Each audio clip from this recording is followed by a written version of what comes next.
old jaw. Let me see if I can share this video. See if we can get some people back in here.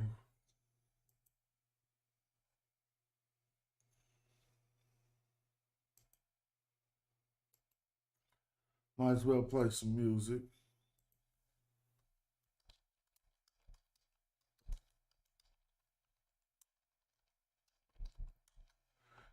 Told you. Yeah, I wouldn't want nobody showing nobody number. Just that was an accident, I guess. But let's get this popple lop in.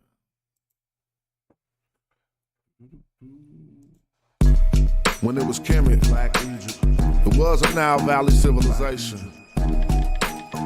Black Egypt. It wasn't no Mediterranean culture. Like and subscribe. You gon' get tormented for 4 minutes if it's war. When it just said Jeshuru got a false door in it. The Nubian flow, that's before Kemet. Masa Kim T got rubies and gold, and it's fit for a Kushite king. But what it look like, the green Sahara ring bearer, bring terror to your satellite kingdom, so they do not bother me. Scarification look like wavy line pottery. Kush with the black top pots, a rap top notch, and I could kick you till your laptop stops. I'm like Tahaka, Shabaka, or Pianki, the author's a father.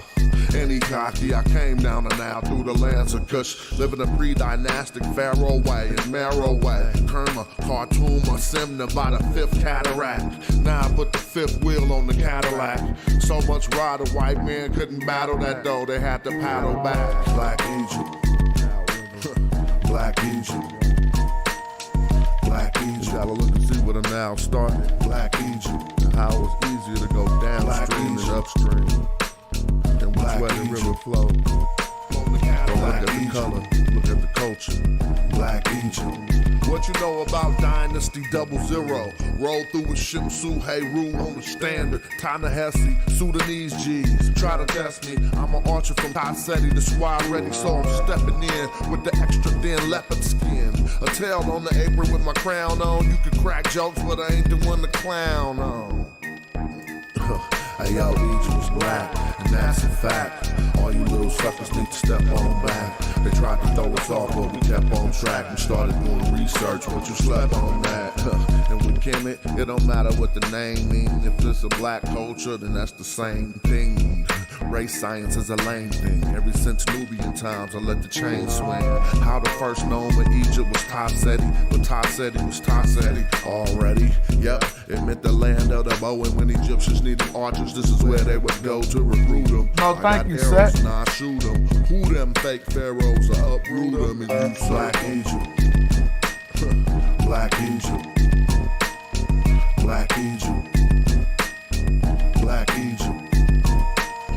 Black Egypt. They thought I made up round Black 3. Egypt. Black Egypt. Nah, round 3 had daggers in it. It was Chief X versus Garfield, round 3. It was Chief X claimed that Garfield made up that bestseller thing.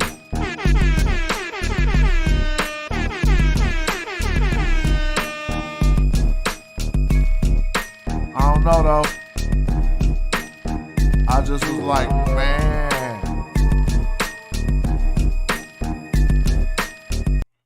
But I mean, you know, I told y'all we can end it at that. Click the link if y'all just want to build, do y'all thing, whatever it is. Click the link, hit the link, let's get it back popping. This dude was attacking that bestseller claim. I said, man. Then he threw this up, how I became a best-selling author on Amazon in 5 minutes with $3. And I said, oh, dang, you wrong, Chief X. But you be on some. That's the end of that, though. You put that down. Well, the poll said I wasn't tripping. Poll saying what I seen. It's getting kind of hot. I got on all these cold clothes. It was just hella cold. But like the video, say something in the chat, so hopefully we can get the notifications out back to everybody. And maybe just get another good build. I might even change the name of the video once people get in here so we could do some real learning. Matter of fact, let's do some real learning. Or whatever. Hit the link. Let me play this other blapper for y'all. They're going all crazy, bruh. Shout out to the House of Consciousness. Let me see. Crazy, bruh. Yeah, and I'ma work cause I ain't going out lazy, bruh. Thought he was conscious, but the homie just played me, bruh. The House of Consciousness is going out crazy, bruh. They crazy, bruh. Alright, it's getting kinda dirty in these YouTube streets. The Amara squad, God thinking you dudes weak. Islam or Judaism, where you learn what you dudes teach. The West African rapper slapping with that voodoo speech. All that sub-Saharan terror about a cuckoo feet. I'm like Norm of the agricultural farmer that grew you wheat for the storehouses. We feed the Hebrews and lead the people when we defeat the feeble. They wanna know polite rip me off, but Sonetta paid me my money though. That mean he 100. And I'ma work cause I ain't going out lazy, bruh. Thought he was conscious, but the homie just played me, bruh. The House of Consciousness is going out crazy, bruh. They crazy, bruh. Nubian with the Jews, I rock the pinky. I think Jesus got to save me. A doctor save me, a Dr. Inky. I cop the copper jewels all blue and red. I'm not the chakra doctor y'all claim woke, but you in bed. You won't pop a chopper, you Grandmaster J. You just talking. Punks turn the other cheek and you will walk away.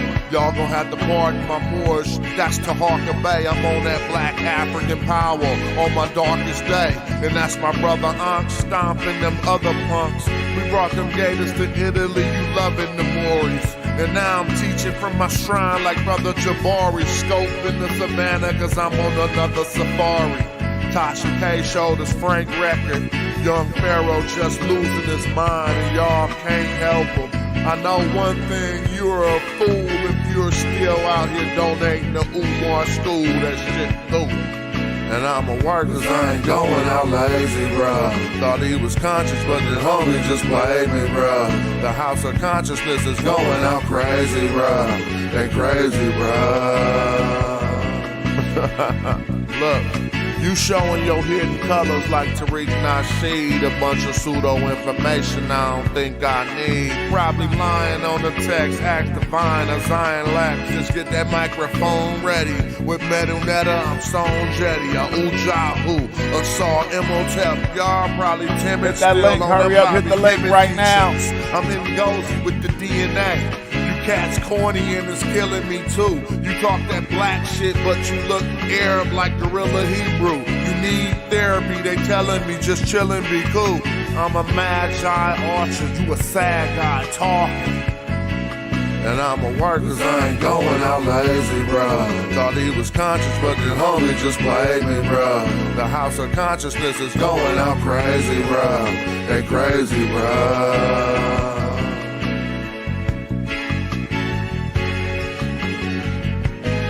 Yeah, I know, that's why I don't even listen to that shit no more. You feel me? But all we gotta do is make sure the real shit grow. Straight up. Why you gonna torment yourself with all them lies? When you know they ain't nothing gonna move the needle, they just gonna say what they gonna say.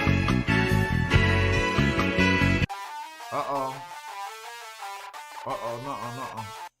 That was something else. Yeah, I put the link up in case y'all want to tap in, join in. Nah, we just about to be in class again, like we always is. Matter of fact, let me go to that. Matter of fact, we got Garfield's henchman coming in real quick. Garfield's #1. How much he pay you to come over here?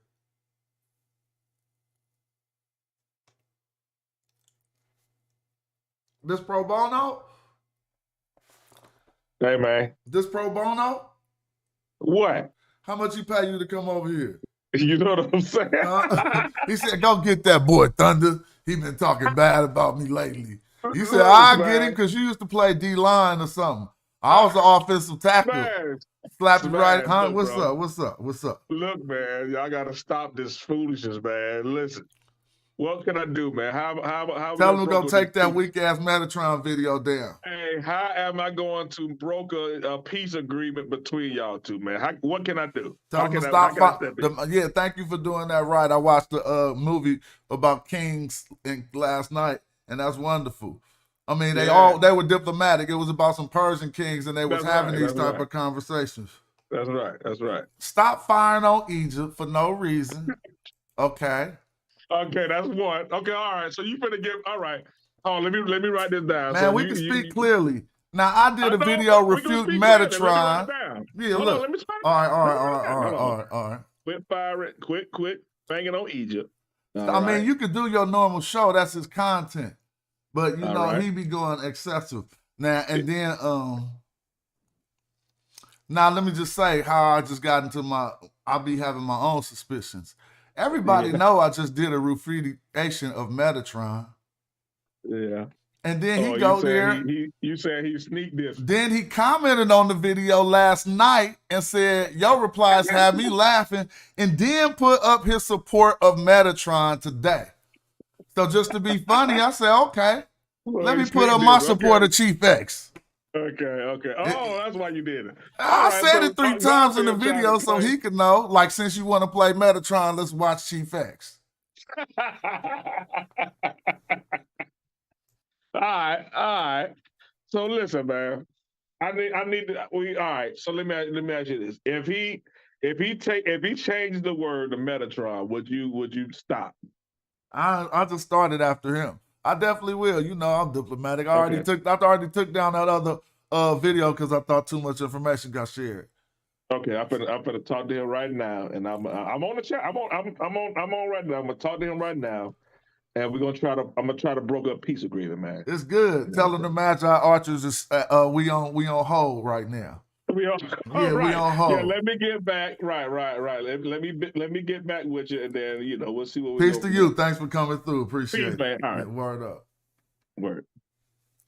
We just having fun in these YouTube streets. You feel me? But James, though, how that's strange? How they gonna go over there trying to support Metatron now? They just basically think I'm not a side buster. Let's go straight at it. You're not gonna come at me through them other little sideways through the back alley. Let's go. Right. Yeah. At first I was like, yo, what is he doing with Chief X? But now I get it. You know what I'm saying? Like, but it's just amazing, how fragmentation happens in this community. I be really over here tripping. Mm-hmm. I don't know if it's for entertainment purposes that they do these things. But like I say, I mean, you got to stand on the right side of history, man. Like, this is really just they don't understand this, but this is really it's like historical documentation in 2023. You see what I'm saying? So they standing on the side of history of confusion, where you have some people that just studied enough to where they can make a decision and stand on it. So, like I said, man, it's too much information, and you put too much information out here for them to be doing what they doing. So I don't know if they not watching you, or if it's got to be one of the two. They either not watching you, or they disagree with the Man, information hold that on. you kind of uncovered. On some homie stuff, just like me and you, James. You comment on my video last night, refutation of Metatron. Then your next day, you do a video supporting Metatron. Yeah, that's something. It's something fishy. It ain't even fishy. You just showing me right on your screen what it is.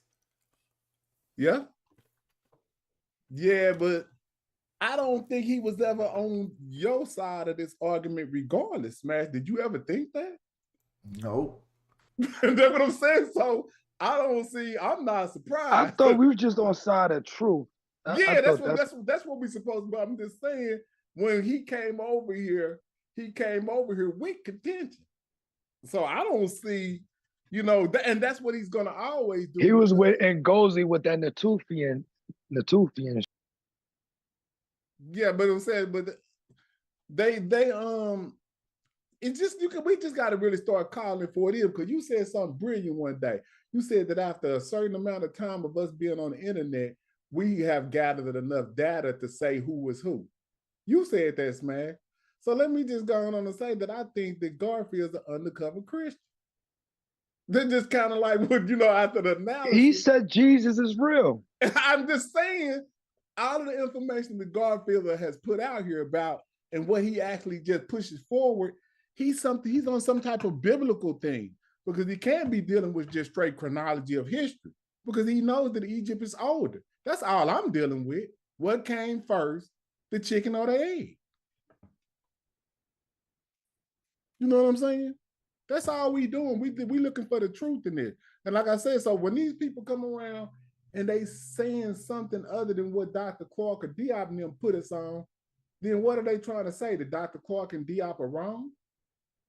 That's the box I'm trying to put them in. You see what I'm saying? That's a hell of a box to be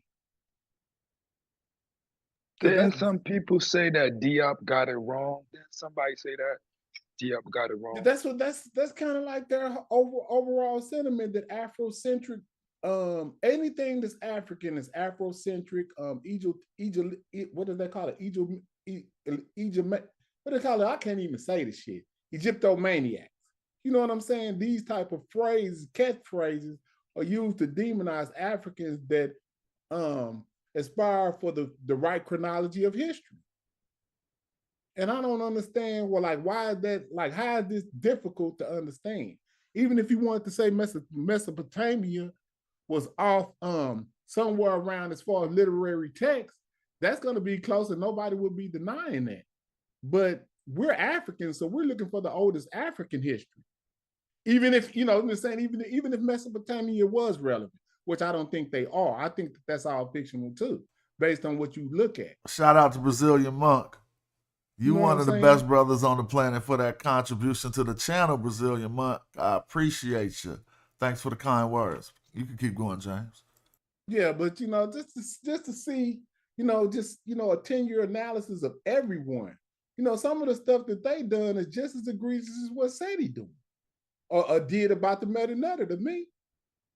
Not understanding that African spirituality is a part of cultural continuity that we need and that they erase. That's all it is. It's not even nothing to be fixated on, to be tripping. I'm not saying that Heru and all that's real, but chronologically they're first, right? Be that way. Yeah. Well, who would say that a man with a falcon head is real? We're trying to say that we want to be Egyptians. We're just saying that chronologically, our history starts right there on the Nile Valley. What's wrong with them? You know what I'm saying? What's wrong with you? I was doing some research to the tribes that are south more of Kush. Right. And it was one tribe that helped them get smashed out after Axum. But I was like, I'm pretty sure they had to contend with people from their south the whole time too. You know what I'm saying? The Kushites. Right. Yeah, this is a continuum. You know what I'm saying? And I don't, you got people, like I said, we got people that we thought, just think about it, everybody that I guess you would say used the word pseudo, that they've come and gone in this community, because if you really just want to look at it, you would say almost like 95% of the Armor Rock squad was pseudo. I hate this. I mean, we're gonna do a 10-year analysis. Let's just be real. You know what I'm saying? Look who all fell off, and what was the reason for each fall off? It was some pseudo. So the man that's seated with the beard, is that the kingship? The bearded? Not all the time. I mean, the symbols for kingship that they was talking about was, I think it was the mace from the old kingdom that they both adopted in Egypt and in Nubia. So even smiting, when you smite somebody, isn't that from the south? That picture of smiting. It's called the spiking scene, yeah. Which you don't have people got smited. Where's the first rendition you get of the mace head at? Is it in Mesopotamia or is it on the Nile Valley? The Nile Valley. Okay, now we do know. Okay, What I do thought you it think was a about the Nile. Cousteau incense burner? Like, what do you think about that? Because tell they me. have a seated, and that looks, I mean, from what I be looking at, unless I'm crazy, that looks like the white crown and a seated person. Yeah, it is the white crown. You see what I'm saying? So, and that's the oldest that they could find. Let's see how long Chief X can last. He clicked the link. I'm just about to hear what he about to say. look, I said, oh man. We're gonna see how long you can last today. What's up with Chief X? Hey, what's happening with you? All good. I'm sitting there cracking up. But Jonathan Owens, Yes, sir. I need you to play that video. I can't, bro. You already bodied him. Because if you win two rounds, look, if you win 2 rounds, the 3rd round, he can't come back. The one about the book, the number one. I already know. Book. When I watched it, I was like, I ain't never seen no response to this right here. You got to play that. But so you know what, Thunder, as soon as you put that up, it made Garfield nervous as hell. But here go the deal, though, Chief X. But let me just say this, Thunder came in, right? See, this is just, I know you about to bang. Go ahead. Go ahead. No, I heard it. Let me just say this. Yeah. Once he seen that video up there about me debunking the number 1 seller book, Garfield knows that's a serious dagger. He knows it. So he immediately sent Thunder because that video is embarrassing. All right, so look, Thunder came and I told Thunder that I'm about to put on hold. So I damn near was about to change the name of this video because to acknowledge Thunder just came and said stall it out. You know what I'm saying? You know what a motherfucker say stall it out, you gonna have to not stall, okay. You let Thunder work you, man. Nah, I'm acknowledging that they reached out. It's good. You know what I'm saying? Okay. That's all I wanted to say. I didn't want nothing. Word up. Well, thanks for tapping in. All right, I'm out. And you know how wrong you be about all that shit, but I'll come to your page and bang. I'm gonna come bang on all them people next time you live. I'll be right there. I don't be wrong on nothing. All right, that's what's up. You should play my video and let's have a discussion on it. All right, that's what's up. Black Egypt debunked the final nail in the coffin. Whatever. All right, let's go. Yeah. What was we saying though? Yeah, I ain't on that. I'm gonna change the name of the video. But what was we saying though? Cats get mad at me because I let the biggest Black Egypt Uncle Ruckus is how you be doing it, Chief X. Y'all be mad I let him come in when he clicked the button. I ain't like that. I let everybody know when they click the button. I'm telling you, on Facebook, they got races as Indian, well, whoever they are. I don't know the avatars using Chief X for explanation on why Egypt is not black. Horrible. So like the Larry Elder, like. Yeah. Yeah, I don't know, why it's just like they called what's that, Star Wars? It's like I don't know why people go to the dark side against their own history.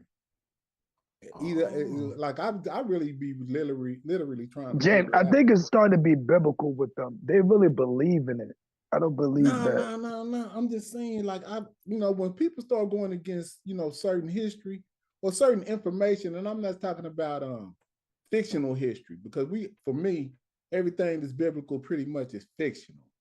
You know what I'm saying? As far as the characters in the I'm not saying that they didn't. But they believe that Mediterranean BS. Yeah, but it's too much archaeology and too much written history that Smash, like I said, the ability for Smash to be able to go through the actual text of the actual primary people is more important than reading about some secondary people that lied about their history, that wrote themselves in the history. You see what I'm saying? We don't even have nobody in this community to be able to go back and look through, because see, they can tell us anything. But Smash having that ability and showing, and hopefully the next generation can pick up on what Smash is doing with going in and reading that text, see how valuable it is, because that's our source information. And I know we probably don't have access to a lot of the text that maybe could even prove even more, but the limited that he's able to go through with the TLA and reference that, and go through from see how many sources that shit is valuable. Hey, look, I just want to stop real quick and say we got another contribution to the show. My man, Anointed Sadat, thank you for the contribution to the show at Smash Rock at Cash App. Y'all know how we do. We keep it popping every day again. Thank you for the contribution. All right, now what you were saying, James?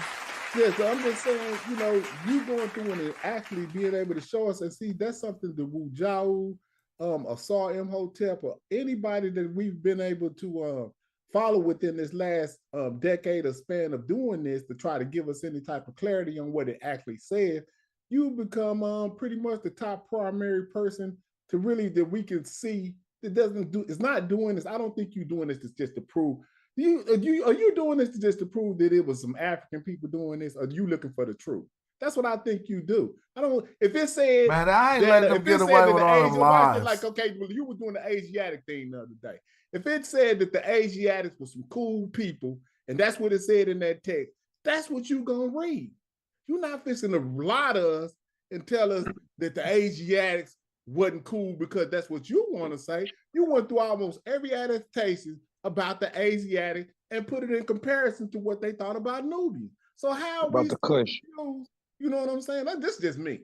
No, I'm gonna chill and just see what y'all. No, I'm still finish what you're saying. Finish what you're saying. I'm listening. I'm just saying. So how is anyone like even close to that follow you and that's been around you for a decade in confusion or contention at this point?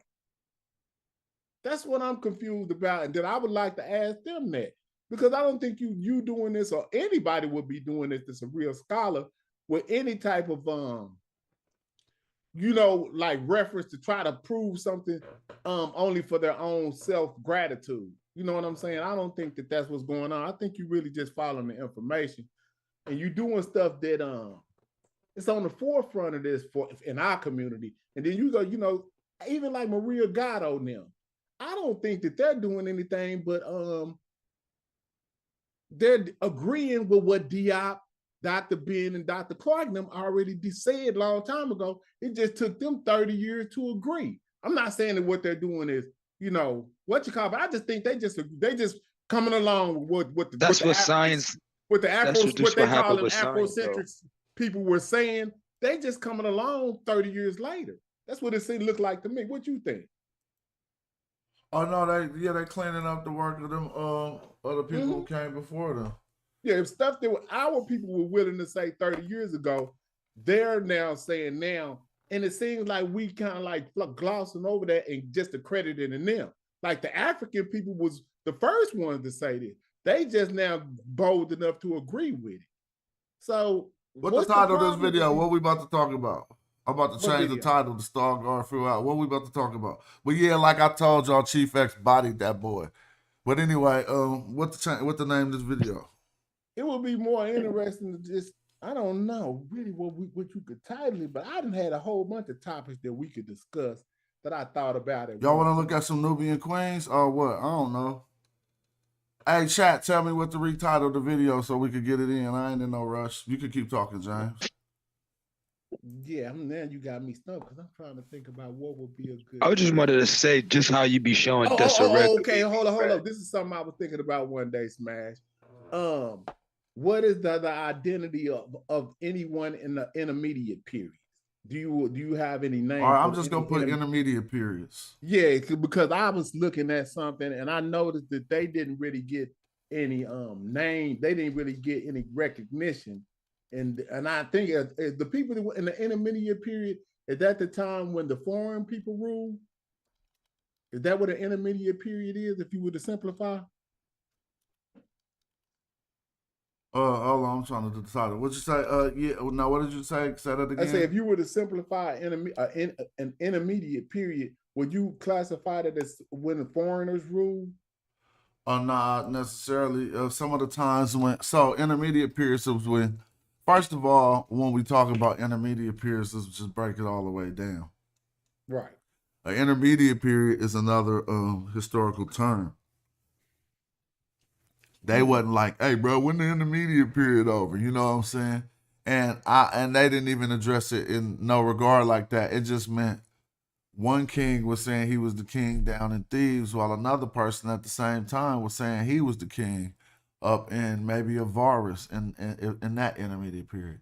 And sometimes it'll be Heracleopolis and Thebes and different locations saying it will be different families. As we know, and so So you just saying that just intermediate just basically means split rulership. That again, since that's a historical term, they made up these 3 intermediate periods at different times, and they was brought to us by different scholars. Even the, you know what I'm saying. And so, really, it's just a way to say when Egypt broke up into different areas of rulership or whatever. Right. You know what I'm saying? And so, Yeah, I mean, so now look at the map. Look at, I mean, real quick, let me I add. can't see the map. Not the map, but let's just think about the history of Egypt. We got Old Kingdom 1 through 6, look like I was saying yesterday. Then 7 through 11, first intermediate period. Dynasty 12 come, and they say that was the end of the first intermediate period. Then Dynasty 13 come, and they say that's the beginning of the second intermediate period. We go from 13 to 17, and they say we coming out the second intermediate period. Going from 18, 19 to 21, and we back in the third intermediate period. So really, the majority of the time, if you look at it, Egypt was not the majority of the time, but for long periods of time, great amounts of times throughout their history. I don't want to overdo it. Egypt was broke up, fragmented. Okay, let's just do this then. When unification comes, where does it come from, and who's enacting that? First intermediate period, it came from the south, and they said it would come from the south. Second intermediate period, it came from the south, and they said it would come from the south. Third intermediate period was a bit different because they didn't. After the third intermediate period, so you want to act. Some act like, if you want to say the Nubians weren't like traditional rulers, then they would be included in that. You see what I'm saying? But some don't do it like 25th dynasty Nubian. Some would like to include that. That would be the third. That would be the end of the third intermediate. Yeah, the 25th dynasty. Yeah, that's how I'm rocking. That's how a lot of most Egyptologists is rocking that way. Oh, okay. So you saying that's a new kingdom? You said the new kingdom is the after the second intermediate period. You know what I'm saying? Middle kingdom is. Now, if you want to think about it, Middle Kingdom encompasses a lot of the time periods that was in intermediate periods. Middle Egyptian, they're going to give you from about 11, or they'll say 12th dynasty and go back 11th dynasty up to about 18th dynasty as we start to go into the New Kingdom. So if I just pull up New Kingdom on Google, they're going to start saying 19th, 20th, about the 19th, 20th. I hope they don't take it all the way to the 20th or all the way down to the 18th. They may go either way, but let's see. What I'm trying to share the whole screen. All right, hold up. Let me see. New Kingdom, Egypt.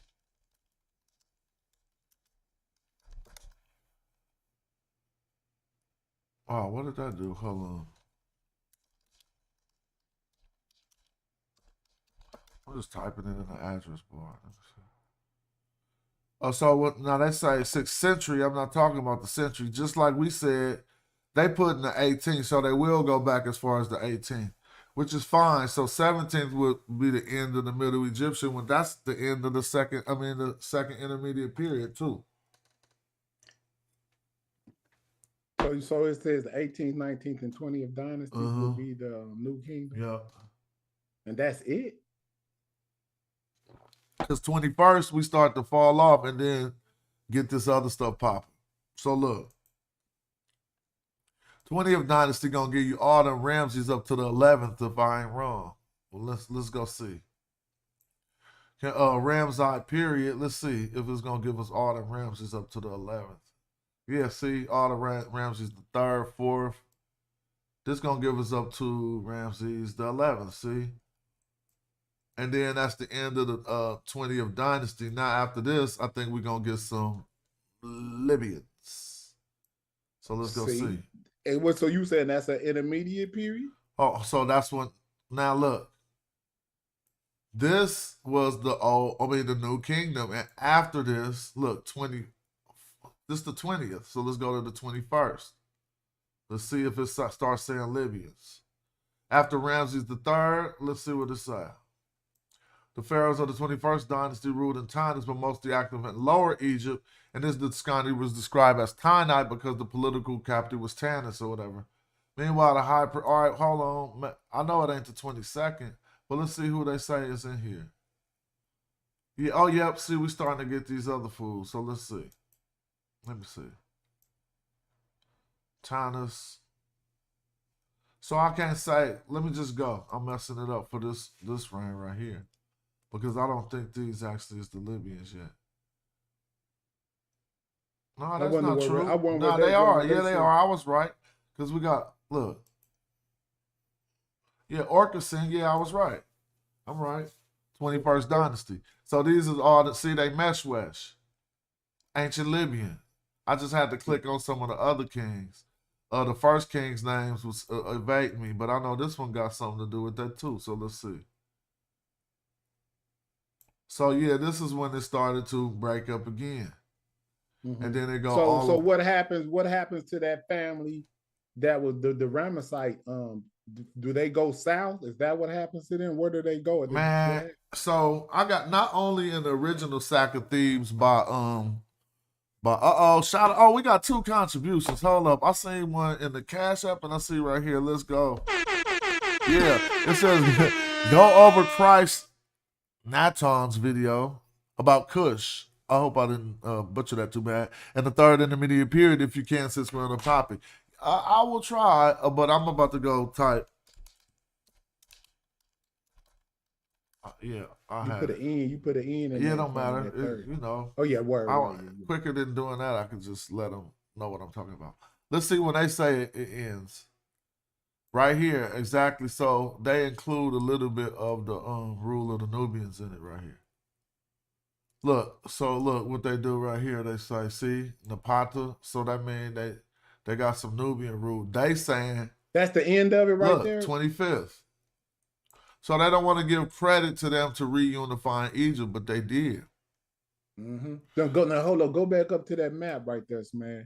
To the map. See how it's color coded. That's telling you where the territories were. Yeah, Chief of the West to the left, Chief of the Meshwesh up here. The 22nd family or dynasty was over here. 23rd was right in this yellow. That's all that's how fragmented it was. But look down there at the bottom. Ruler of Thebes, you feel me? The whole everything. Shit green. I'm just saying. Here with that Hermiopolis. That's all I wanted to see, Smash. You see what I'm saying? Because I be doing this all the time. So I just be looking at stuff and observing. You know what I'm saying? And going, I already been through stuff like this just to look and see. And I love maps because it shows you the territory. So every time that there would be fragmentation, they would run back down here, this green area. So Menez the first a Libyan is the question. Is he the one who came after the brother we was just talking about? Ramses the 11th. I wonder if it's a map on that 25th dynasty. What did it look like if it had a continuation to show you territory? All that stuff probably going to be green. But what dynasty is this? 21st? So what? This 21st or 22nd? We are in the 22nd now. And we know it's Libyan because then we're going to go 23rd. I mean, it's traditionally called Libyan, and I've seen the other Libyan pharaohs up in there. But then we get down to the 23rd, right? Where we at? 22nd and 23rd. The country was firmly reunited by the 22nd. So they want to say it was reunited by the 22nd dynasty founded by Shishonk. So you know that's going, who descended from Meshwesh immigrants, that's Libya, originated from ancient Libya, just like we said. And so now it says... Hold on, they're accrediting him for unification? In the 22nd dynasty. And they saying he unified the upper and lower. Yeah, it says this brought stability to the country for well over a century, but after the reign of Orchison II, particularly, the country had effectively split into two saints. When Shishonk III of the 22nd dynasty, so he have wait, is the other dude? They are the same dynasty. Controlled Lower Egypt while 818 BC by 818 BC, while Takelot II and the son Orkesson, the future Orkesson III, ruled Middle and Upper Egypt. In Thebes, a civil war engulfed the city, pitted the forces of, who was that? Dubast or whatever, who had proclaimed himself pharaoh against the existing line of Hold up. Hakilat Hold up. That II. Pabluga boss, I bet you Dubast the first? Yeah, go see who he is. And see, he the one time, but see, I already know who he is. He coming through like, y'all got to get up out of here.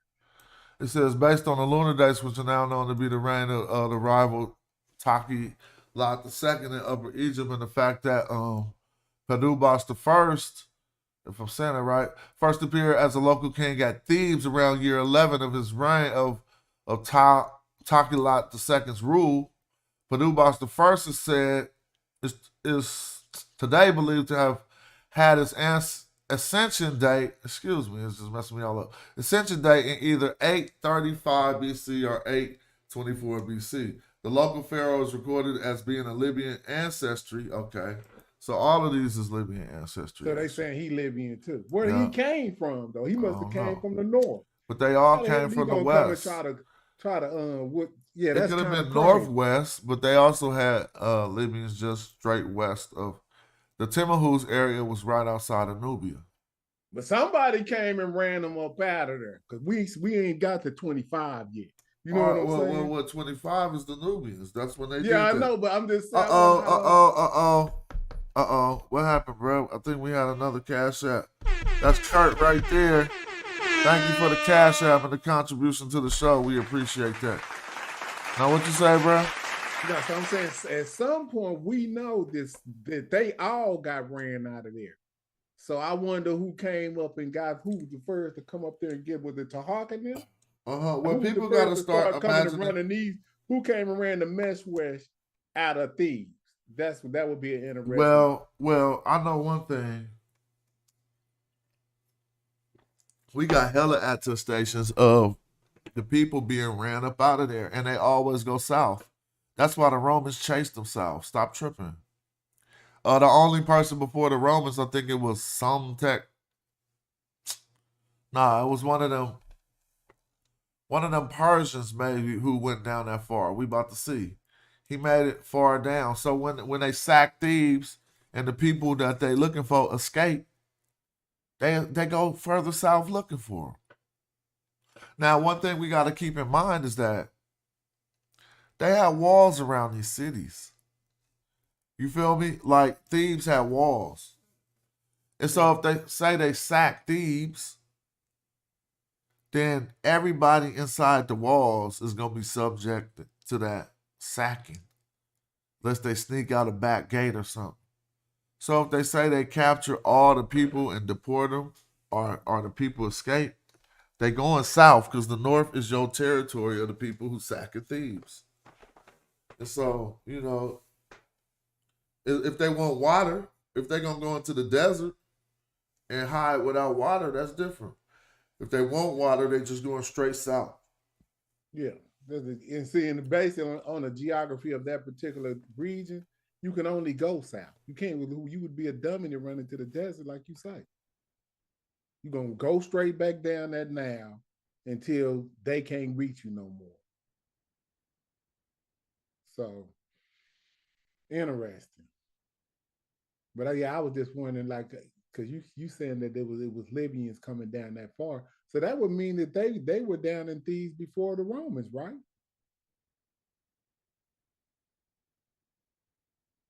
Hell yeah. You see what I'm saying? Of course. Based on that information.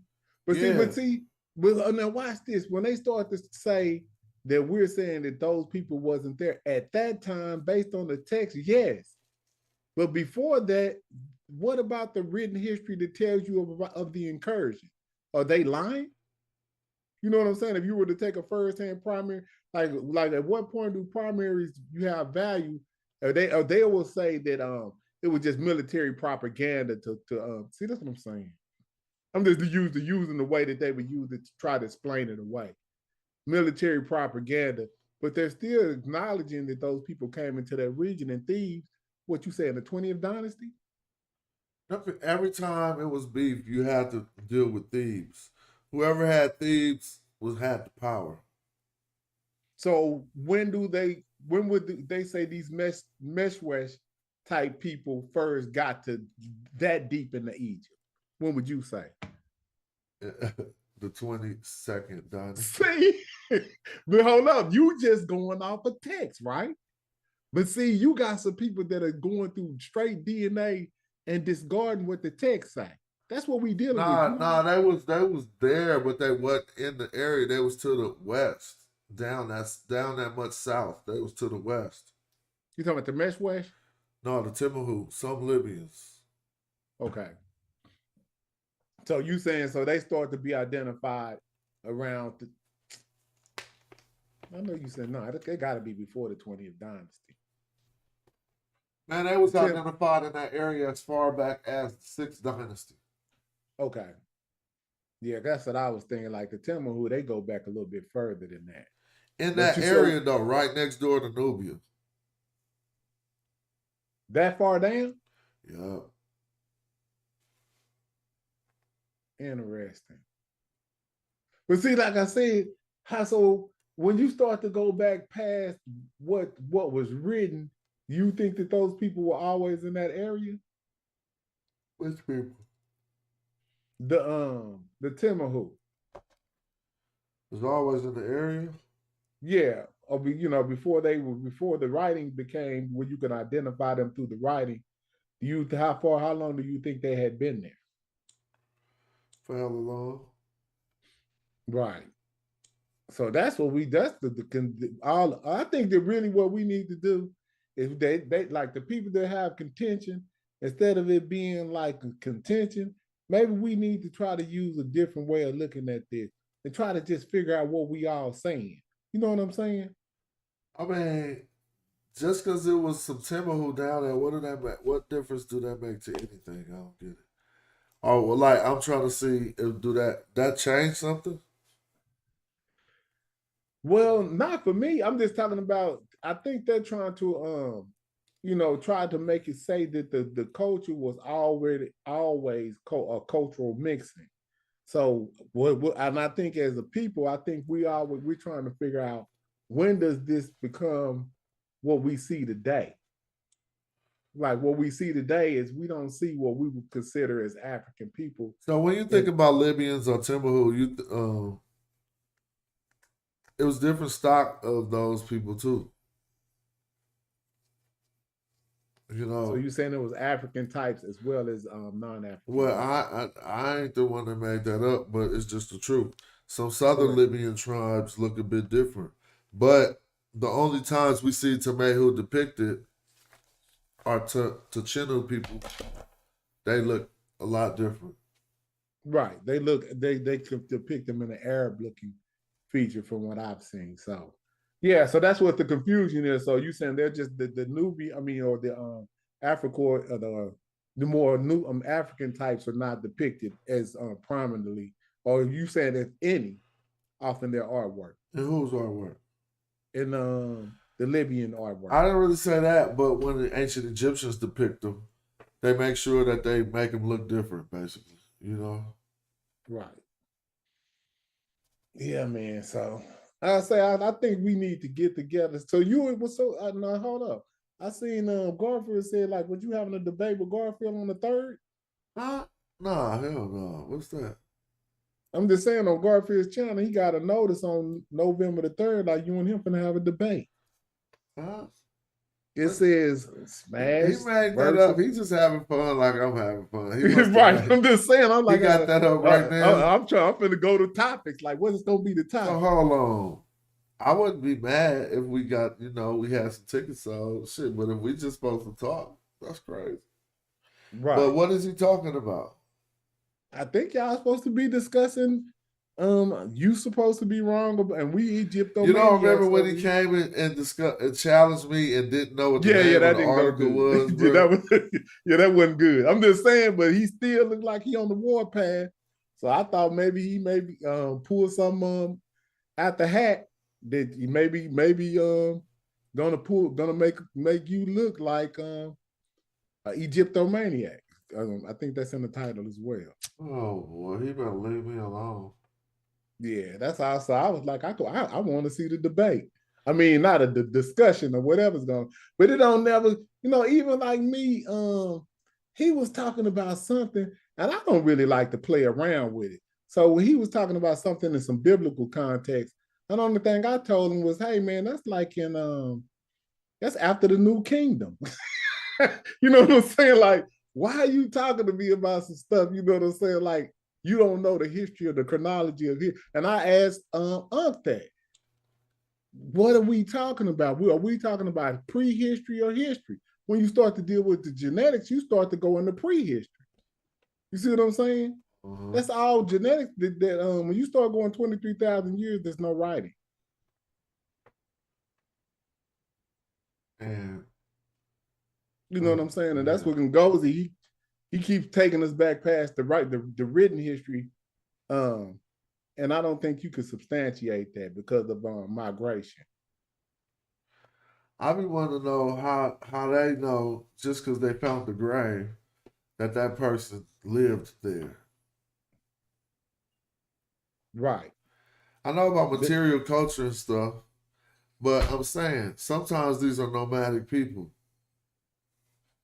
Yeah, well, and see, like, okay, and then you just brought up another day. They didn't start farming to 12,000 years. So everybody was moving around before then. They didn't start settling down until they created farming, from what they say. So anything before 11,000 years is hunter-gatherer type people. So you ain't gonna have no fixation on where you stay at. But they've never found anything of significance. That basal raisin DNA that he keeps bringing up, that is hypothetical. Do you know what hypothetical is, Smash? Mm. You know what I'm saying? Mm. It is a hypothetical population. That's the first words you're going to read when you look up basal Eurasian. The basal Eurasian are the source population of Natufians. So if the source population is hypothetical, how can you talk about the DNA of the people that preceded them? You know what I'm saying? It just with me like me not knowing who my parents is and me telling you who my parents is. You know what I'm saying? I don't know. But that's that DNA stuff. That's a topic that I try to simplify for us, but I don't think our people want it simplified. They want to listen to it and go. You know what I'm saying? My man they Gaddafi, look, my man, shout out to Gaddafi. My man said him and Unc over there plotting on this channel right now. That's hella funny. They are. That's what I'm telling you. See, I didn't even bring that up, but yeah, they are against what you saying. And they kind of like putting us in, well, they saying that people that come over here and support you are just Egyptomaniacs. So I feel like they trying to put us in a box. Man, they can't put me in a box. Yeah, I'm just talking about anybody that's adhering to what the elders may have subscribed to. It seems like they trying to discard that. So, and don't you think that's an egregious offense? Pretty much. Like to try to say that Diop was pseudo or Dr. Clark was pseudo because they looked at it from an African point of view and went up against academia from an African standpoint. That's what this is about, ain't it? Not just doing it because they think that it's African, because we didn't have no say-so in if it was African or not. We didn't even have a say-so. So when they came in and they looked at the data, they said, no, this can't be right. But they saying that they pseudo because they viewed the information from an African perspective. I already beat the brakes off Metatron. He ain't got he could not, it ain't nothing he could reply to. Your video? I beat the brakes off him. But I already know. But they can support him if he want to. Let's see what Metatron do for them. That would sound work. I don't think that Megatron, can he read? Can he read? Hell fucking no. He proved he can't read. He fumbled and bumbled all over the hieroglyphs live on YouTube and got hella views. 200,000 views. Fumbling and bumbling with the glyphs. Man, saying that I think determinatives is nouns. I mean adjective. He didn't know what was going on. I think that that's a great pivot that you made by starting to target like the Megatron type. You see what I'm saying? Because he has a larger viewership than most of us combined, right? So I think if you really just kept plugging away at him, I think that would get your viewership up even because people are really just looking for the truth: white, black, red, or green. And the way you did that, like you cut that other the part where we were discussing after that video off, right? If I remember right. Yeah, See, like if you just keep doing it like that, and man, that was a good because you had the AI and everything just like he did. So I think that if you just did it in that format, I mean, I think you would be unstoppable because you can read it. A matter of fact, it's another dude named DW History.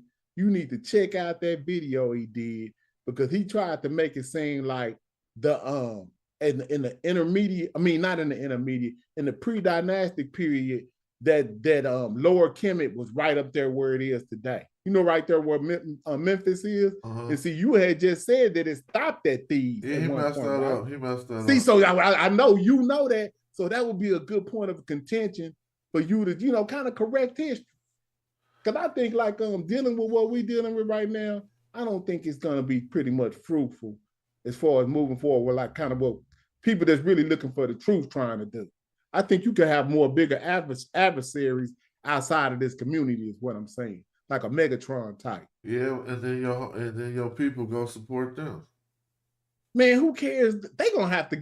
Man, who cares what they doing? You know what I'm saying? Because this is like you looking at it, man. I'm gonna give you an analogy, Smash. Remember when hip hop came out? Remember that? It was only on the East Coast. Then what happened? The stuff that now this ain't no disrespect. But the stuff that they was doing got stale. in the West Coast of the South, what the original message was and the style, like I remember when hip hop first came out, you could understand what they were saying. They had a really simple message, like friends, you got a big mouth. Everybody could relate to that.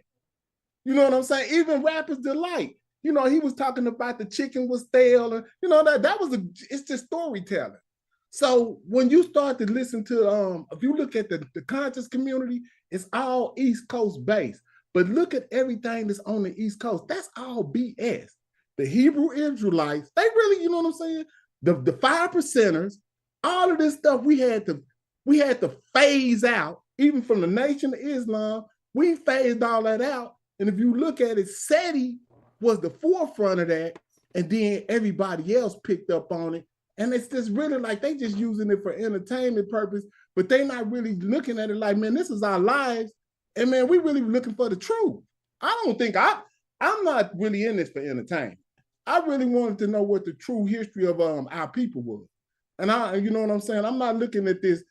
Once you find out that everybody in the Bible is fictional, as a people, we have to discard that. You know what I'm saying? That's just where I look at it. We have to discard that and to be really serious about, because Dr. Clark and them was serious. I don't think they was playing. You know what I'm saying? They were doing this for a purpose. So when you start saying, you know what I'm saying? When you start saying that they was just Afrocentrics and doing this, and then you start talking about they didn't have a degree, then you go back and show us that the whole damn Egyptology was just something they made up. They didn't even have a degree for the shit. Right? Yeah. So I said, man, what you doing is valuable. That's why I'm over here supporting you, because I'm really just looking for somebody that's honest. Somebody that's going to give us the truth no matter win, lose, or draw. Hell yeah, man. Y'all hit that link. Let's get the show popping. I'm over here like, man, just thinking about how cats be, how things change. I know I ain't saying nothing different lately. What I say different than we were saying on Blog Talk Radio now? But hold on, Smash. They saying that you ain't grew with the information if you say something like that. See? Well, that's not necessarily true. Not when you write. What you gotta change when you write? That's what I be saying, bro. When That's you the wrong, best. you call it growing with the information because you're gonna change up some shit. When you right, shit's still true. Right. Yeah, you can't change what a writer that said in 2023. He said that, and whether it's right or you know what I'm saying, that just hit, you know, a primary that you're gonna have to look at it and for what it is. That's He what the also man said 240,000 people got up out of there when the Greeks sacked Thebes. 240,000. No, not when the Greeks. He said that when the Assyrians sacked Thebes. 240,000 people. Now, Yeah. hold up. Do we give an account of where they went, north or south? Well, No. The invaders are coming from the north. Exactly. So if they See, come but from the that's north and too sack your easy, stuff, man. how you Hold on, gonna run from them and go right to where they at? You know, that's me and your type of thinking, logical people. Well, we have to think like ancient times and one river, and you on this side of the river, not that side of the river. You can either go up or down. You go east or west, you're going into the desert and won't be able to drink for a long amount of time. Damn. Logic wins again. but it's noted that they go south because they chase them. They be chasing them, and they chase them into the south. One Roman king went as far as Meroe. And that's well he went as far as let me think. It might have been he went as far as Kerma, and they moved or Napata, and they moved the capital to Meroe. Right. So Napata is right in the same region, but is another part of the Nile that runs north. I mean, you know that other bend it of the runs Nile, to like it runs back towards the Red Sea. Exactly, yeah. Yeah, towards Punt. And then I know exactly. But see, you brilliant, bro, because see, that's just evidence right there that they kept going south as invading kept happening. Once they left Kerma, they went to Meroe, they went further into the interior to get away from them. Mm-hmm. And that shit lasted what? If I'm not mistaken, what, the 700 AD? Right? Which one? It lasted longer than that. Kush lasted to about not 700 AD, not 700 AD. No, I got sacked about 300 in the 300ish. Oh, okay. 300 AD? Yeah. Okay, but what lasted to about 700 AD? Well, Axum smashed it out, and then there was another kingdom from the south called Saba that smashed them out. And so think about it. The Kushites got smashed out from the north and the south. Well, the people from the south must have been there the whole time too. Who was that? Right. You know what I'm saying? It's like, this is crazy. We just got hella areas that ain't all the way focused on as much as the north is. No, and that's due probably to lack of writing, right? Or lack of a written history. So what happened when 240,000 people get put up out the That's the size of a small city. Yeah, that's right today. And then they say they thought the Greeks, when the Greeks sacked Thebes, they sold 30,000 people into slavery. So what happened to them? Where they go? They all over the place. You never know where they found them. When the Greeks sacked Thebes, they sold 30,000 people into slavery. Yeah. And where did they go? Oh, they went back up north. Probably they could have wound up anywhere, man. Yeah, I'm just saying they could end up in Arabia somewhere. It was hella Thebians that they sent back to Athena. This is crazy. So now we find out there was hella black people up there. Oh, you don't want to call them black people? Well, that's the most almost in Egyptian Nubia you're going to get. But whatever. So hold on. Is Athena actually in Italy? Nah. It's on it's by Athens, Greece. It's by Alexandria or something. Athens, Greece. Yeah. So ain't that in? Oh, so Greece and Italy. Yeah, my bad. I always try to. I don't know why I combine them and have them the same the whole time. But Greece and Italy is two different countries. But that's crazy. You can go back that far and find that particular parts of history out as well. And all of this is going on at the time of the Roman rule.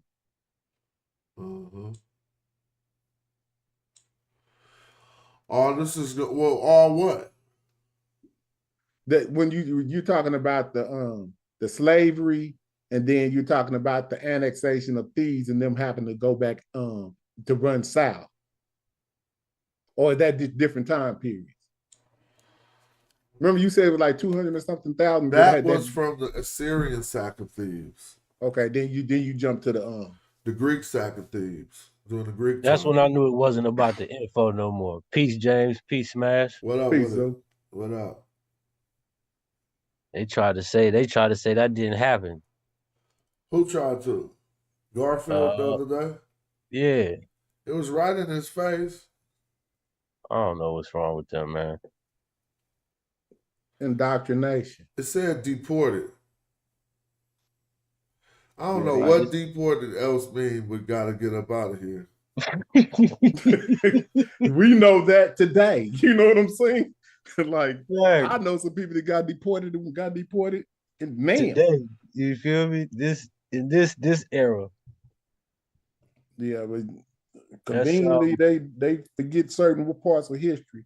It was one word that they tried to they laughed and giggled when I was trying to teach these people about what the scientists were saying about this new information that they found. It was one word that they used, and I just thought that was just crazy. But you know, that's just how they do. I think, like I said, they be playing or something. You know what I'm saying? I can't believe the people are this crazy. You know what I'm saying? So I be like really trying to figure certain people out. Like, are they playing with me or are they serious? I think a lot of people, when they start in a certain direction, it'd be hard for them to be open to other perspectives, honestly. You know. And when I say other perspectives, I don't mean non-scientific, non-scholarly perspective. You know what I'm saying? But I don't know. It's probably a lot, though, to tell you the truth.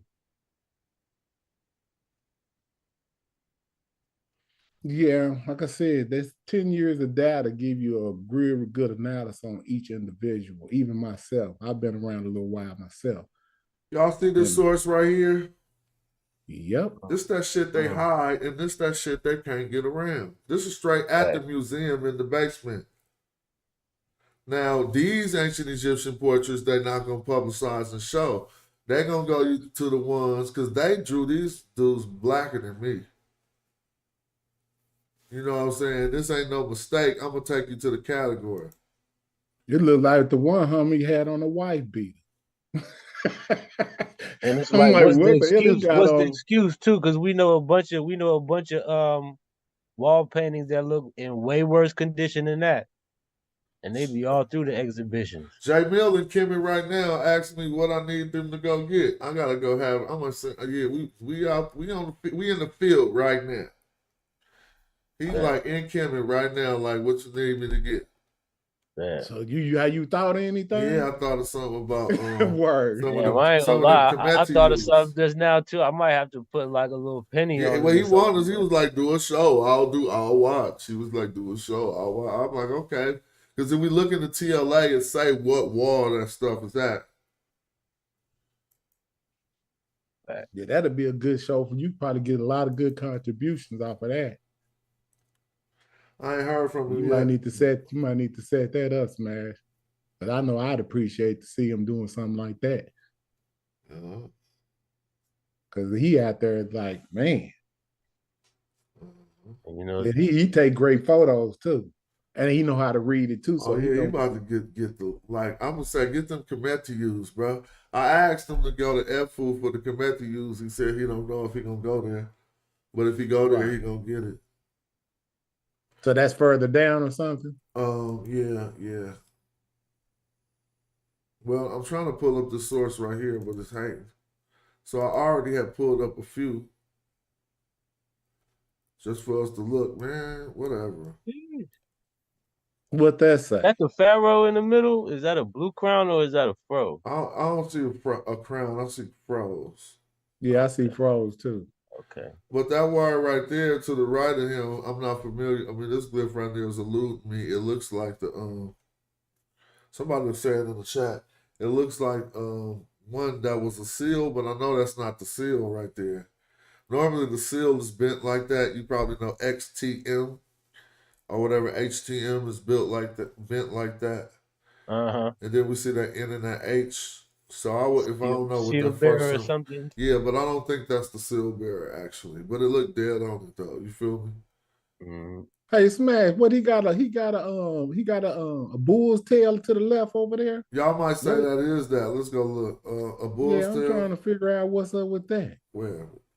The dude right there to the left. Oh yeah, What's that he got? I mean, dang, that's good that you pointed that out. I don't Am know. I tripping?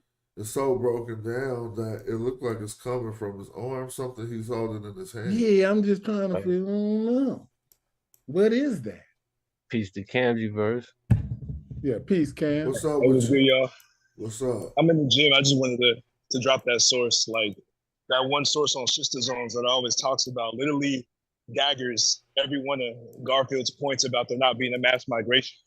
Because they proved that there was a mass migration from ancient Kemet to West Africa during the Dynastic period.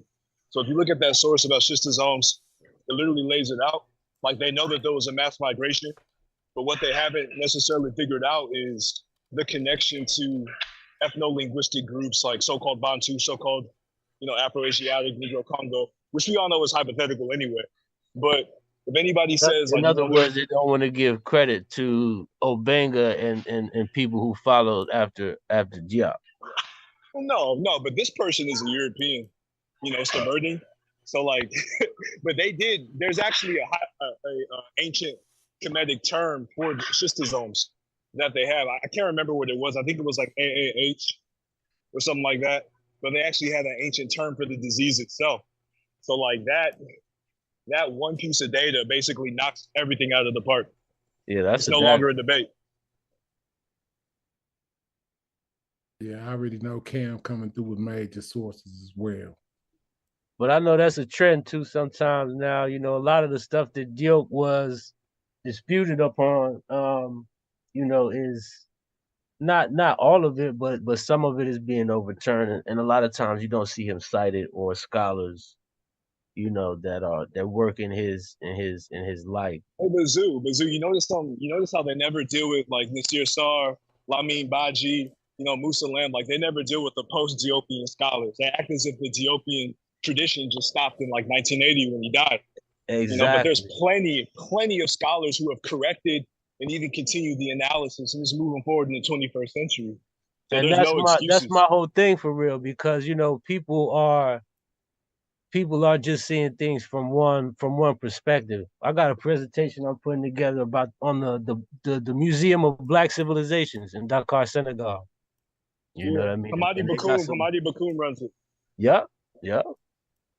And they got some heat. They got some heat, and those are experts. You know what I mean? You can't shoot them down. So you'd be surprised. Anybody could say anything. You know what I mean? These cats is out of control around here. I don't know. But y'all got to check out the like James. Me and James was on the show where I was breaking down like some of the sources. You could call it the genetic version of TLA, but basically breaking down some of the deeper subclades of EM2 and EM35 and showing how there actually is a connection historically between ancient Kemet, West Africa, and not just that, but just the whole Nile basin in West and Central Africa. And you can see like how we went into that, and I go through all the sources. We even use AI a little bit just to validate, some of the inferences that our ancestors had. Yeah, that was a great show you did too, Cam. Yeah, that's what I was like. He did what you did what Smash does, but with genetics. You use like a TLA type of source data place to where you could do the same thing Smash does with DNA. That shit was brilliant. It was brilliant. Yeah, just want more of the fam just to know about that. If y'all start using it, we're going to be a lot more facilitated in terms of getting these arguments out and debunking all the haters. Yeah, I took some notes on that, man. That's the Y-full joint. Yo, you seen that show? Yeah. He was going in. Yeah, that was a great show. DNA ain't really my forte, but you know, with these conversations, it makes you definitely delve in. Right. You want to I kind of at least be able to know for yourself, at least like base points. So when someone's speaking, you'll be able to follow along. You know what I'm saying? also what I want to say is that like when these dudes be talking about like J, K, T, P, all these other like haplotypes, if you look at Shamarki Keita's like interpretation of Egyptian genome, the vast majority, I think it's like 70, 80% of ancient Kemetic haplotypes were EM35 or EM2, the vast majority. So like all those other ones, I'm not saying that there couldn't have been a back migration, but that absolutely does not represent the majority of the genome in ancient times. Right. And what percentage would you give that? The other ones, well, according to Shamarki Keita's analysis, I would say maximum 30 for like the non-African genotypes that probably came from a back migration. You But talking it's about likely less. J? You talking about J and Yeah, like J, and even like we went over it. Even R, the majority of R in ancient Kemet came from Chad. correct. Right? It was a back migration, but then after the back migration, there was like bidirectional migrations across the Sahel, and then Chad gave RV 1589, and then a subclade of that or a sister clade of that R7771, and that went into ancient Kemet, and likely King Tut and the Amenhotep III had that. So it didn't come from no Sardinia or any type of West Eurasia. Correct. Yeah, that was a great, like I said, that was a great illustration. And if I wish you might need to come over here and Smash with a Loud, let you present some of that data and how to use that tool, because we need to, like, I think it's best to spread that type of research methodology that you use. Like even when Smash used the TLA, how are you breaking that down, Cam? Excuse me. My bad. Go ahead. I'm just asking Cam, how is he breaking down the data? So like you showed one joint while you had Fulani and I think was it Wolof and maybe Mandinka or maybe just Mandinka in the Gambia, and Yeah. you showed ancient Kimi DNA. So basically what I did is like I looked for a clad, like a downstream clad of EM2 and EM35, right? And sometimes it's found in ancient Kemet and sometimes it's not. And the way that you find it is you look for an Egyptian tag. So that's a modern Egyptian person that's tested, and they basically use a molecular clock to trace it back 1,000, 2,000, 3,000, 4,000 years. And based upon that molecular clock point, you can see when that mutation first started within the particular Egyptian population, right? So based upon that, you know that it existed at that time period in that population. If you see a subclade of that in Western Central Africa, that means that there is some validity to a migration from point A to point B, right? Now, Because we they don't would have to necessarily share a common ancestor for that to absolutely.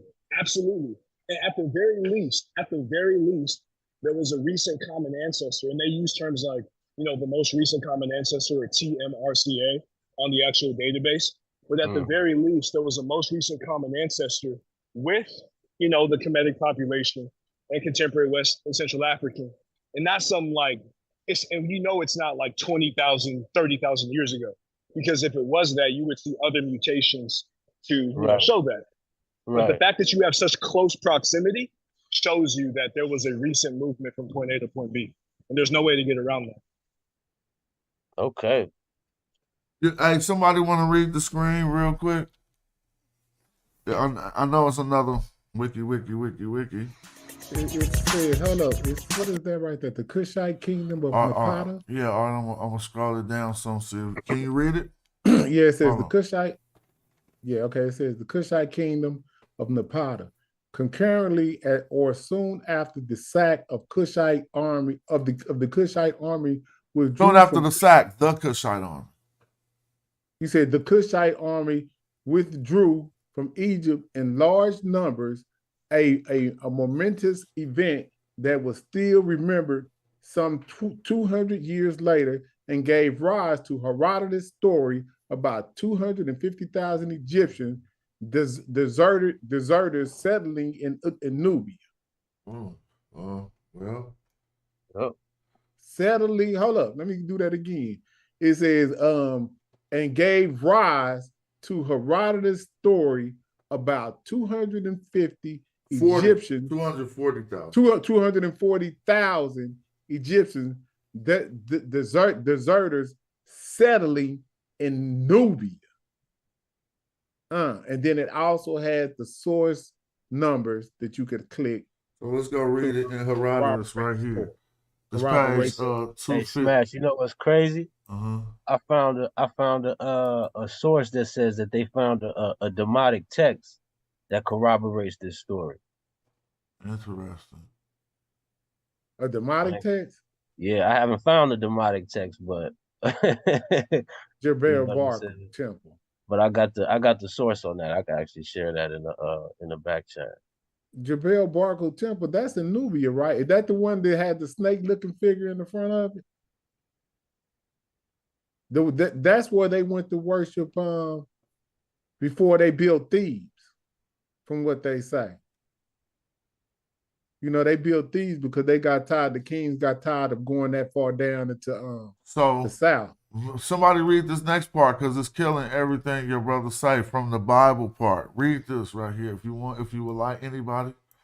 The sack of Thebes was a momentous event that reverberated throughout the ancient Near East. See, that's what I be saying. They act like it's never mind. See, the sack of Thebes was a momentous event that reverberated through the ancient Near East. It is mentioned in the book of Nahum, chapter 3, 8, 10. Art thou better than populace know that was situated among the rivers that had the waters round about it, whose rampart was the sea, and her wall was from the sea? Ethiopia and Egypt were her strength, and it was infinite. Put and Lubim were their helpers. Yet was she carried away and went into captivity. Her young children also were dashed in pieces at the top of all the streets, and they cast lots for her honorable men, and all her great men were bound in chains. So hold up, because this is me still reading the sack of Thebes. It says the sack of Thebes. So they saying that this is it in the book of Nahum or whatever. Well, they saying her young children were dashed to pieces all top the streets, and they were cast lots for honorable men, and all her great men were bound in chains. Mm-hmm. I mean, that displaces the people when you do that. Right. Because anyone who can escape that will. Yeah, ain't nobody sticking around. And I love how that's a biblical source for all the Christian apologists out there. Facts, though. Well, and it's crazy because like people try to downplay the you know what happened between the Kemenids, the Syrians, and the Egyptians, but this right here is saying that shit reverberated throughout the entire Near East, and that shit had effects later on, to hear that the because Taharka, to be big enough to have made it in the Bible, to be the Egyptian emperor, really, king of the two lands for real, that gets his whole entire staff kidnapped and his crown prince, like that's crazy. Hold on, let me ask the question. Who else in the Bible besides Taharka was, as far as supposed to have been some type of rulership or authority, was mentioned in the Bible? Because do they mention like King Seti or Ramesses or anybody like that? Ramses and the other ones, they don't mention my name. Yeah. They don't mention them by name. I don't think and this so. is, Yeah, and I'll be this right is back. aside, do any of y'all know where the land of Pathros is? The land of what? Pathros. Pathros. I've heard of it before, but I can't remember where. In the Bible, Ezekiel 29:14 says, I will restore the prosperity of Egypt and bring its people back to the land of Pathros in southern Egypt from which they came. But Egypt will remain an unimportant minor kingdom. So basically it's saying that they came from the south, right? Right. So it's kind of like, it kind of works with the other verse. If they got invaded, they would go back to like their ancestral stronghold, back home, so to speak. Facts. So why are people acting like that's something not simple to figure out or understand? Cause they Christomaniacs, man. Yo, that was beautiful. Christomaniacs. Yeah, we got to come up with some type of slick little reverb for this little Egypto because they crazy. Something like I said, it's got to be some type of indoctrinating factor that's holding them on to some of these things that they keep espousing out to the community. It's crazy. It just makes sense. And the fact that Smash, I feel like Smash didn't explain the same things so many times. Yeah, and I'm it's so damn near finna obvious. start reading glyphs like for real. Fact. You know, he done did it so much. I'm Don't starting forget to when see I talk to them I boys. done seen you on here spitting glyphs and stuff. So like, When I talk to them boys, bro, I be feeling bad after the way they be getting done. So they could go huddle up in their own little echo chamber. But I just spoke with Garfield on the show 2 or 3 days ago. Y'all see how that went? It was humiliating. Mm-hmm. And so, I just let him chill. He moved the goalposts like 5 times in that entire I just conversation. let him chill. Word. yo, Yeah, me too. At first I was kind of like really trying to help because see, they don't understand. I thought I was helping. But after a while, I seen it was some type of game.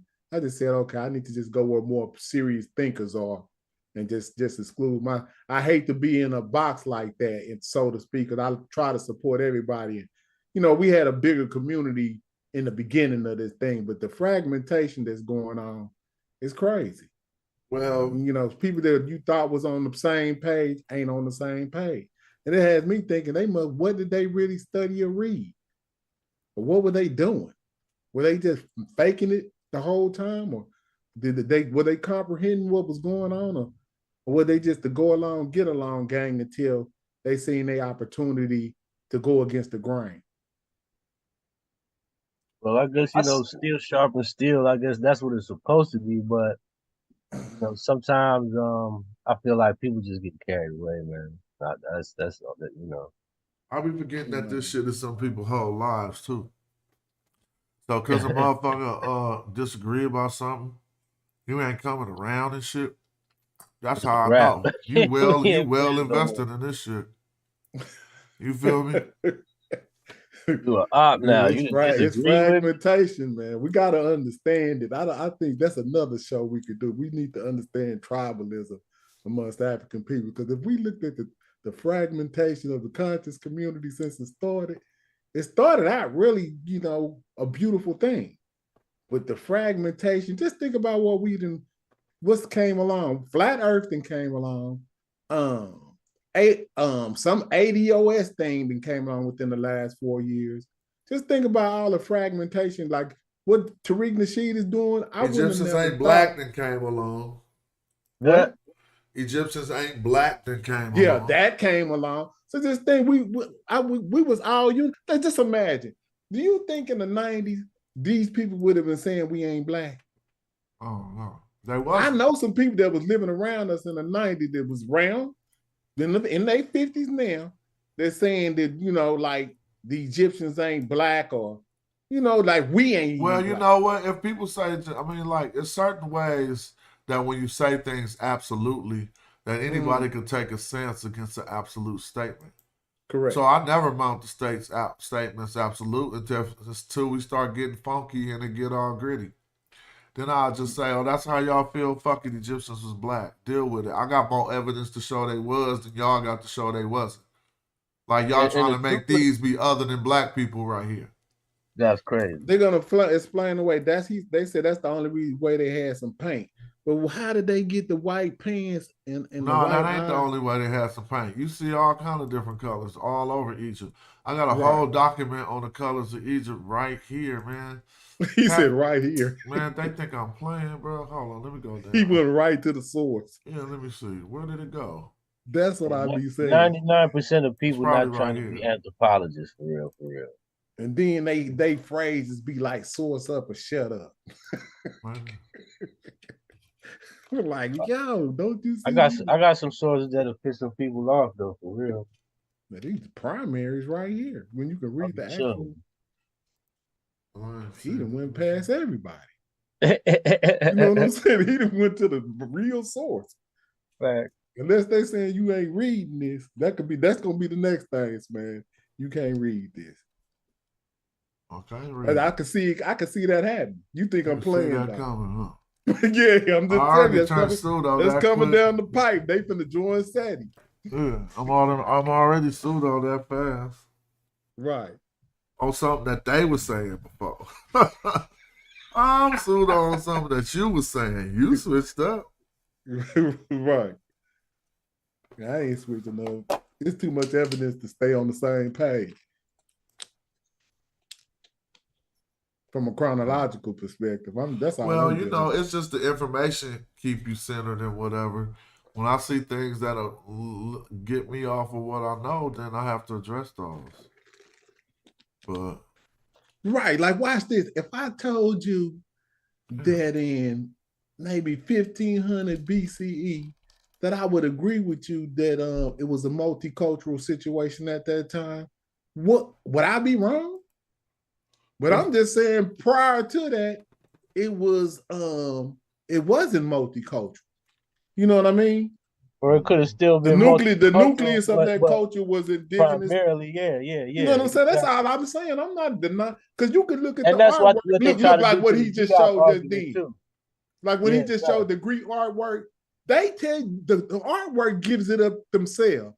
When you start looking at those tombs in the Fayum in the 300 BC, they look totally different from the original artwork. You know what I'm saying? They start to look Greek looking. I'm not saying that those people didn't get buried there. They did. And I'm not saying that they wasn't Egyptians at that time. But that's late. I mean, like, we haven't even been in America. How many years y'all say we've been in America? 500 years? Man, like, I mean, the country, max. Yeah, like, I'm just saying that this country got developed from what we know it as America. I'm going to give it 5. Because I think they started coming over here before then. You know what I mean? But 500 years, man, look what didn't happen over here. The whole population of Indians is gone. Am I lying? No. Where they at? You ain't lying. That's what you're saying. Where are the Indians at, no, bro? somebody said 240,000 people ain't the whole. No, that ain't everybody, but we got to remember ancient populations was a lot smaller. And well, so it gotta be everybody though. Exactly. We just saying some people was displaced out of Thebes. Some of the people like told those really pharaohs. Niggas is saying we talking about every single Egyptian got up at the same time and did a straight file line down the line and walked to Nubia. Like, come on, man. Man, we can show the war right now in the Sudan and watch the migration of how them people is leaving and fleeing and going south. They're doing it right now today. They're doing it right now in Palestine. Mm-hmm. It's only one way out, and they're trying to get out. They can't go to the ocean, and they can't go back into Israel. They can only go towards the Egyptian border. That's it. Either that or get slaughtered because everything they dropping bombs in the north. So now you think that occupation of Israel ain't gonna eventually displace the people that's on the Gaza Strip and minimalize them, and then and then in 1,000 years it ain't gonna be no more of them there. No disrespect, I hope that don't happen. That won't happen, but that's what's intended to happen by the actions being taken by. Right, history shows. Yeah. Right. And then we gonna be saying, "Oh, how you think they was there?" We seeing people get moved up out of certain places in real life right now. Now look, he with his light skinned chick. I don't know how to call it, but people was drawn certain ways intentionally. He said with his light skin. That was his girl. I mean, that's all I can say from not reading it and just looking at it. But in the same time period, you can see they still got that traditional reddish hue. So I'm saying when they didn't use that reddish hue, they didn't intend to use that reddish hue. Like, let's just look at these dogs right here. You see black and red on here, right? So that means if they wanted to color him black, they could have colored him black. But they knew we would have thought that he was from more Southmore. But look, that guy dude, he had some black hair. The dude that was down at the bottom, he had that reddish hue, but he had black hair. Interesting. Oh yeah, okay. I did see that over here. Little throat. Maybe I can't tell what that is, but you might be right. No, that ain't the picture. It Oh, was that's the not other. the picture. Okay, cool. It was the one right above that one. About this one? No. When you was down there looking at those cows or whatever, the dog or whatever you said that was. I don't know, but I'm lost now, so let me try it.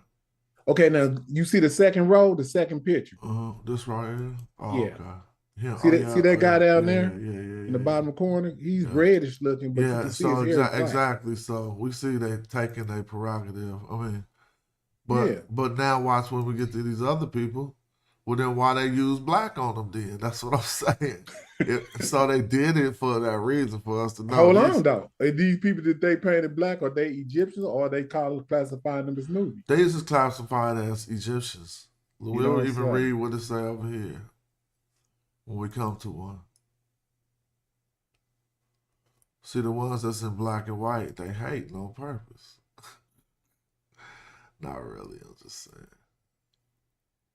Shout out to everybody who mad at me because I think Egyptians was black. Y'all know y'all wrong. Y'all should just ask yourself how wrong y'all is. No, Smash, the scribes that drew that was black nationalists. Shout out to everybody who support and send me donations because this is the last place that you can find some Black Egypt stuff. Everybody else tripping. I appreciate y'all. What you had said, though, I heard you, but what you said? No, I was just joking and shit. I was saying the scribes who made that was black nationalists. You can't trust them. Yeah. Now, we all up deep in a museum right now looking through that collection. They got some on Ankh Tefi right here, but it ain't no picture on it. I wish it was there. What's the significance of Ankh Tefi? He was the overseer of Tasseti. But you don't got no images of him? Well, here goes no some images. Let's see. This don't say Ankh Tefi. It was right above Ankh. Yeah, Ankh Tefi. The tomb owner is Ankh Tefi. So let's look. I mean, you know, standard Egyptianization. But I'm just looking to see anything we can see. I can't say that's him. I would love to see when we can see one that is him. They ain't got no writing, dude. No. But is this a time period wasn't writing one going on? No, that's not true. This is just a different. This is to be represented as we see it. Like I guess it was just decorative. You know, either that or they scratched out some shit. You know how they do it. It be stuff scratched out too. But we looking at the places. But it's a whole section where you could just go look at pieces of stuff they broke off and stuff. I'm like, y'all that blatant with it? That y'all got broken coffin chips right here. What was that in? I seen something in Aswet. See, I be loving Aswet. Well, I'm just looking for the images. Dr. Ben put me on Aswet as the furthest north they went when in the inception of the unification with Norma. That's what I was just thinking. Those pictures are from Upper Egypt or Lower Egypt. These are all from different places. This one says the theme appears in a tomb in Bidi Hassan at Thebes as well as Aswan. But this grave is in Bidi Hassan. So that's Upper Egypt. Yep. Yeah, that's Upper Egypt. And they came blackity black. When they was choosing the colors, they chose the color of the hair on him. Right. So hold on. This is an original picture? Yeah, this is a photograph. Oh, okay. I just trying to make sure this wasn't a rendition in that. Yeah, the renditions are up here. Right. Yeah. But that's why it says photo by him, John Wyatt. Okay, what dynasty period is this right here? Several set 12th. Okay. So they was that damn dark. So all these, you notice that these are all in the same family. I mean, I've had several set, but not Mentuhotep. That's 11th dynasty. So I like just looking at these too. Just to look at the variety and how they was doing it. They used that dark ass color and wanted you to think the people was olive.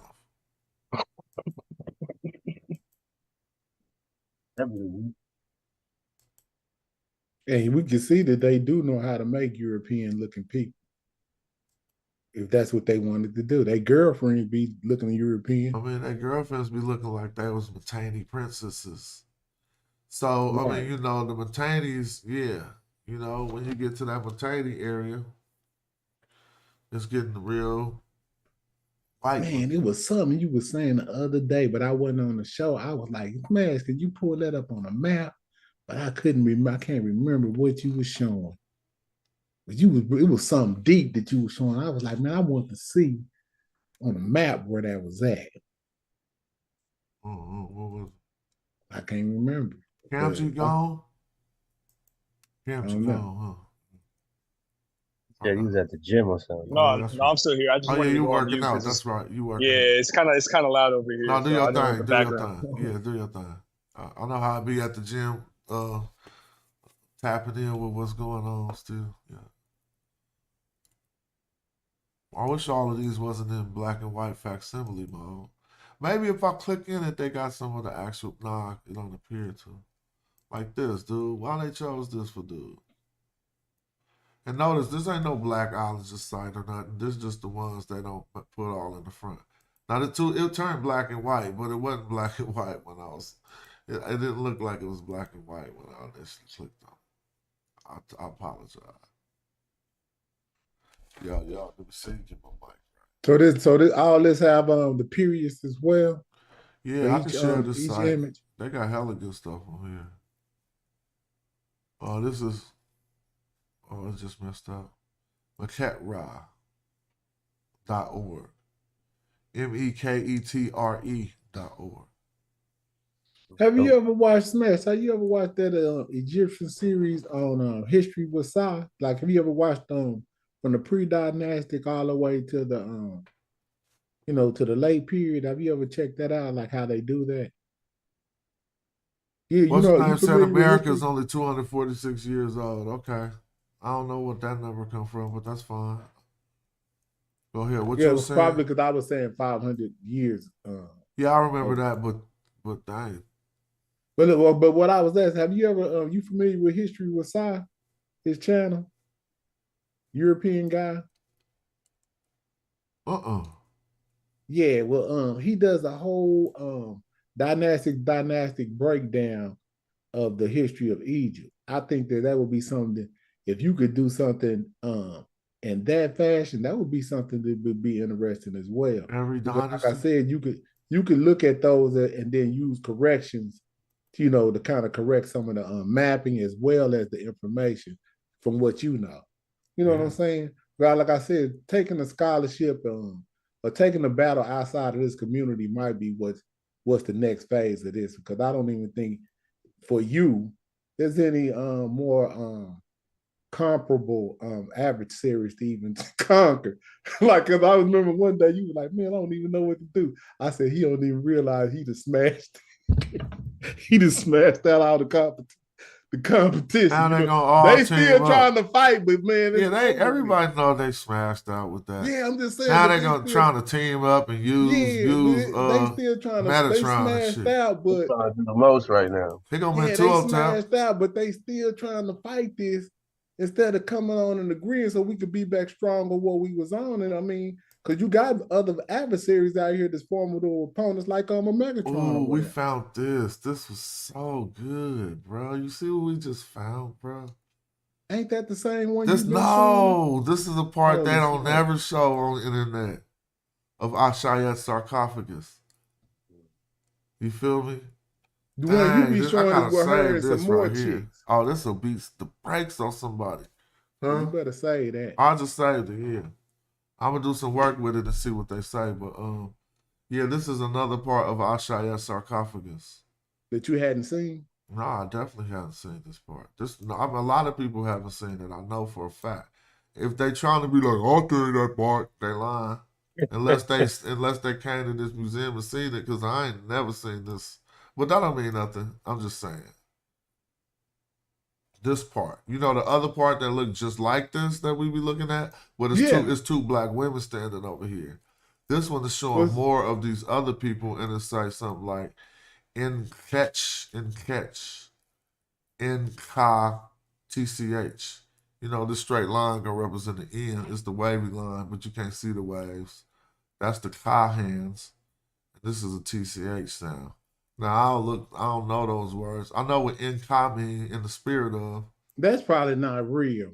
You think they No, really oh got no, the this is word? a museum. So this reproduction is Look, look, I'm like, maybe that's not real. The well, this words they done put reproduction right. is gonna be Hold on, Smash, because they keep saying the same thing in front of everybody's face. yes. So why would it do that? We're gonna see what it say. In catch might mean whatever they was doing. We have to look that up. And normally when you see Nka, it means in the spirit of, or you know, under the auspices, like in the spirit. Nka in would be in the spirit of, but this say Nka TCH.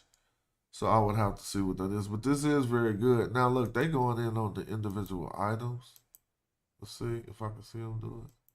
Oh, they ain't responded to it. Yeah, they done brought up Cal's League. Oh, it's way more stuff they got. Let me see why they popping. Oh, so basically, when I click it, they're showing which portion of the text that is. Look, when I click that highlight. They highlight. When I click this, so it's showing you who. She's detangling or combing the hair. Well, they really called her a client, dog. Oh my God. You will hold up, You and you can't know make she's this the actual. up. Yo, you know she's the actual princess. Talk about your now that's Asian centric right there. She's detangling, combing the hair of her client. That's not the queen? Wow, that's Ashayat. And you know her name. Okay, hold up. That right there in front of her face right there. What does that say? Is that her name? This ain't even Ashayat. I just read it. Thanks for saying zoom it. in on that right This there. is Kim C. This is the black woman. So it say her name right say there. Kim Thanks C. for making me read it. So this is Ak. Hold up, you saying that little eyebrow look is the Kim glyph? This is a K. No, right there to the left. Go back to the left. To what my is right. That little eyebrow looking thing? Let me just read it from the right. Okay. That's giving us like Ak. I'll use a different dictionary too, right? Y'all see the dictionary when I pull it up? Yeah. So it's gonna go to one of these ox. You can damn near see half of the thing right there, but they drew the whole thing. But I ain't gonna go there. I'll just get the right one. Then show y'all. And somebody want to say doing this with DNA the other night. That was crazy. Say what? TLA'd me. What happened? He did this with DNA, bro. He got a chart like this. Oh, that helps with the DNA? Yeah, he could do the same thing with DNA. Yeah, it was my last line. I just basically went over like the downstream subclades of EM35 and EM2 just to show that it went from the Nile Valley to Western and Central Africa. All right, that's what's up. Let me see if I can find this. Yo, and they still say there's no connection. No connection what? Oh, to the south? Yeah, after you show the proof, you know what I mean? Hey, but y'all know that at this point, they got bad service. Asaram Kai, he showed me this. There's actually evidence that Sesostris traveled to West Africa. Where that's at? What's the evidence he showed? I gotta find it. It's in a text that I have. I'm gonna post it when I find it. But like, it's basically a scholar that's trying to determine like where the extent of his rulership went, and I believe it's an Italian scholar like who wrote a peer-reviewed book about it, and he concluded it was in West Africa. My man said it's M-Ak, not just Ak. I knew it was something like Ak, but that might be right. That might take me in the right direction. Because I was just looking up that Ak and couldn't find it. Here go IMAX. So yeah, there we go. Thank you. I just said Ak. I left off the M. Thank you, good brother. The Hootie. Now I said this say black woman. They gonna try to refute me and watch this. So y'all see it right here? How we found this M-Ak, not just Ak, right here. Now you can see it right here too, on the front of her name. Now the part that we gonna not know that this is Kim C is because they wrote this in hieratic right here. This is a hieratic K, and so to substantiate that, I'm gonna go to transliteration. Maybe they will add hieratic in here. I think they do. Let me see. I don't know why I'm thinking that. See, this is what I be talking about. At the bottom of the page, is they gonna show the hieratic? Well, I'm just gonna say hieratic script. What's this? That's getting to the bottom of something. So it spells Kim C. I'm just saying the way you be getting to the bottom. Yo, I don't see too many people going around that know that you got to go to the hieratic. Well, that a lot of people would have messed that up was they had not been studying the hieratic. But if you study some type of, I mean, if you even read that, like it's not fully hieratic, but you can see what's going on here. So what I'm looking for is a way to prove it to y'all. That's all. So Correct. let me find a source that has what I need. Oh, Omni got it. Right. Let's see. All right, so when we come down to the K, you see what you see? Is this thing like with a mace, circle going like down? head. Now let's go back to the text. On her name, we're going to see. But now it just ain't enough space for it to go down as much. But you still see this circle with the thing coming out, which is, now that's also an M bird under it. So we got Kim. Then we got an S, a reed leaf, and a T. And then a determinative for a woman. Now, when you use this S, it just say a man. But for some reason, they put this reed leaf here, which makes the reading a bit different. But everybody knows Sa or Sati. Sa is a man, Sat and Sati is a woman. And so when we go, now what I'm going to do is go like this to prove what this say and go K-E-M-S-I-T, Egypt, E-G-Y-P-T, and just let Google show us too. So now we're going to show, look, but what did they do different? They wrote it with the different K here. They don't have the hieratic K. So we still see K-M-S-I-T. So if I look up now, the I is what's making it so that someone will argue, well, you can't say that means woman because sometimes this is transliterated Sa. But everybody sees she a woman. And no one can tell you what S-I-T means besides woman. And we all know Kim means black. But some will still tell us that she's the complete woman or it don't mean that. So that's why I went into my homework to all the other women named Kim and seeing that they was that it was a physical quality of them. Now look at how she was depicted. You probably couldn't imagine her nut with some black ass hue. I'm just keeping it in the buck. Because she looking straight Nubian right there, like, you know what I'm saying? But let's That's the same woman? That's Kim C. As And we can the tell hair by and her everything. name. So they might even show us, see, they got her depicted different right here and a different thing, the shrine of Kim C. So, you know, their hair changed over time. But the fact is, this would have been Ashayet because Ashayet got a sarcophagus looking like this exactly. But it ain't Ashayet, it's Kim C. So let's go back and see what the attestation say. It's not going to say Ashayet, it's going to say Mentuhotep wives or something.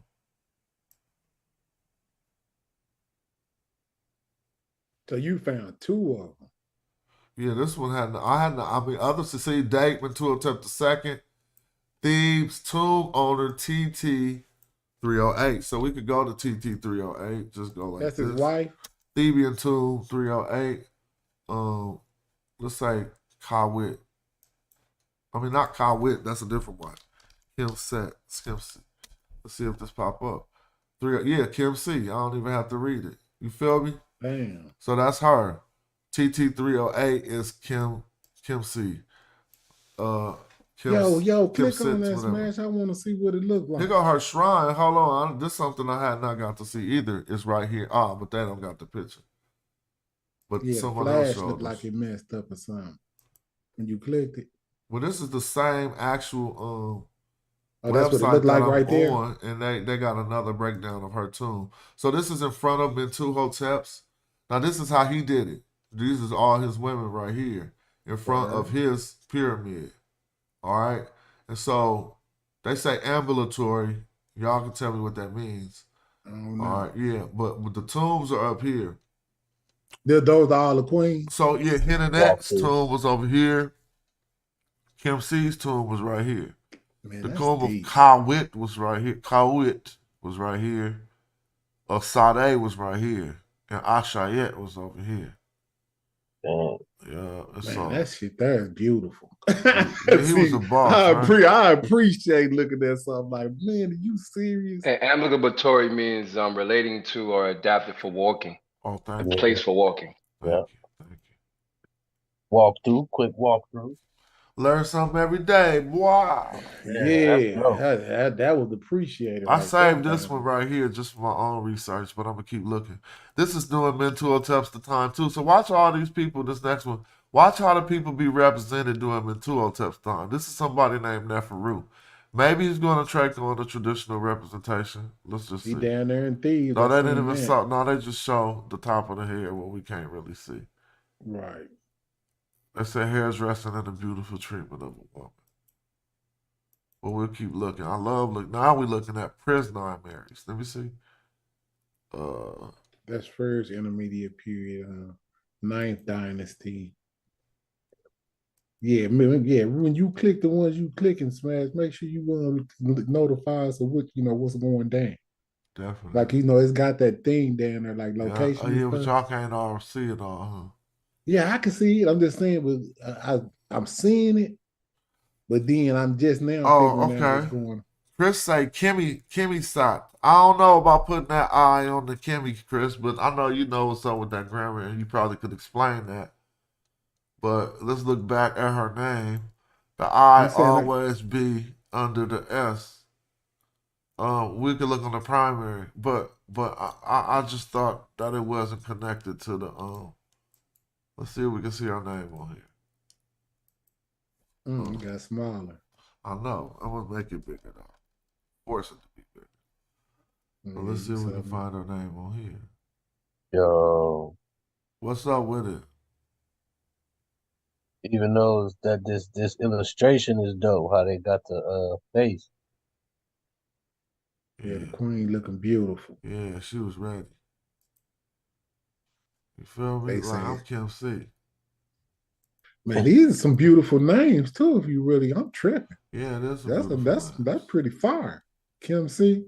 I mean, some of them names is hot. I mean, what was that other one was named like Sade. That's the first Sade. That shit. These some beautiful names you can give your daughters now. I'm looking like yo, but see they saying that's going too fast, man. If you name your daughter one of these names, well, you supposed to. What else you gonna do? Pick it out the clear air and say Tafiki? They be like we just be making up names, right? But that don't honestly, got no meaning. Diop showed how a lot of the names, you know what I'm saying, if they don't want to say are cognate, are definitely similar, going from Kemet to West Africa, and even from Central Africa to West Africa, man. So Kim is simply just a term for black, basically. I mean, dark too. Yeah. Excuse my. Also complete. Also ending account of something. But yeah, all right, I had a good source. You know what? Look, in those contexts, how they use outside of black, that would be a good damn conversation. Check out this like source, when they use the word Kim outside of black, how would they use it like in a sentence structure? What you mean? You said like complete. How could you use Kim for complete? You know what I mean? Say that the accounting is done. Oh, so people mess that up. It's most often said it's complete like you paid in full. I even showed people that. That's why they messed that up. And I told my boy Domo that Kemet was about his paper and he didn't see the angle I was about to take on it. Now check this out. I'm literally about to type paid in full right here. PAIDNFULL. That's Kemet, bro. Oh, why they doing me like that? That's Kemet. Maybe I should change this. Let's see. Paid in full is Kemet. But maybe we have to see that in a different dictionary. I'm just going to put paid. I've never seen that though. I'm just going to put paid. Dues to be paid when a person get paid in full though. Let's see what else. They ain't got that, so it's cool. It's in a different dictionary is all that's telling me, but there's a rendition of Kemet that does mean paid like that. Let me see if I can just get into this source. It ain't opening. Now that I want to share it with y'all. It's a good ass one though. An Egyptian dictionary I hadn't seen many people messing with. So if Kim C don't mean black woman, she's the complete woman. But she was the black woman. Oh, so that's Everybody what thinks she somebody in the got, chat. Somebody said that's what it means. huh? That it doesn't mean that she's black. It means that she's complete. Well, her name say in context here. What's this, Chris? Are y'all readers in the chat? This in context is on her. Remember that word that was in front of them other people? Yeah. Is in front of her name right here. In context, or in context on have her best or something with that wine jar. One of the wine jars. Your car. It's about something about the car, but I don't know that phrase. There's certain phrases that reoccur over and over in context or whatever they're saying. Is one I'm not familiar with. The proper use.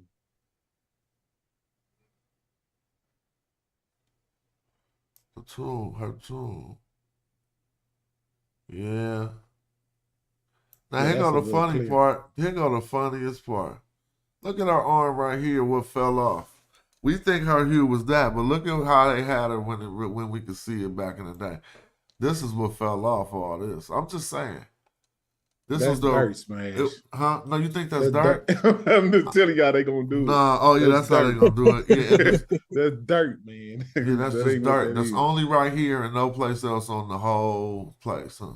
You can see it everywhere though, right there by her breastplate. They make her look like she had a mustache. This is still her. A beard. That looked like straight gold teeth. Yeah. Yeah.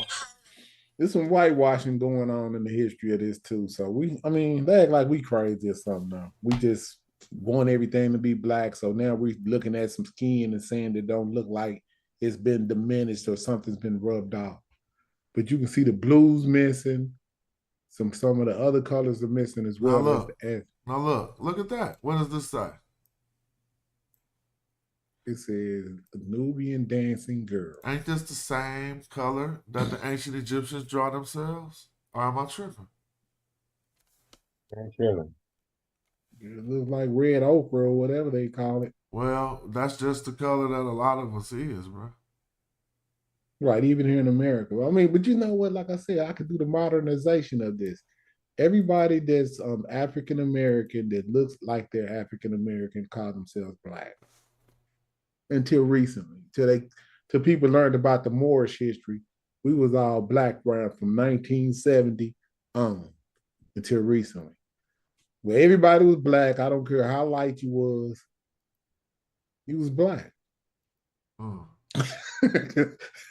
y'all remember that? I'm making this up. What's the problem to say that? He said, black and I'm proud. We can't see it. I'm sorry what y'all couldn't see. I didn't show it. Oh, okay. Oh, I was talking to somebody who said they couldn't see something in the audience. Yeah, that temple, that layout of that temple, man, that was deep. Oh, you can go through that temple on digitalgiza.com.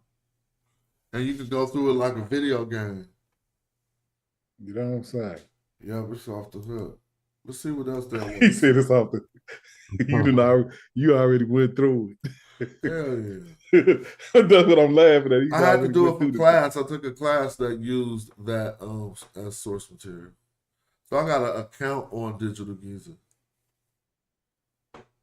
You know what I'm saying? That's first intermediate period. That picture you just clicked, I thought you clicked that. Well, I'm zooming through some of these tombs now, and I'm just seeing if any of them showing the wall of the tombs.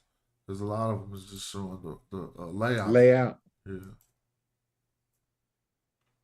Like this one got. Man, I just like this. So is all of them laid out the same? Pretty much? Like a template. It was a standard way, but everybody tried to beat everybody because the way his was laid out, I don't think I've ever seen that before. Yeah, Menkara's layout is different if I'm not mistaken. Yeah. And like how he buried his queens right in the front like that. Oh, that was so when in Khufu's layout, would it be similar? Would Khufu's layout be similar to that? Now we gotta remember those was Mentuhotep's wives, but if we keep it a buck, they was buried in front of Menkara's pyramid, and that's what we gotta remember. Let's see if that's right. Why would that be? Because you be doing stuff after to make yourself seem like the boss. Now we're gonna have to go to Digital Giza right now. That for Harvard University. Let me see. Man, is this my computer? Everything I click on ain't You loading must today? have got firewall blocks or something to where I ain't nothing blocking can't. this because I'll be on it. Watch this. I'm just saying that's what it's looking like. You Yeah, got see, some there it kind of go. Look, it's right there. So let's Okay, start the wait. tour. That's the computer. I mean, that's the internet. So let's see if we could go there. I started the tour. Why don't they show me that? It's low. It's low. It's low. We about to go right to that. We about to the go one you right was to talking about, or to right this to is the one we this was the just Giza looking at. Plateau right here. Yeah, but we could go to the pyramid that he buried his wives in front of, if I'm not mistaken. Let's go see, explore. So now if we make it big, and you could really go there. That's what I'm saying. Like, let's see. This is man. deep. You gotta learn how to navigate with these controls, right? I'm just gonna go like this. This the Giza though, right? Yeah, that's what I'm saying. The other one you want to talk I'm about. gonna go to the one that's over to the right. Oh, okay. This Khufu. You can do that? Yeah, so I'm gonna back out of Khufu. You just gotta return to the tour and look at the map. Let's get out of here first, right, and go to the map. Look. That's the part I wanted anyway. So we won't. That's Khafre. This is Menkaura. Now let's go look and see if I'm wrong. There's some burials around here. Oh, that's the smallest pyramid. But here's the. But they put me inside. So I could be very wrong because when I'm looking at the overhead, it don't look like that layout. See, it's supposed to be some stuff like this around there where they got buried. So let me go back. What was that? What we was looking at where they got buried? Dang, I don't know, bro. I couldn't remember. I probably closed it. Look at the last. Oh, I remember. Her name was TT. Maybe it was the last thing I copied. It was TT. Yeah, it was. Yeah, Kim there it go. About TT 308. So all we got to do is see where this is at. Yeah, it's a Theban tomb, so that ain't it. It's in Thebes. I need to stop right now. TT means Theban tomb.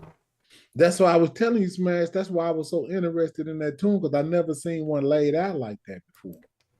That was pretty interesting. It's in Thebes. So hold on, let me ask you: do you think this tomb right here is older than the ones up north, right? Or would you say Deir El Badari? Okay, there we go. So what? Is this tomb older or younger than the Giza tomb? The one that you were trying to show us. This tomb?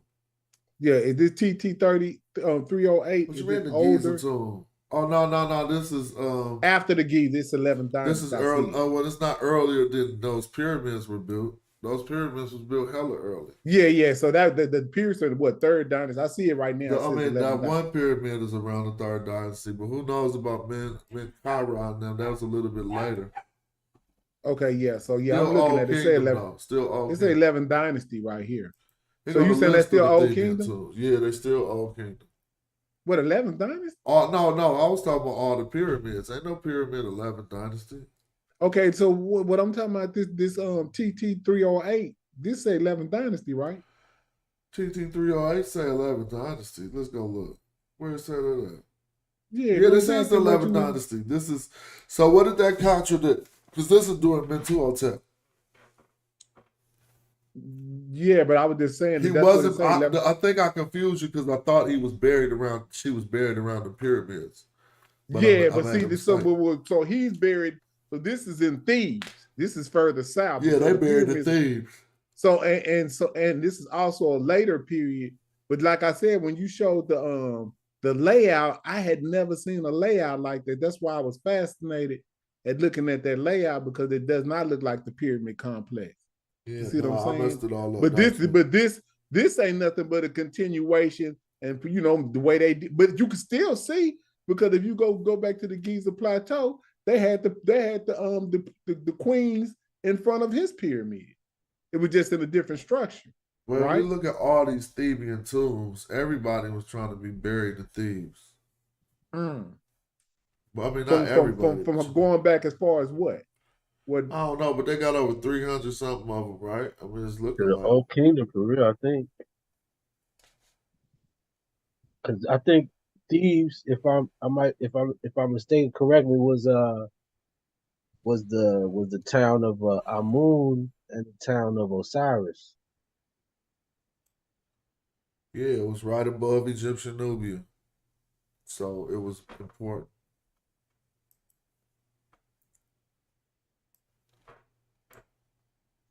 Which location would you say was the capital? It'll either be Thebes, Memphis, sometimes Hermiopolis if there was a breakdown or something. But normally the most cited places you hear about is Thebes and Memphis.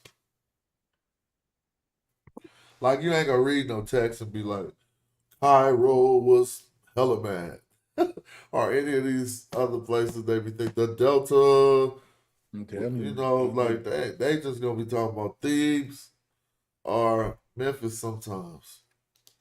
Yeah, I watched that history with Side Man. He broke that down, and I was like, "Yo, I could see a couple of flaws in what they were saying, but I seen where you could somebody like you could clean it up and do it and illustrate it in that same way, but the right way." Because that's when I first figured out that the prominent crown is the white crown. That other crown don't really matter. They don't really seemingly care about the red crown, from what I've seen. And the most of them are depicted with the white crown solely. They don't really have, so I think the white crown had a more prominence to them for some reason when I looked at it. And then every time the unification seemed to come, it came from the South, like almost every time. So that's just stuff that you got to know. You know what I'm saying? Yeah. Like even before you brought that along, I knew that, but I was great to see when you was on it like that too. That just showed that you did some real studying. But I think that you're better at it than them because of your reading of the text. I don't think that the people that I was looking at, those European guys, I don't think they can read it. It's nothing like showing the primaries. Yeah, I think you got them trumped just by the reading. But I don't know how much the AI stuff that you doing cost, but that's how they doing this stuff. That seemed like that's just going to be the next wave. Yeah, that is the wave, and it do illustrating. cost. But we got a lot of good supporters on the channel, so they enable me to, it's some memberships, and so I get to do that to invest back into the channel.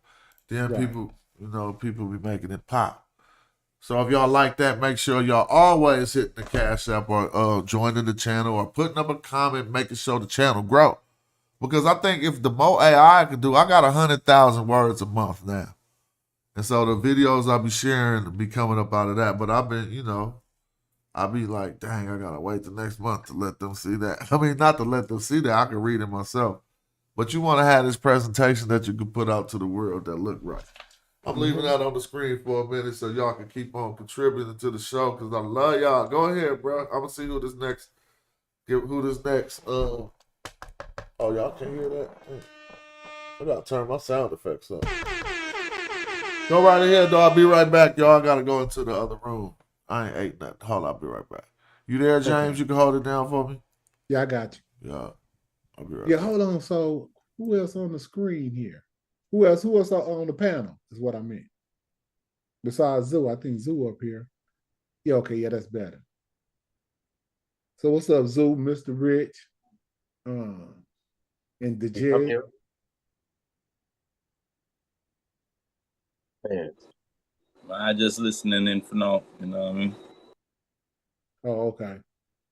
What's up, Mr. Rich? Yeah, I see y'all all too. Peace to y'all too. Hey, what's going on, homie? Everything all right? Yeah, I'm good. Just over here. Yeah, I'm just listening to the information, man. And it's just undisputable, you know what I mean? Yeah. Right about now, and the latest thing I heard, man, when Ngozi was talking about, these people were more of Arab descent, and Jabari asked him what his evidence and his source. He said, it's the DNA. That's the source. I'm like, wow. So they supposed to be having a debate? Don't stop, man. Just don't stop. So they supposed to have a debate, him and Jabari? I was asking that to Mr. Rich if he could, if he knows if they're supposed to be debating this. So I guess he's gonna be.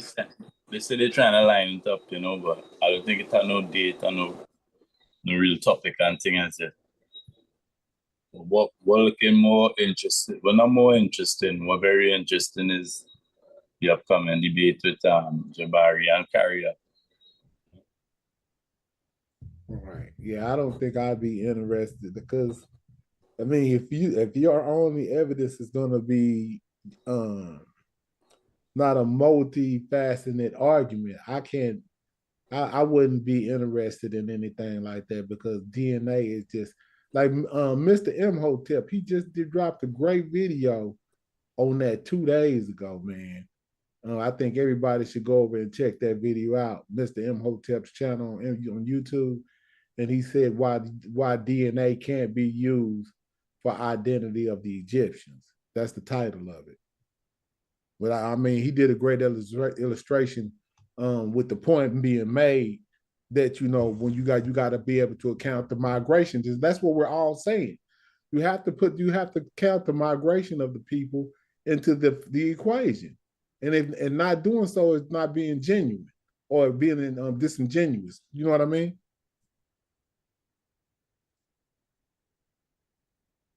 Yeah, they rather talk about the Hebrew migration. Yeah, I mean, even if you talk about it, they don't even call that a migration. They said that they were always there. But what I'm saying is we have identifying markers of, even through DNA, of incursion of non-Africans. Like non-African DNA means it's DNA that's not on the continent. Like it's real simple. Do y'all understand what I'm saying? Am I speaking a foreign language? You know what I'm saying? They have there is a such thing in science is African DNA and non-African DNA. Now, see, like James didn't make that up. Because you know what I'm saying? I'm just speaking in English. Because Africans cluster more closely to one another than not. Yeah, and then but they use the incursion of an archaic human called Neanderthal to identify when they come James, into. let me share my screen, brother. Go ahead. I don't know if Smash has it available. I don't know if I got control of that. Try to share it and see what happens. Are you trying to share it? Let me know. Yeah, Smash, he had to go grab something to eat.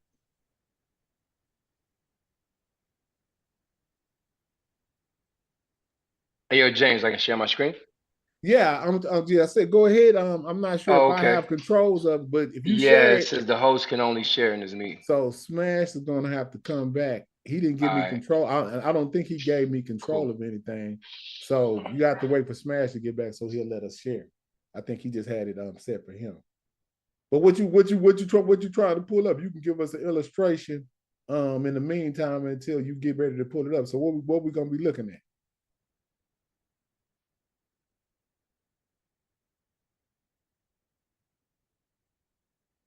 Mr. Rich. Hold up, I got a call too, so I gotta mute out. It's the rich be disappearing.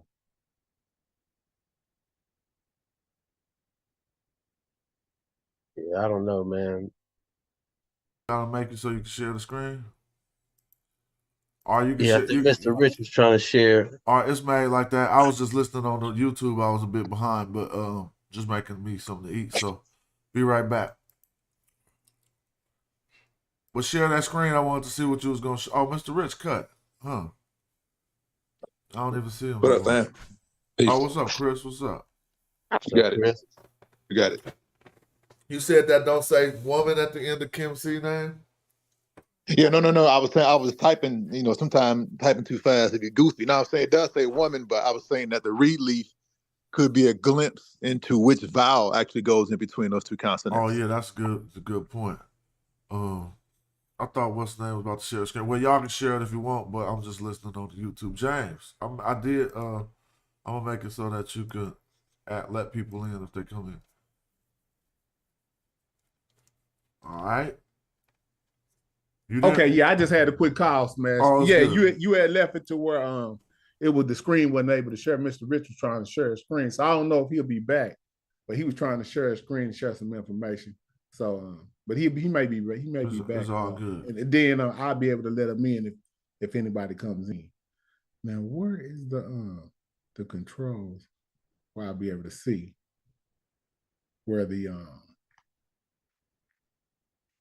where everybody's trying to participate at. Okay, so yeah, Mr. Rich, he bounced out. So I guess it's just me and Mr. Imhotep, he ain't gonna trip if you show some of that video, but forget it, never mind. I don't want to show people content. Right. Well, even if I did, I wouldn't show the whole video, but it's just even a certain part of that video where he could just show you how Can you reiterate some of the stuff he was talking about while I'm just listed though? I'm just about to listen. Yeah, okay, yeah, I do that. Let me see if I can go pull that up. Give me a sec.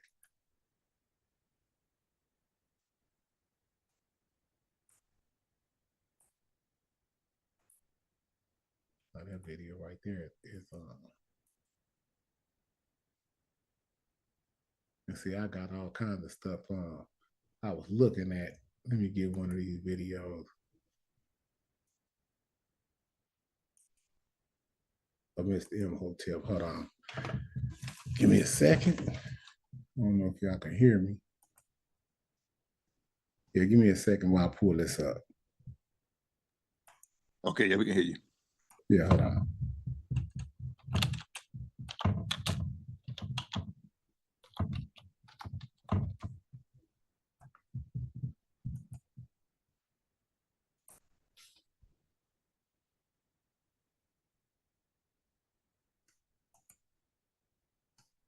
Okay. So what are they doing? Is that the video?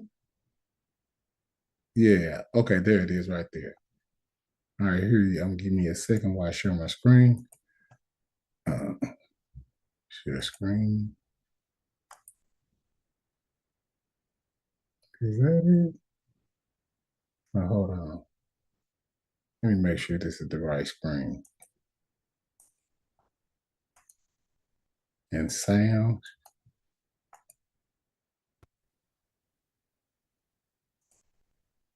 Can y'all see that? Yep. Yeah, we could see it. World superpower. There were Now hold on, let me discovered mute it everything. until I get it to the part where he uses just a chart where he starts to break down. Oh, here it is right here. But I wonder, does he does it several times. But this is a great video, and I'll put this link off in the back chat for y'all to just review so he can. I think it starts about right here, where he breaks down the Y DNA. No, hold on. I like that. That it's then maybe right here. Dang it. Okay, let me see. Right about here. Okay, now I can unmute it. Check it out. Can y'all hear this? So, if Patrick's daughters have sometimes we only have one and not all of them. All this seems very beautiful and simple presented this way. But the manipulation starts with interpretations. Remember, we said that DNA was a beautiful tool, but humans are flawed. And humans are the ones manipulating and interpreting DNA. They can make it say whatever they want. And here's how it works. Firstly, we said that haplogroups were perfect because they never changed through time. Well, that's not entirely true. In a family line, haplogroups can change following specific conditions, and here is how. This is Max, and he has a son. See, this Patrick. is what I was talking about. But Patrick only has daughters. Since daughters can't pass the Y chromosome, it means that Max and Patrick's lineage will stop at that moment, despite him having direct descendants. So, if Patrick's daughters have sons, their sons will carry a different Y DNA, which will be the one of their mother's husband, their father. And if their father comes from a foreign lineage, for example, it means that the sons, despite belonging to that culture and descending from this group, will carry a new foreign lineage. Now, see, what I didn't like what he used this R1B illustration from, because he kind of used it to suppose that it was outside DNA, even though I understand it. But I'm gonna let it continue to play, just to narrate it, so it won't be like we're just using all of the content without breaking down anything. But this R1B actually, like Cam just said it, we have great indication that it does come from Chad based on proximity.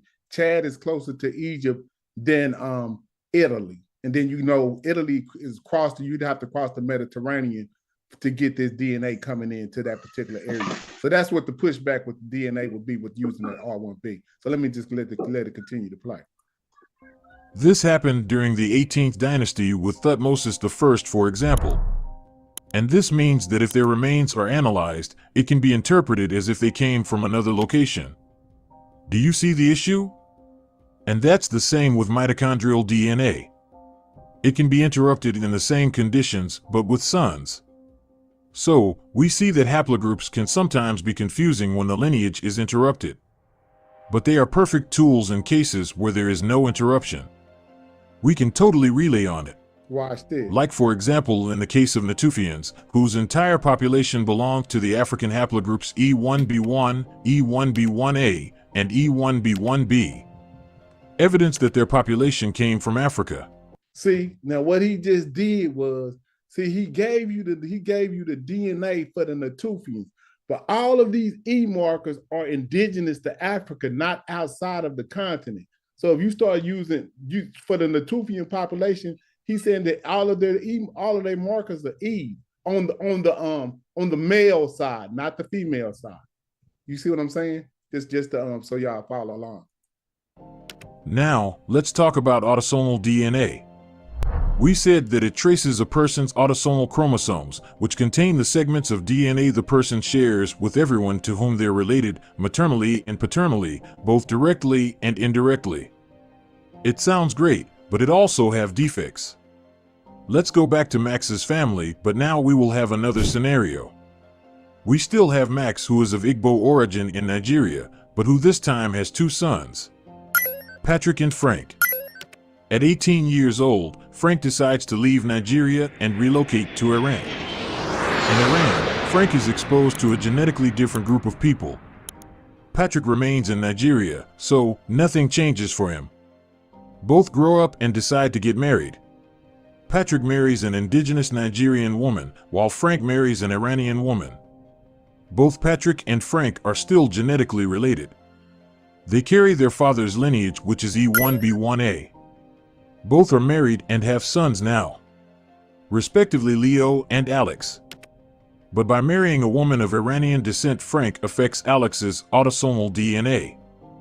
At the genetic level, the children would be 50% African and 50% Iranian, while his cousin will remain 100% Nigerian. So, it creates a distance between both despite the fact that they come from the same lineage.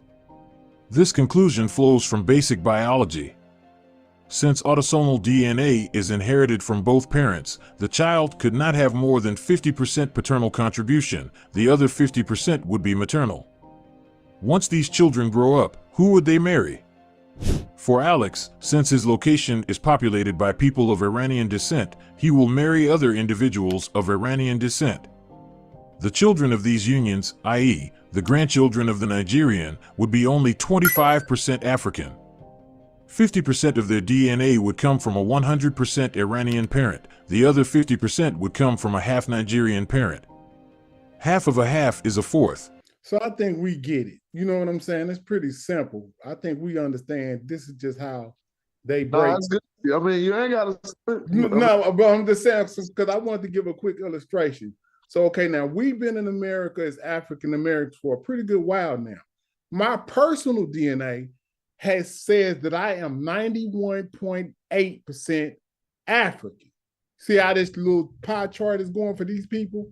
Mine is still, even at this point, this late date in 2023, my personal DNA still has me at 91.8 African. I'm 5% European and I have another 2% Native American. So just the illustration of how this works. You see what I'm saying? So just imagine 100 years ago in America, what, you know, it was kind of like almost illegal to admix. We were still pretty much clustering close to 100%, I would say. What would y'all say? Before they just allowed us to start just, you know, mixing. I wonder Yeah, what I our was going to percentages say, would over be. time, your ancestors, though, were mixing with other Africans. So, you know, what was lost was what was gained back.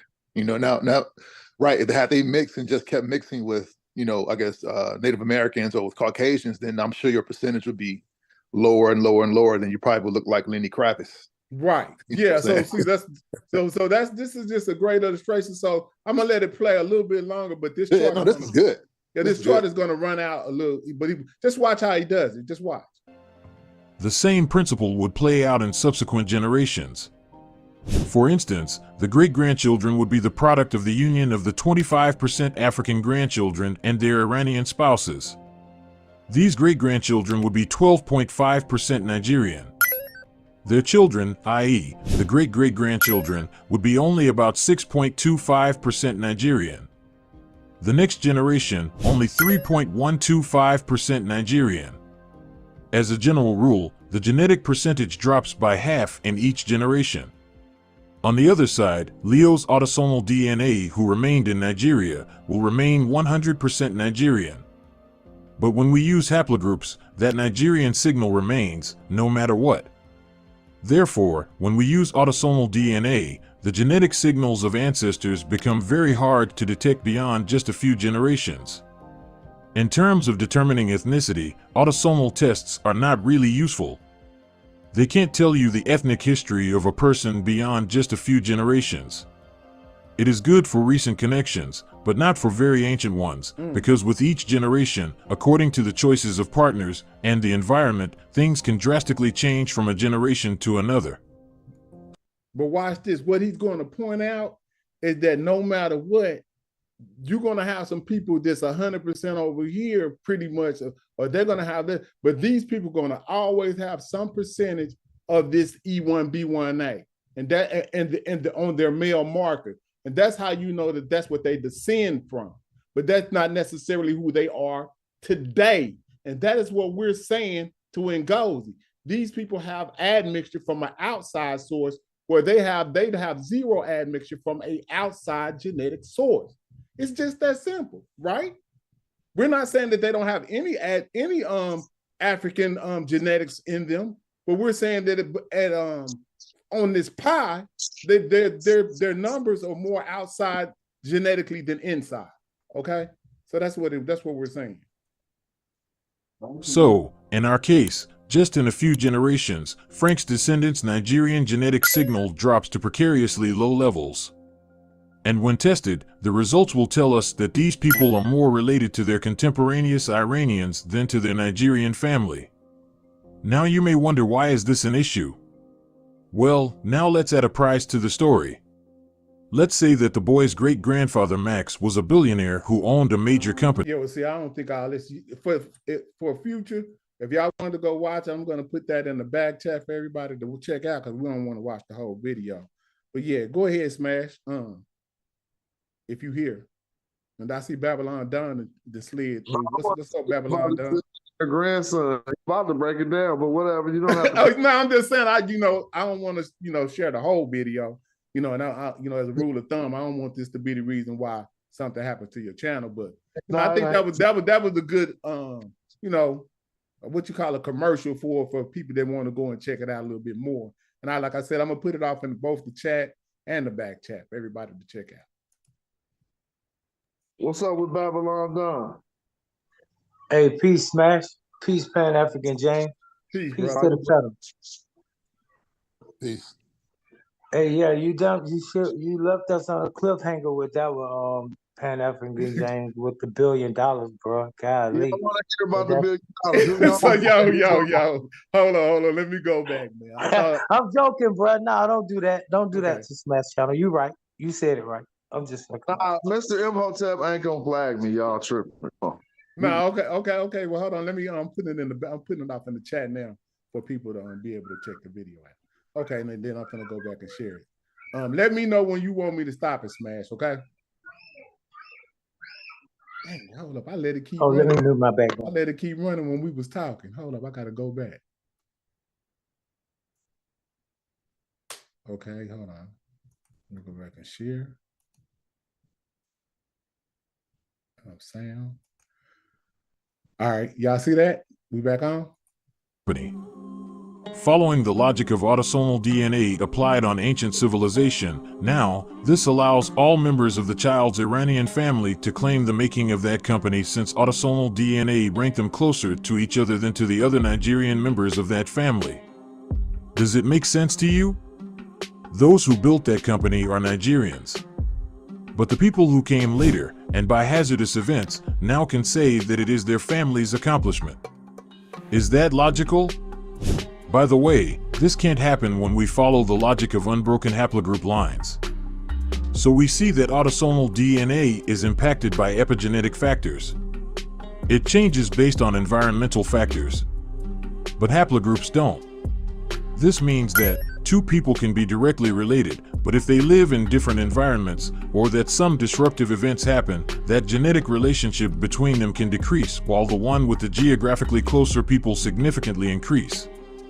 And just like that, anyone who wasn't originally part of the billionaire family and joined later through marriage or invasion, even 3,000 years after the creation of the company, can now claim his lineage to be the one of the true builders of that company, while, in fact, to trace who are the true owners, it is better to retrace that family line from bottom to top. In other words, investigating tall and not investigating wide through circumstantial alliances.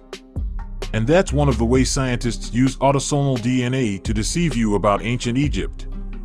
But let's go deeper, since we are talking about ancient history.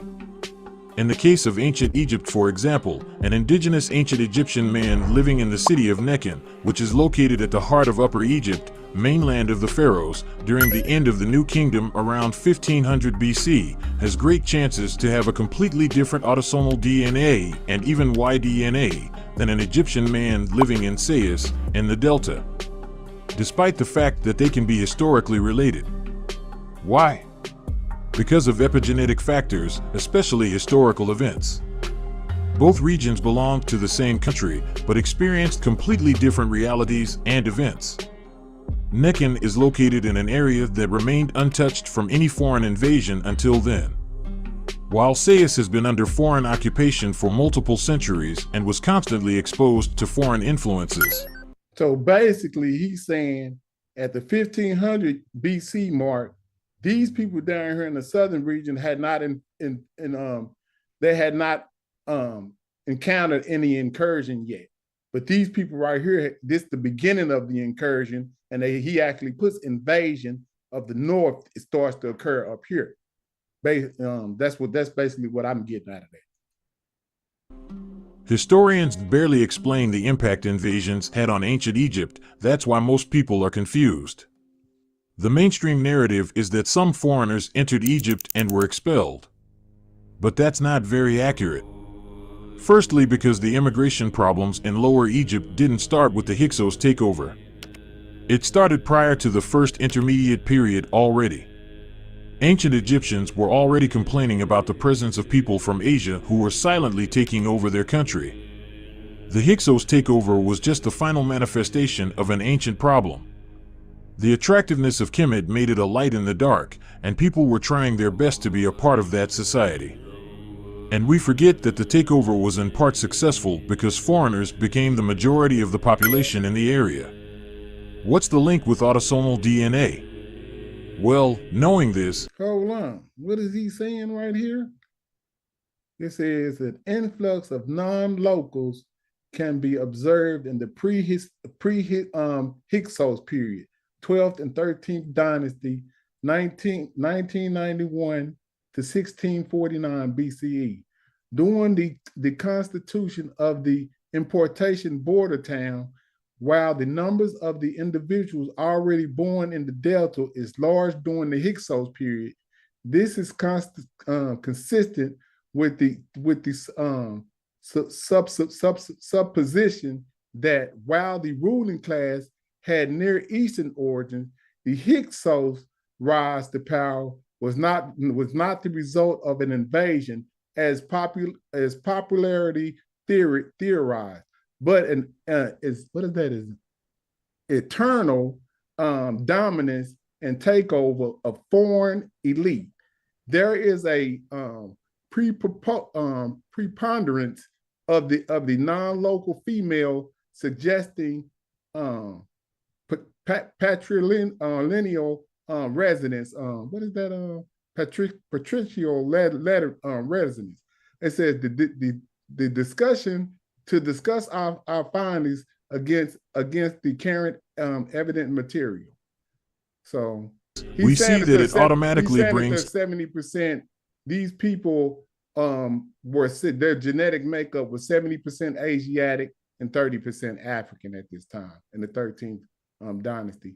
And what region is that? They're saying in the Delta, right? In the Delta region is the region that he's given here. So he's saying that there's 7. So I think so. It makes sense. One of them in Sace in the Delta, and the other one is in Lower. Okay. Okay.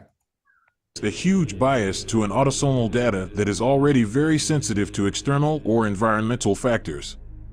If the majority of the population was foreign or had strong ties with foreigners, it means that the autosomal DNA is already hugely affected. Taken individually, we can think that the results give us a... Hold on. Somebody want to read this? It says in 2020, it said, did you know in 2020, scientists conducted research on 75 mummies. They found out that more than 70% of the samples were Levantine women who had come for economic reasons to marry wealthy locals or work as domesticated servants and slaves in the area. That's how the Hyksos, a group of fortune seekers, settled in Kemet and rose to prominence during the first intermediate period. So what are they saying about the Levantine women? It says, what do y'all get out of that? Well, I like what he said because the first thing I like what he said, which is the last thing he said, which is basically that, you know, these people, read the last part again. Let me see. A group of what now? I can't see it. It says a group of fortune seekers settled. Yeah, that part. Fortune seekers settled in Kemet and rose to prominence during the first intermediate period. Yeah, but I'm tripping on this. It says more than 70% of the samples were Levantine women. What does that mean? Yes, Pan-African James, can I make my point before I forget it again? Go ahead. Oh, the point I was making was where he mentioned fortune seekers. That's important because he made the point twice that the Hyksos were not the type of invaders or warriors or people that came in with chariots. Y'all know, y'all heard that story that they brought in chariots and all this. They beat up the Egyptians in a big fight and all of that. No, he just said that they are fortune seekers. They basically sent women, settled in, had mixed babies, and tried to usurp the throne. When they outnumbered the people, we got rid of them. Thus, the Hyksos was kicked out by Ahmose and So how make the people change then, huh? Wouldn't that be Babylon? Say what now? That again. Wouldn't that make the contingency of the people who was in Egypt change a bit? Absolutely. That he just said it. I'm with it. That the DNA of the area that they inspected, these 75 bodies, consisted of Levantine. Now, when he say Levantine, let's not say nothing fancy. That's just the word for the Levant. That's the word for what they call the Middle East. That's the word for Mesopotamia. Babylon. He said, looks like you're fancy with it. We talk about the Levant people. Yeah, that's the Mesopotamia. That's right there in Sumer. So now, if we talking about Babylon, because that's what we talking about, these are Babylonian women, right? They done came into Egypt. So we heard you the other day, Smash, just yesterday, talking about Sinuhe and how he went right into Babylon. So we know it was a strong connection with the Babylonian people. So that wasn't never the argument. But our argument has always been for people to say that those people came from the Levant and built the pyramids and created Egypt. Now that's the lie. Right. We point that out, that they came in as fortune seekers trying to marry wealthy Egyptian males. That's what they did. So there wasn't nobody that came in with no war heroes. There wasn't nobody that came in before the Egyptians ever existed and populated Egypt and built the pyramids, and then the people from the south they enslaved. See, that's that stupid story. So no, none of that never happened. I think this is a good rendition of what's going on. Right, but just I think one small thing though, that they weren't Babylonians, right? Not that far east. Right. I mean, I would I say they would was. say Would they you say were they was everything Canaanites? I just go ahead. Right, That Go they was ahead. Canaanite, Canaanites? Ayamu, Levantines Palestinians. keeps it pretty broad. But I know, Levantines, but Babylon you're breaking up, Smash. is part of the Levant. Smash. Someone say again, Smash. I missed what you said. Oh, I just said Babylon ain't part of the Levant though. Right, and that's what. Right, I was getting ready to say Babylon's a little bit too far away. I mean, I know what he mean when he was saying it though, but just for people in the audience though, right? Not, I mean, right? The Egyptians have there's a specific name for Babylonians, right? So these weren't Babylonians. But I understand what you're saying, though, brother. I understand. Yeah, I get your point, but that falls into the regional argument, like where he just showed, like modern day, he showed where, all of that was in Egypt, and he showed a big part of the Sinai and the Sinai Peninsula as being a part of Africa. Right now, if you look at people, their geopolitical stance is that that's Saudi Arabia. That has nothing to do with Africa. And on the other side of that is the Levant, or what you call Iraq and Iran. They don't even talk about Sumer and Mesopotamia no more. So we talking about an ancient time and an ancient map. And back then, I'm saying that Babylon would have been a part of what they call in the Levant, because that would have been Assyria, because Assyria is farther north than Babylon. Then you get Arcadia, and then you get down into Babylon, then you get down into Sumer, then closer you get is Eridu, right there. So that's headed toward Egypt. So I get your point, but I don't know. I mean, I know that I just used the word Babylonians though because of their dress and because of the power of the word and people knowing where they at, what those people might be calling later texts, because they go by all those different names. In one text we'll read they Babylonians. Another text we read, they'll call them Assyrians. Another text we read, they'll call them Akkadians. Another text later on down the line, they'll call them Mitanni. So he's saying all those groups are just one. Yeah, because the Sumerians were there first, and then the Akkadians conquered the Sumerians, the Assyrians conquered the Akkadians, the Babylonians conquered the Assyrians, the Persians conquered the Babylonians, the Greeks conquered the Persians, the Romans conquered the Greeks, and the European, Italian, Spanish, so-called, so on and so forth, conquistadors conquered those Romans and became Rome, Italy. And they got conquered by the British, the Europeans, Rothschild, the whole thing. And now we are today here in the United States under the same lead, Roman numerals, Greek letters, fraternities, organizations, and these the same people. Yep, that's exactly what I'm saying. Interesting. Yeah. But what I came on here for though was that I wanted to talk. Well, I don't want to change the conversation, but I want to talk about Kim Sit. That's what I want to talk about, because I'm trying to figure out. We see the word Kim. Now, Pan African James, you asked a good question. Now, you have to be careful with linguistics. When you ask what is the definition of a word, what is the meaning of a word, those are different questions. And then when you ask, like, Kemet, does Kemet mean black? See, the meaning of the word is what you're talking about. Now, Kim has many meanings, and that's because it has synonyms and homonyms and phonemes, right? It's got all these things attached to the one word. It's definition. So if you look at the word Kim, in context, it may mean black. In context, now watch this. Black could be complete darkness, the best, right? Okay, because we wrote in red for set for the bad and black for the good. So black could then mean good, black could mean humble, black could mean infinity or eternity, right? Because you got het and het, ket and ket, right? You look those up, they're gonna mean black, they're gonna mean eternity and infinity. So Kim could mean those, Kim could mean complete. But these are just synonyms for the two consonant glyphs KM, right? Those just synonyms for it. So if you were to ask me in English, what does the word black mean?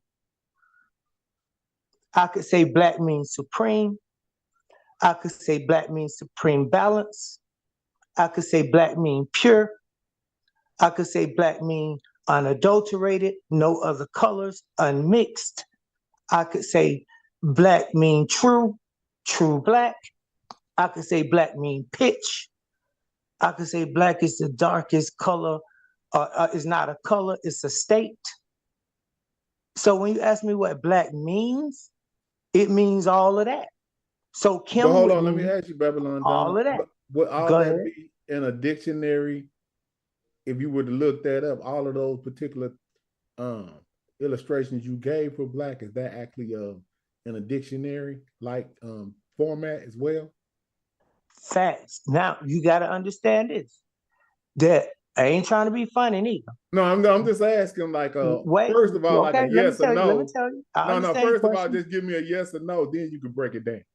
No, you Okay. won't find. You will find all of those. You will find descriptions in the dictionary, because the dictionary is based on diction. A thesaurus is based on something else, and a lexicon is based on something else. So when you look at these different books, you got to see what you're looking for. When you look in a dictionary, you're not looking for definitions, you're looking for diction. You're looking for how the word is used in context. You're looking for examples, things that I could give you. Now, you could go back to Socrates. Socrates, the Socratic method was to say, what is justice? And then if I ask you what is justice, you may say, well, to treat people right. And then I'll give you an example where treating people right might not fit justice. And then you say, well, justice is this. And then all of these things make up different synonyms and different ways we can describe justice, but none of them are justice. Words cannot be defined. So if you're looking for the definition of a word, you're never going to find it, because it has too many meanings. It has too many ways of being in context. No word has one meaning. No name has one meaning. There is a definite article. There is no definite description. You understand what I'm saying? So you can't just say, like if you said, what does the word see mean? What does the word look mean? What does the word watermelon mean? You see, it's no definition, bro.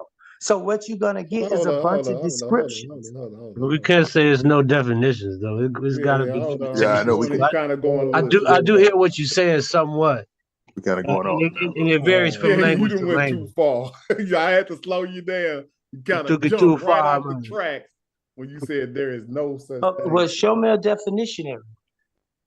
There's plenty uses in Bottle definitions. I think what he's trying to say is there's no absolute definition. Peace to the panel, everybody, too. He's just saying there's no absolute definition for one word. Just, not one word only has one context. That's what it sounds like he's saying, but... Okay, man, but hold yeah, on. that's exactly what I'm saying, due diligence. Yeah, right. Thank you. But dictionaries because account the for that. relationship of words is mereological. When we talk about words, it's a one-many relationship or a many-one relationship. So you could have one word with many meanings. Yeah, I know, but you have to put them in a one person. Just like you could have one name, like Bob Dylan.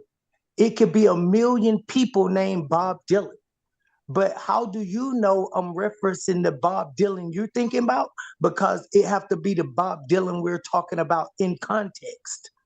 Yeah, you're gonna have to put some type of a musical context to who you're talking to, which Bob Dylan you're talking about.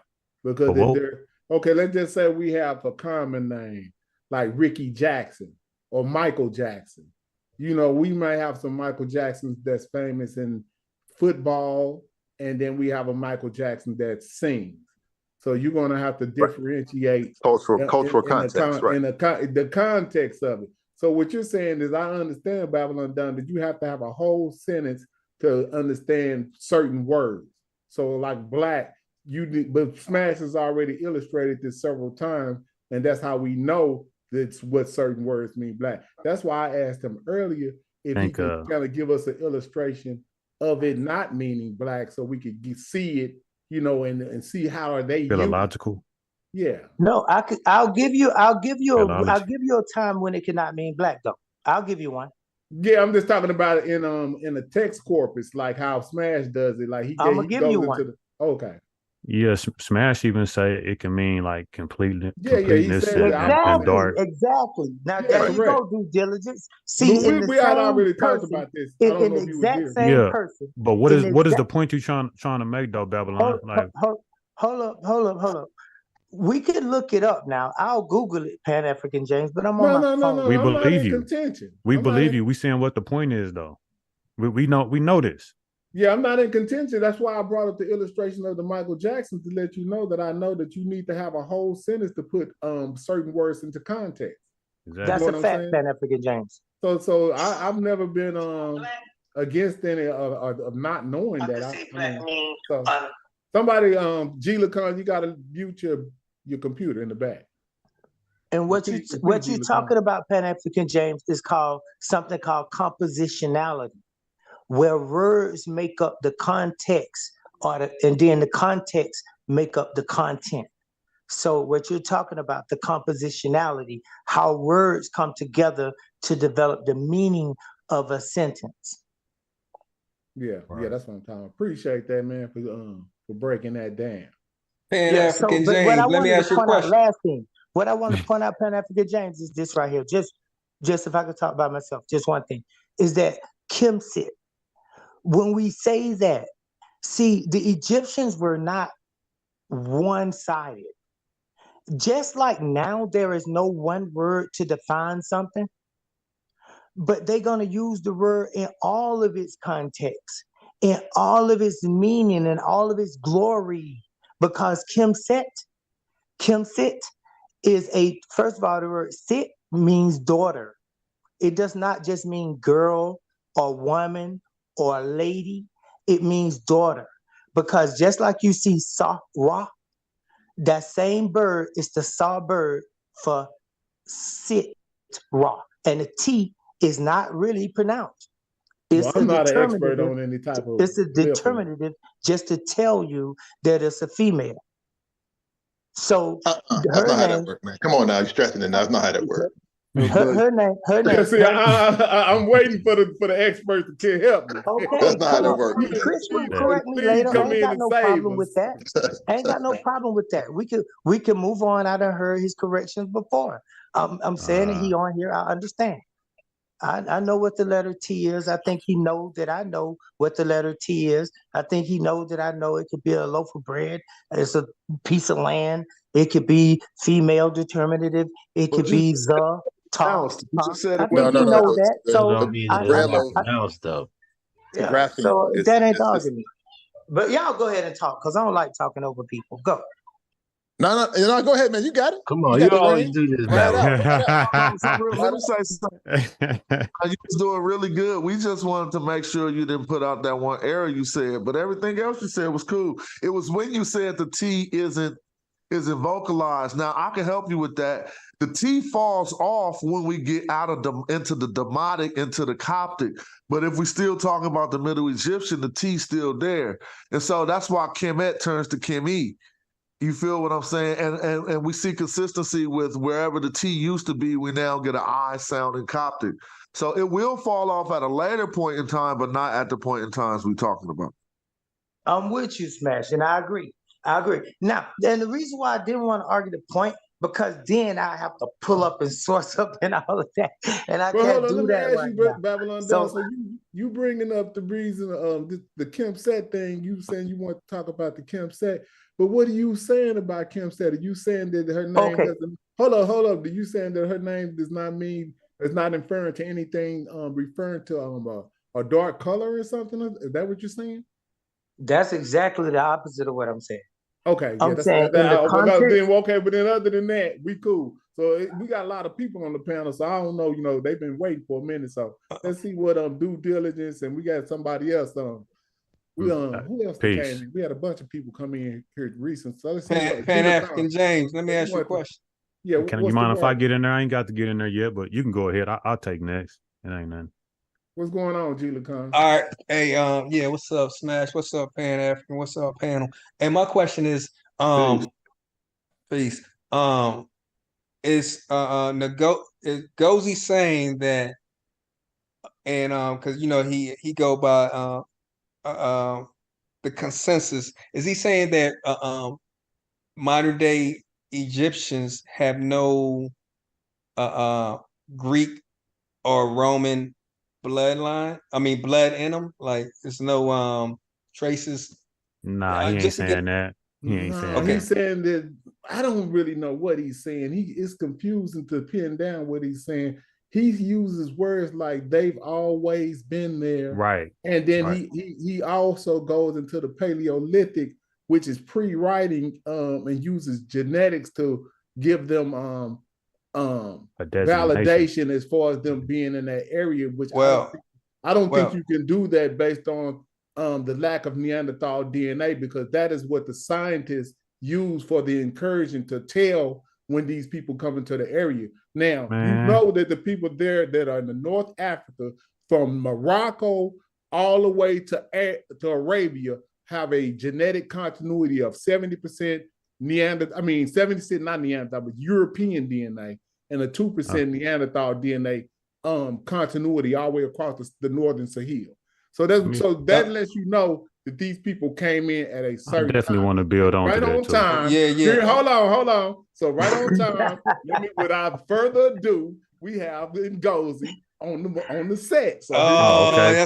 Let me ask the man. Hold on. Let me ask. You can ask him. Hold on. Let me build on to what you said before. Let me build on what you said before we get on. Hold on. You can ask him. It's my turn. Live and direct, because here he is. So let me mute out and let it go and speak for himself. What's up? What's up? So listen, bro. How you doing? Go ahead. Alhamdulillah. Assalamu alaikum. MashaAllah. What's going on? Uja said, hold on. Let me get sarcastic. Let me get sarcastic. Uja Seneb. I know y'all do it. Okay. I feel you. Uja Seneb, my brother. So the consensus goes, the modern day Egyptians, do they have any, other than North African DNA, do they have any Romans or Greek? They do?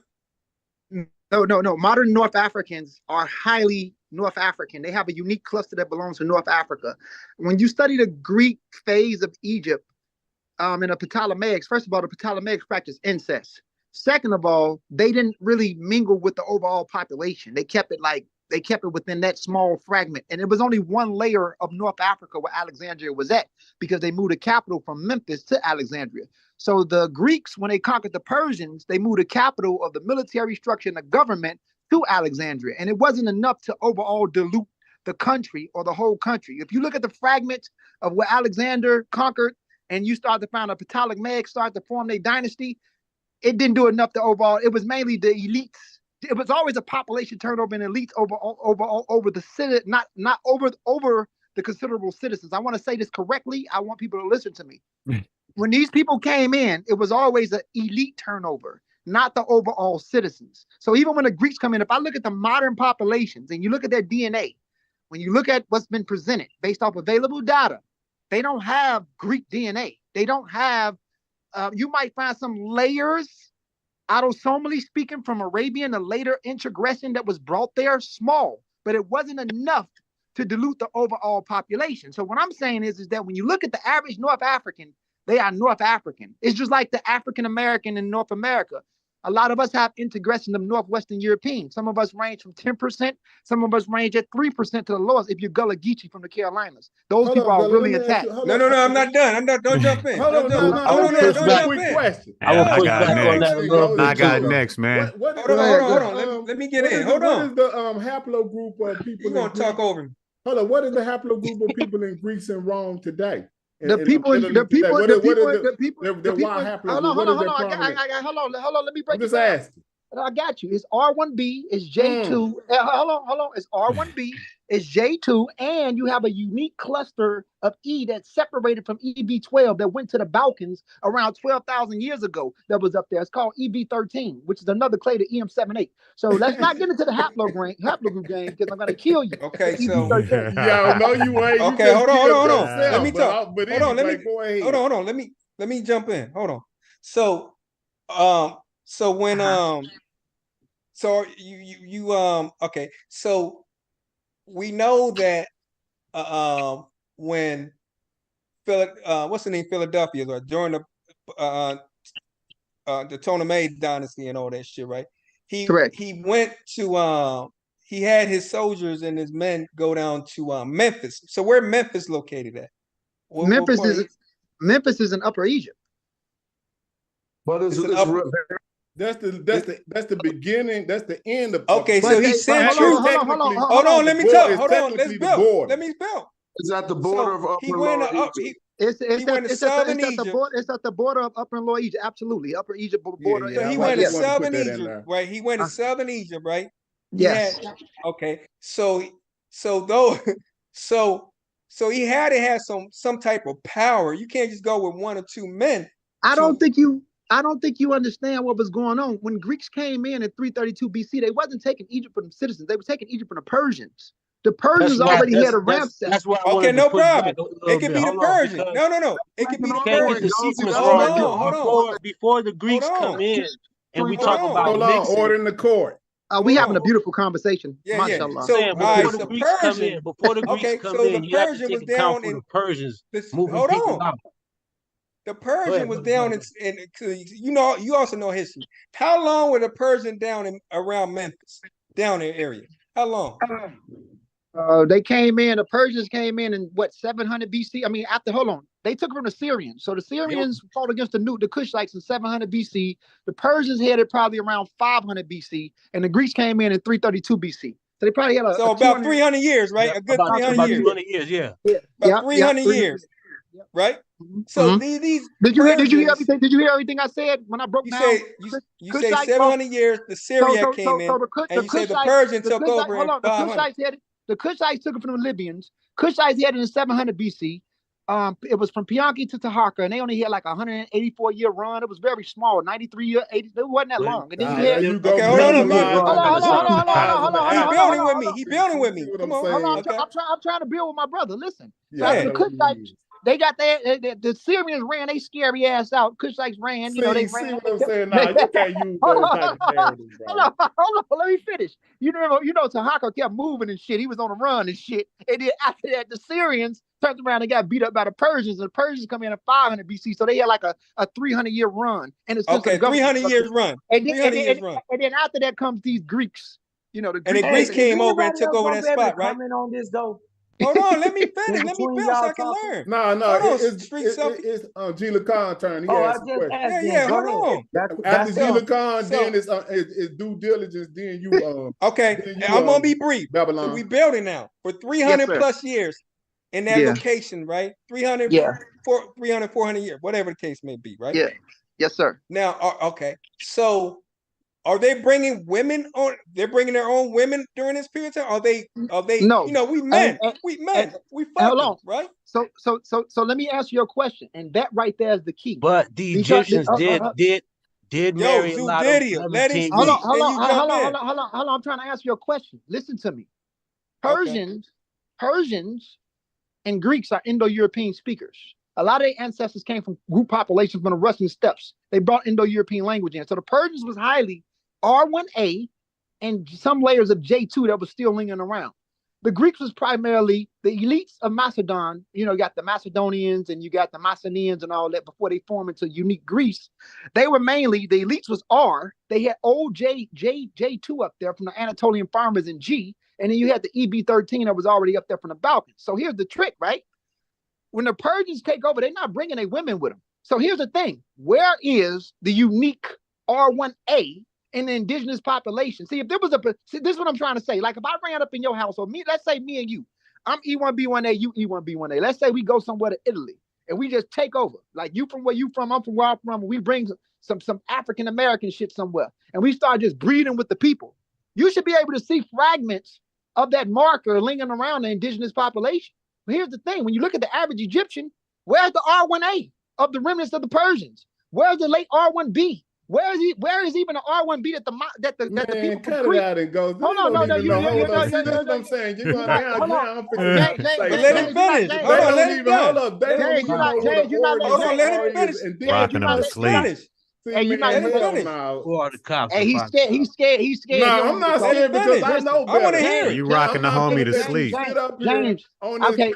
James, let me ask you people say let him land no strong. Hey, James, let me ask you a question. Hold up. So you're going to deny the strong presence of R in the Chadian basin? Is that what you're going to do?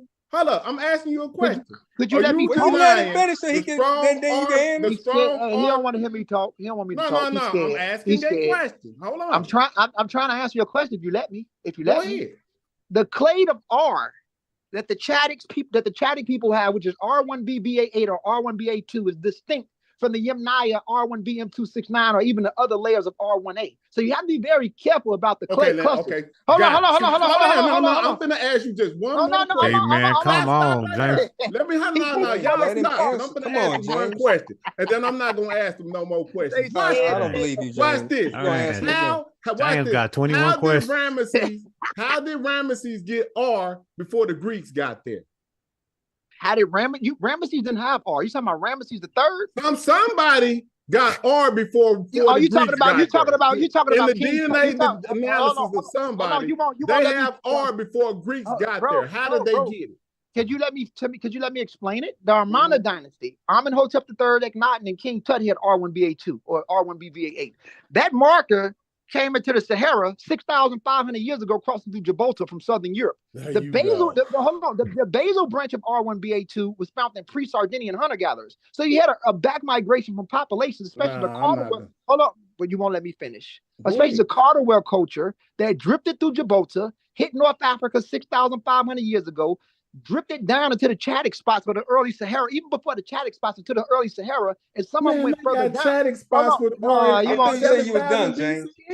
James, I thought you said you was done. Hold up. You don't want me to talk, bro. Hey, look, James, I got that's why he would never be able to answer my question, James. You just ended. You just ruined it, goddamn. James, you ain't finna never let nobody else. Okay, I'm mute now. Yeah, answer my question. Hold on. Answer my question. I'm gonna ask you a question. Let me give you a source right quick. The best source for that R question is people in the early Green Sahara. Get that article, get that source, and then you'll see what I'm saying. Check that out. Let's go, man. Answer my question. Answer my question. I don't think he remembers it, bro. Yeah, he ran. No, I didn't run. Hold on one second. I'm still here. Yeah, my apologies, man. I guarantee you. When he your question real quick. Yeah, say the question again, please. Yeah. My thing was is he there? No, just go ahead and say it. It don't matter. No, the question, the question was for 300 years, the Persian, he say, the Syriac, he say, they all went down to the south by Memphis area, whatever the case may be. What I'm saying is that any of their DNA sample in modern day Egyptian, what we call modern day Egyptian, according to scientists. He said no. Gauzy doing everything the DNA videos tell us not to do. Man, I was just about to get to that, Smash. That's my next shit. What you mean, Smash? Keep saying you can't say so. So that's what I'm saying. Like, just thinking how. Let's imagine it like he wants us to imagine it. Man. These people was in this area with this DNA, so nobody got up, went nowhere, mixed nothing. Like Exactly. Like, it's just crazy. And think about how one person can take a marker into a whole population after 1,000 years. You know that, right? Yeah. Like, Yeah. we know how this thing splits up. Like, one person can take a marker into another area, and then you could test people in that area 1,000 years later and be like, look, they got this one marker from this other place. Right. And to add to that, they can go into that different population. Hey, I'm right here, bro. I'm right here. I'm right here, y'all. Now, what was your question? What was your question? Dang, all right. So my question was, let me finish my statement if you don't mind. But like, Please go ahead, dude. To add on to what he was saying, even that first generation, and when now that child comes, they can profess to be something else.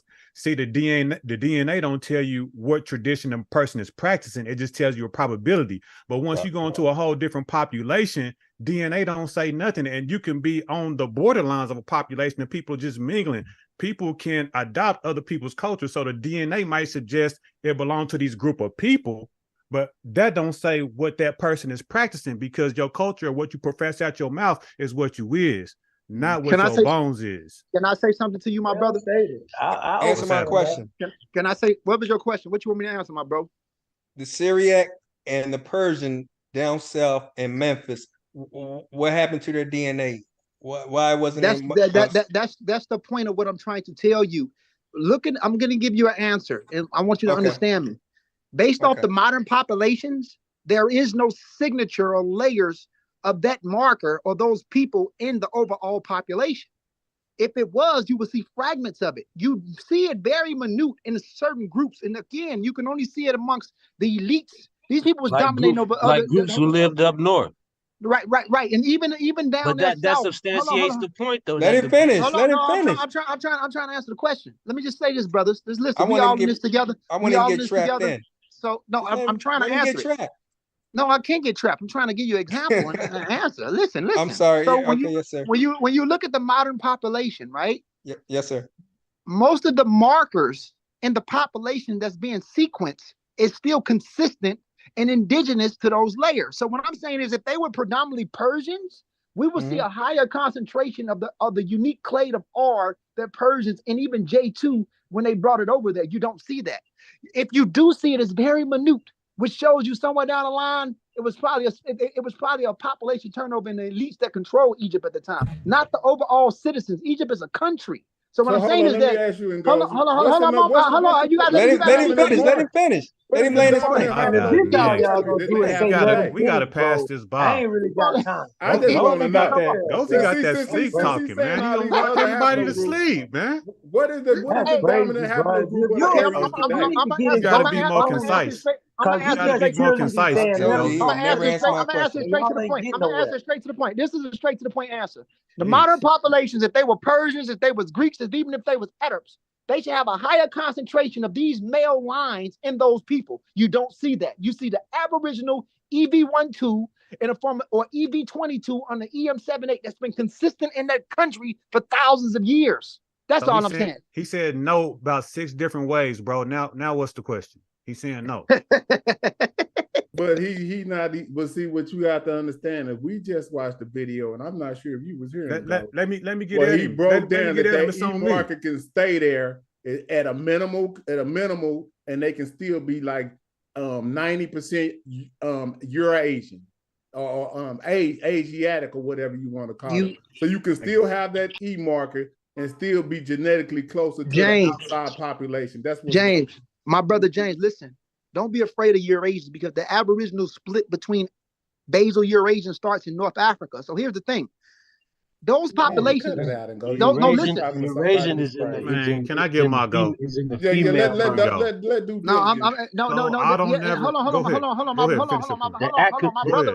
My brother just said something that was actually true. Most of the Eurasian lines is coming from the mitochondrial DNA, which shows that these Aboriginal indigenous African men have been breeding with foreign women for a very long time.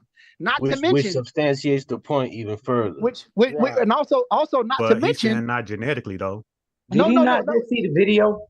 We Hold on, just listen. showed him what happened, Exactly. but he Exactly. act like we crazy. We just No, went So let's expound on it. in James, real James, life. Let him James, finish. Let him Crazy finish it, thing. and then I'll expound on it. James, Go let me just ahead. finish this. I'm gonna That's be, why I'm gonna they be, still I'm gonna got be that 12 E seconds. marker. They still got I they know, still got E. I know, I already y'all, know they I know go. y'all tired of hearing me talk. Just give me No, 12 no, no, seconds, no. and I'm You gonna shut good. up. Listen, let me just say this. If there was a male dominance thing from foreign men, those lines should be highly concentrated. What you see is female dominance, which means that these African men have been breeding with outside populations for a very long time. And not to mention basal Eurasians that split from mtDNA-N. Don't say that while James Okay, is on pause. here. Another way to What phrase the that hell? is that Man, was that male is not a dominance from real male thing. Egyptians Stop that. who were sleeping with I knew that Levantine was women, coming. That's and not Egyptians real. are the Don't ones even who be had the saying nothing about prestige no at the basil time. Eurasian in my presence. We can even Okay, look at Don't the even dream never use stella. that. We can even look at the dream stella Don't make me pull up the from definition ancient of basil Nebo, Eurasian. and they're hold on, talking about the listen. same thing about sleeping with Hypothetical, these foreign women. hypothetical terminology or hypothetical nomenclature. Basal means split at base. The base that they're speaking of is mtDNA-N, which is the daughter of L3. mtDNA-N developed independently in North Africa around 53,000 years ago. So what I'm trying to say is that these people who mainly split from mtDNA-N is when you start to find a population that drift off, that they split off that base and they become mtDNA-X, W, and I, compared to the other branches that became R, who become later on drift north and become U. So I those believe you. populations, hold on, listen, those populations that stayed south of the Levant or even went back into the continent of North Africa, they already shared a genetic affinity because it splits off that base from ancient North Africans anyway.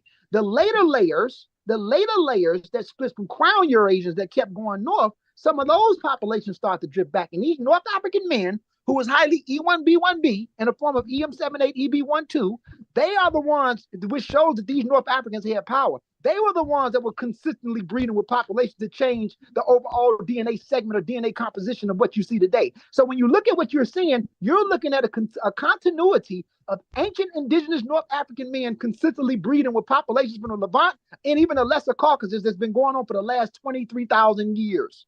That's all I'm trying to say. So hold on. hold We on. agree You with can't you. Let say me go ahead that and and give then mine at the off. same time say they had the exact same phenotype for the last 20,000 years. Okay, now we're gonna get on that. Now let me ask you a question No, with we that. not. No, we not. Hold on. Hold on. Gozy. So Hold Gozy, up. Yeah, so that's let 70, somebody We got else 12 finish. seconds, man. so, I gotta so get it Gozy, in. No. So let's hold on. say we agree with you on that, right? So let's just say all that is true. We can go with that, right? Yes, sir. But what you will not No, we speak to can't. in Gozy and what you always shuffle around is excuse me if I'm yelling. What you No, you always good, King. You good. okay. What you always shuffle around is the cultural identity component, right? So you I feel like you be I don't feel like I know you be mixing taxonomy and cultural identity. So you'll automatically say this is this haplogroup, like that has anything to say with cultural identity. You know, Can I respond? Let me land, and I want you to respond directly. You know what I'm saying? I don't want you to give me the drawn out answer, but you don't never speak to this component. And that's our main contention with you, because you be talking about it's absolute. Now, I do understand that back in these times that you're talking about, the population of the world is much smaller. So everybody is still closer related. And we be acting like these distinctions is big. But whenever you got a population of 10,000 people on the planet, whenever we going back like 10,000 years, 10,000 BC and shit like that.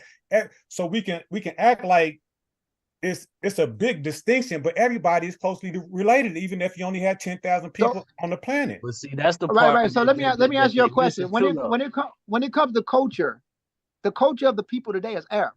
They have an Arab. They're part of the Arab League. They have a culture based off the custom of Islam. So they're part of the Arab world. But if you go to Saudi Arabia, Saudi Arabians do not respect the Egyptians. They don't respect no North African. They actually hold on, let me just finish. They just kicked them backwards and forward out their league. They did the same thing with here we go. Hold on, let me just say this. But you're not answering my question. I want you to go back into antiquity. Do the comparison in antiquity. So it's easy to do it today to where we can see the culture. That's my point to you. But so when you go back into antiquity. Antiquity, listen, the culture, this is where you guys are. When it comes to antiquity, the culture develops right there. It's African culture. It's indigenous to the country. Regardless to the back migrations, regardless going back to the late Pleistocene, the culture is something that's indigenous to Africa. And that's why I keep saying repetitively that ancient Egypt is an African civilization, and we should look at it as a classical African civilization. I'm And not telling people. it clusters more closely with other African civilizations and not Asiatic civilizations. And the reason why it clusters with other African civilizations because the base of the components that's responsible for the cultural aspects of it. Hold on. The pre-cultural aspects is dripping from the early Green Sahara.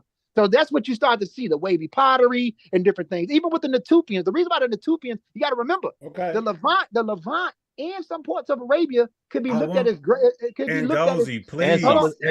I got it, bro. But I want you to speak to the fact that in antiquity, you can have a DNA marker which suggests one culture, but we don't. If you don't have no material culture that go with it, you're just guessing, and it's just a probability. Do you concede to that? You can share your culture. You can share your culture. Listen, you can have 3 different haplogroups or sex chromosomes, right, in the same culture. Like, for example, African Americans. 60% of us is Y chromosome from Africa. 40% of us or 30% of us come from Europe paternally. And culturally, we all do the same thing. So, yes, you can have people in Egypt who had like different lines, but still practice the same culture. And they can share the same lines with, let's say, a Habasha or a person from Ethiopia or even a Masolets. And then they can be culturally different from one another. So haplogroups isn't enough genetically to determine a people, an ethnic group, or a unique culture. But the culture or the genetics of the people that had that culture had genetics. They have a genetic signature, and you can't neglect that. You feel what I'm saying? It's all needed, just not genetics. You need genetics, you need anthropology, and you need archaeology. So what I'm saying is that damn, why you missing all the archaeological evidence and all the anthropological evidence? Now hold up, slow down now, because you've been talking. Why you keep missing all the stuff, even the text that people are showing certain things about the text and how they James Come on, Goldie, let James talk now. Dang, bro. Okay, but hold on. Let me just show an illustration to the family so we can give, because you be talking, but we need some illustration of what's going on. So hopefully y'all can see the curse on my mouth. This is what This is what Ngozi is talking about. Now, we all know that what we call as Homo sapiens sapiens developed right here in this region right here, in Ethiopia and all of this right here where the Great Lakes region is, right? Correct. But check this out. The first humans to leave Africa, the dispersal out of Africa either happens here in Yemen at one point, right here at this little crack here. I hope y'all see my mouse. And then it also goes up where a water source is, where humans can only live at, up this Nile. That's what they pondered. So before he even gets, so when he's talking about this basal Eurasian population, this is only some Africans that left from over here and went over here and did not exhibit any hold on, I'm talking. They do not exhibit any outside admixture, only mutation. I want y'all to understand that. So hey James, let him land. Listen, so this is all in the same equatorial zone going all the way across this damn Sahel. This is all in, so it ain't no need for them to turn white. Y'all get what I'm saying? It ain't no need to turn white if you all the way down. This is the only thing that happened. They jumped over. Hey, man, I'm mad I didn't have no bomb for you right there. I'm finna drop a bomb for you. When you start to look into the DNA, this is what I'm saying. When you start to look into the DNA, and when they want to start to look at the incursion of another admixed people coming into Africa, they always use Neanderthal DNA as the identifying marker. James, bro, listen to me. James, listen to me, bro. You know what I'm saying? Yeah, he don't want y'all to understand. I'm going to simplify it for y'all. Don't say nothing, Goldie.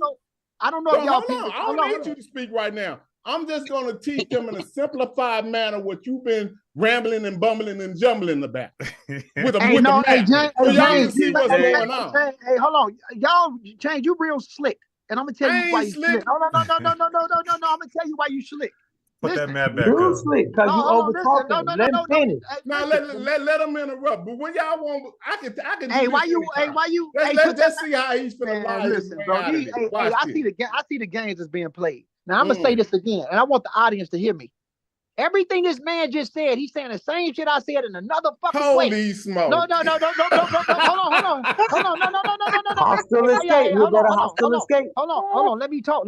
Bro. Oh, baby. I just said that basal Eurasians split at base from North Africans. Basal, but you didn't simplify it like I just did. No, I'm simplifying. Hey, hold on. So y'all gonna play that? You gonna really play this game, bro? What game? Listen. What I want to ask you is the part where he said it ain't okay. Let me. Can I enter? You mind if I? No, let me just land right quick. I was trying. I got him. This dude. Let me just say this. This dude James just literally tried to redirect this shit ain't got nothing to do with No.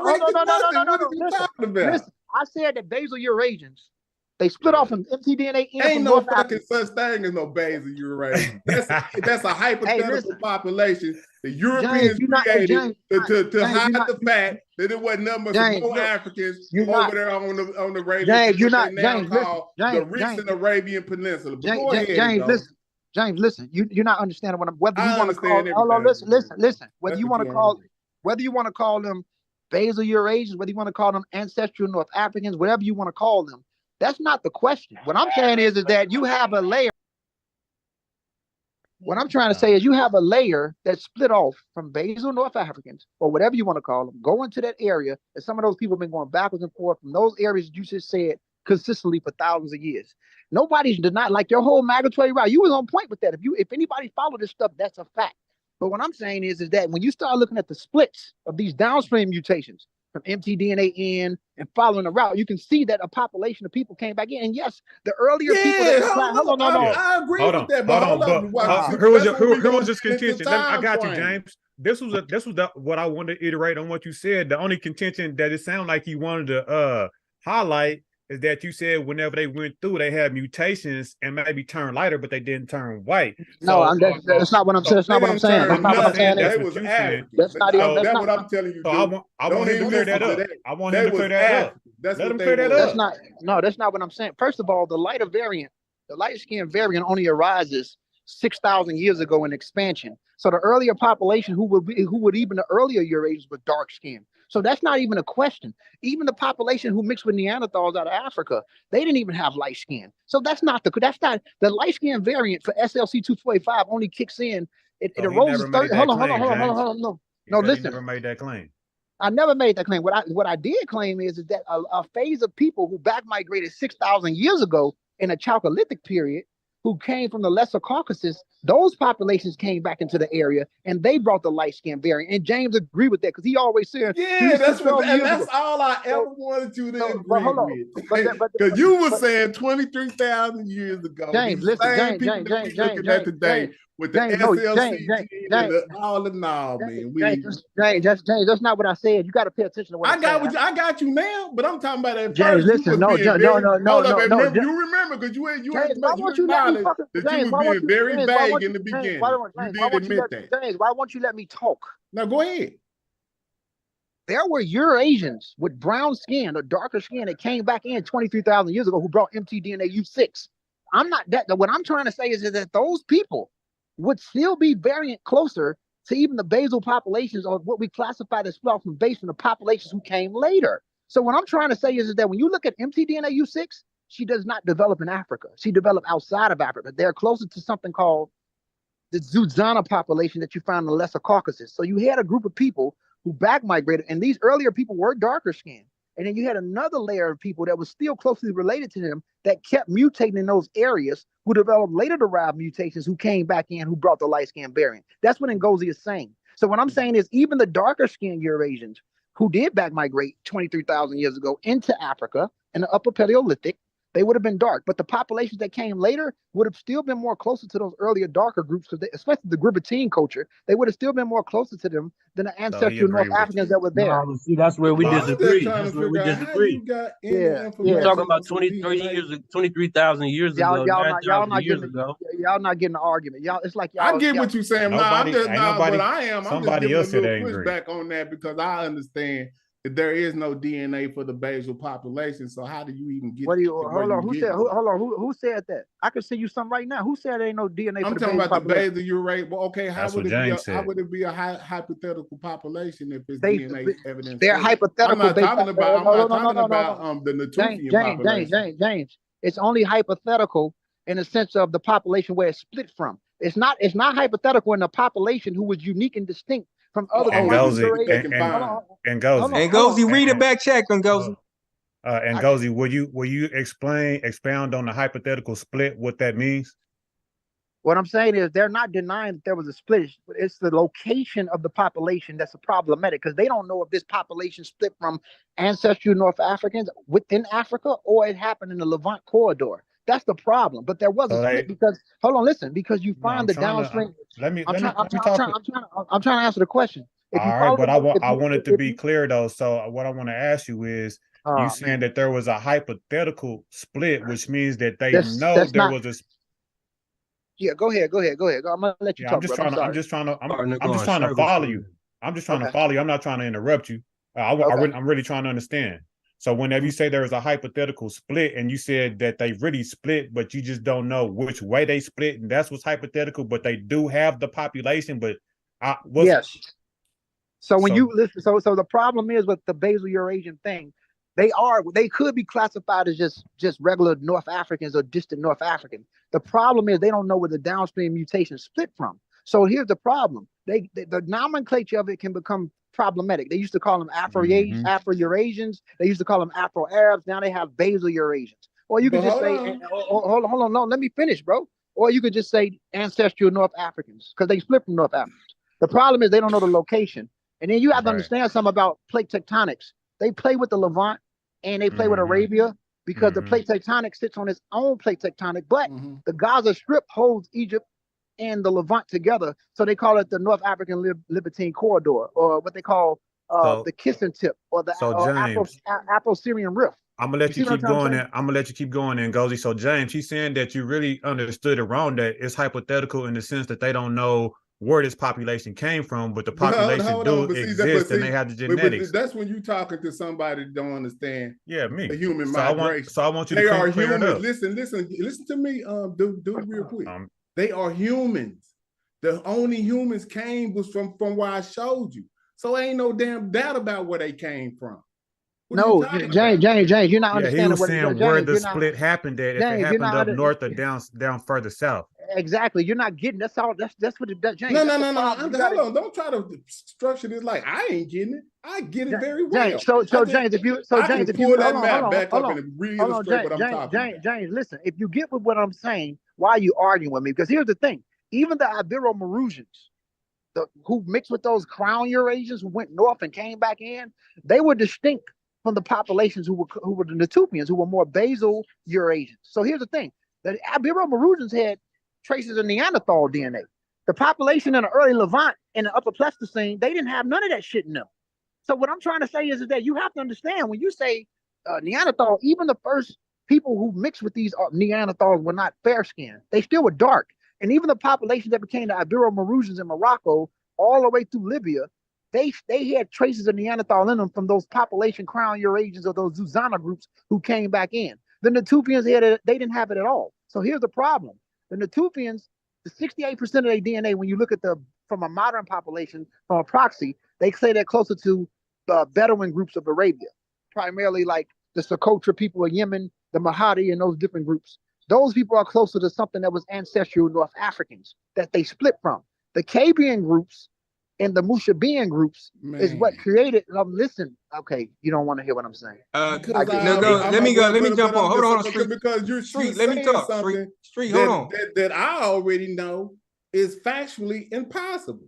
You act like that. I don't understand that it was a genetic incursion into North Africa, and you sit up here really thinking. Hey, James, what's crazy? Let me ask you a question. You can sit up and convince me that these people have always been genetically 70. Hold up. This is what you're telling me. You're telling me that these people have always been 70% genetically European in North Africa.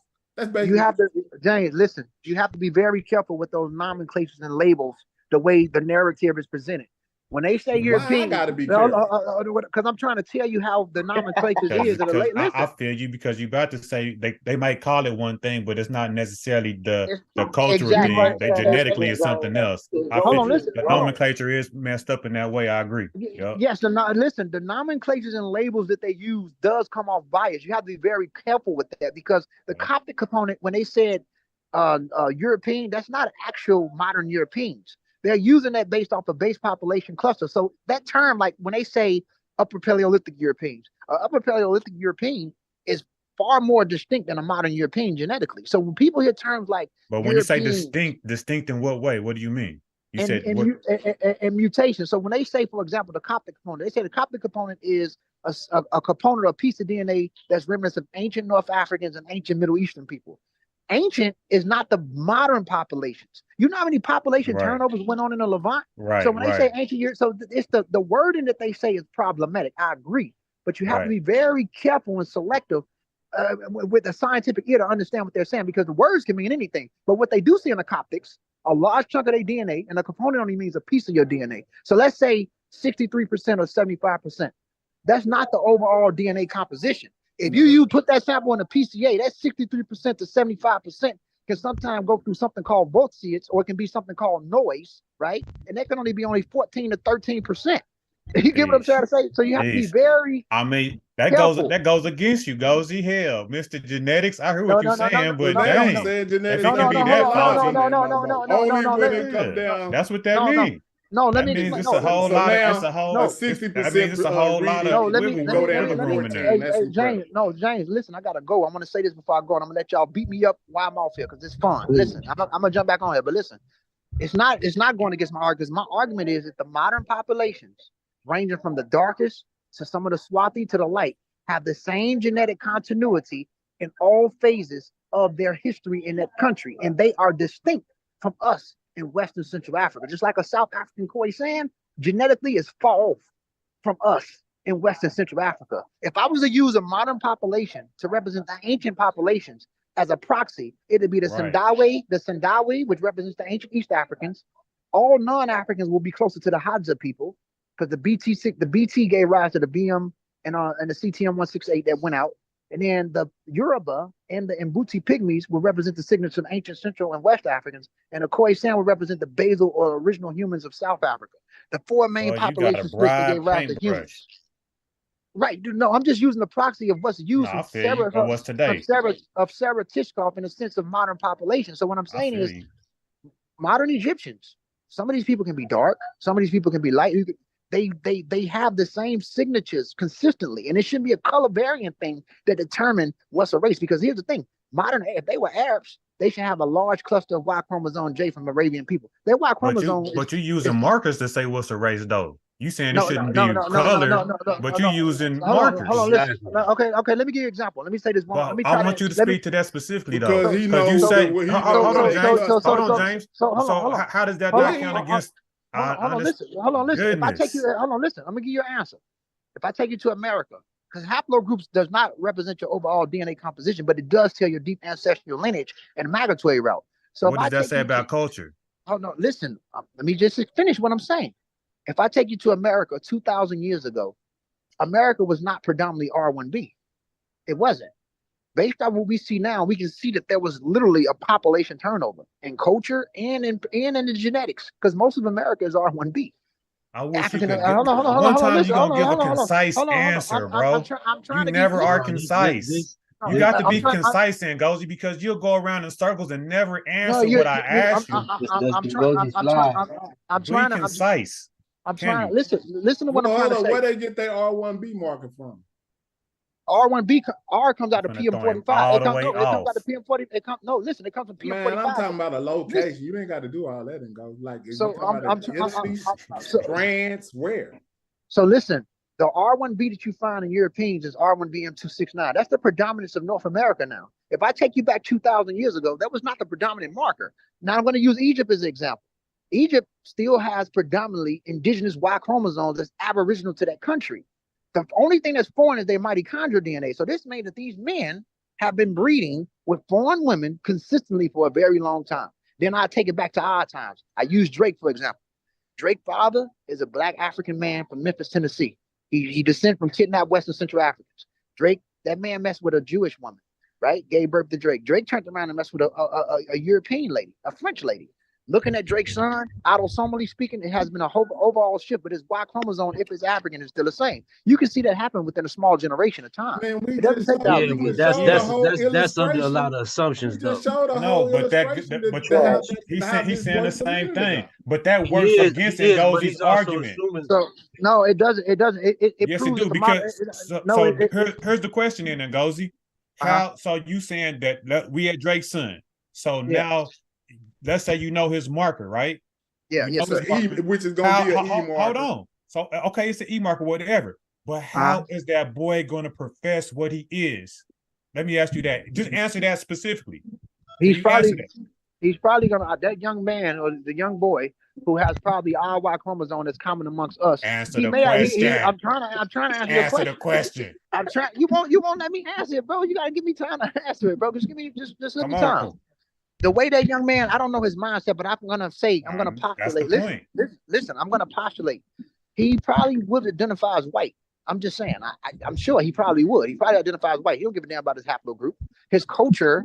That's the point. Is part of this new. Now That's the point. But he might get a heavy influence from his dad, so he might act white, but still try to identify as black. You know what I mean? You never know. Yeah, you see that with that. Yeah, it depends on the area. Try to rock a Nubian wig. Hey, what's that rapper name? What's that rapper name with the glasses? His granddaddy was a black man on his father's side. I forgot his name. Weird ass dude. So in logic. conclusion, that's how DNA gets faulty right there. That was a prime example out of Ngozie's mouth, how you can have three different generations of three different races, and then that one at the end can have a prominent E and still identify as white. So logic. Drop the bomb, James. Yeah, I ain't got no kind of sound effect, but hey, you already watched this video. So logic. What about logic? Pan African. Let him talk. What about logic? So logic. He identifies as black. He's very tricky, like he does, and you can see the overall composition of this dude culturally. You feel what I'm saying? But culturally, he rocks us. He say he us, whatever. Well, he married a white woman. He married a white woman, had white kids. Exactly. Yes, he did, but he still say to himself that he us in a weird way. I don't get it. People like our culture because he in hip hop, so he got to be black. And his daddy is black. I'm a black guy. So here's the thing with Egypt. But no, let me speak. Now, Ngozi. So I put on the backside. I say so. Those European at the 1974 symposium prophesied at the end of the conference that ancient Egyptian was not black nor white before we even knew about DNA. How convenient now! All of a sudden, the modern Egyptian aren't black nor white.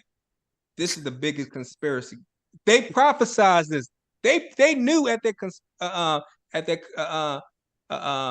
with Sheikh Antidia, just at the end of the day, they wasn't black, they wasn't white, they were just Egyptian. How now modern?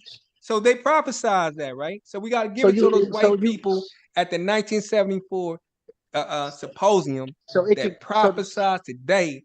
They're gonna be just Egypt. Go ahead. I apologize. The standards of black and white today can be labeled in that world as anachronistic, right? So you got to be very careful. So here's the thing: what they're trying to say, you got to remember, we just talked about the labelings, is that they are not populations that we descend from via Congoid groups. They're not. You can have a modern Egyptian. Man, hold on. That ain't the way we're doing that. Okay. You're not doing that over here. Hold on, you're not gonna let me. But will you agree with me on that, Ngozi? Will you agree with me? I've been generous enough. He won't let me for a long time. And hold on, Pan African. Let him agree with me. Will you agree with me? They prophesied that. Hold on, Pan. Hold on. So will you agree? They prophesied, right? They prophesied what we. You agree with me, right? I don't know about prophesied. I don't know. I don't agree. I don't agree because I don't agree that they were black, or I don't agree that they're white. I don't agree with that. I think that Egyptian. I'm just saying that at one time they thought they were white. Then at the end of the symposium, they said, no, it wasn't black or white. So it's the same thing with ancient Egyptian now. The scientific world say that modern day Egyptian was the same as ancient So Egyptians. It's the same thing. They're not black or white. So So what it's I'm the trying to same say. thing. So what I'm trying to say is, I want to get Nah, back don't get to. Smash her on her on I that. want. I Smash want to ain't get. I gonna want. agree with that. I want to get back to. Hold Smash on. gonna say they I don't black. agree with that either. I don't agree with that Listen. either. I don't Listen. agree. I Let me understand just say It's a something. Let me say something. conspiracy. It's a big conspiracy. They're lying. But Hey, can I there's say? two ways to talk about it, bro. Because whenever you put it in a cultural context, you know what I'm saying? Like the Egyptians called themselves black. But whenever you look at but whenever you bring it to the present, right, it's not in the same context as far as race, because race is tainted. That word is tainted. So it's easier to look at them in the present context. It's just saying they Egyptians, and it'll take the racial context out of it, right? But that don't mean the Egyptians wasn't black and didn't call themselves black, and they You still don't paradigm. understand what I'm saying. But Ngozi know what I'm talking about. I get what you're saying, but let me just say this. What I think happened. What the hell? I ain't saying what you When talking you're about. I'm diligent, you saying what understand it one is. word I was just making. Yeah, no, hold on. Let me Hey, tell you what I gotta get on. and I gotta get on. I gotta get on my. I gotta get on my brother Gullah show, man. We gonna finish this. I'm gonna let y'all attack me, but we gonna further. But I'm gonna destroy Jabari, and I'm gonna prove that the modern population are the people. That's all I'm gonna say, and I'm sticking with that. And I hope we all built with one another. Thank y'all very much for allowing me to come on. Peace, Gozy. All right, peace. Peace, man. I want to say how I didn't understand what the hell you was talking about. Who? Repeat what you think I said. Say it again. No, I wasn't saying what I think you said. I was talking about being black contextually, right? In different time periods. So what I said was, because you were saying that what they said in the symposium, they was going to predict how what they weren't going to be black or white, they was just going to be Egyptian. And then you said you didn't agree with that. And then you said you think you will stance is Smash. I mean, Smash is stance. And I said, I can see how they both are right, because the term black today is so tainted with the racial concept, right, which the Egyptians didn't have, though they called themselves black. So when we start talking about black today, it means something different to us. Not to say that the Egyptians aren't black, because that's what they call themselves. So that's how I see it. You may not agree, but I can see it both ways. You feel me? And that's what I think that we should do, make that distinction. But people don't like when I do that, because they think I'm trying to take the blackness out of it. I'm just saying, no, today it's not the same type of black, even though it's similar. You know what I'm saying? They call themselves the black people. But the race today, as we see it, got something to do with racism. It got a hierarchical structure to it. You know what I'm saying? It was imposed on us and shit like that. That comes with our black. That don't come with they black. You feel me? So were the ancient Egyptians, if they were here in the United States due diligence, would they be considered as black due diligence? If the white people that look at them and it was a modern day time, would they be considered black? So would they be on the back of the bus? I'll answer that. I'll answer that. But I wanted you to respond to what I said first. You feel me? Because this is got into a contest. What happened? We can't finish this out. Yeah, go ahead. I'm just trying to figure out how y'all get into contention. I mean, he said that I wasn't understanding what he said, and then I elaborated on it.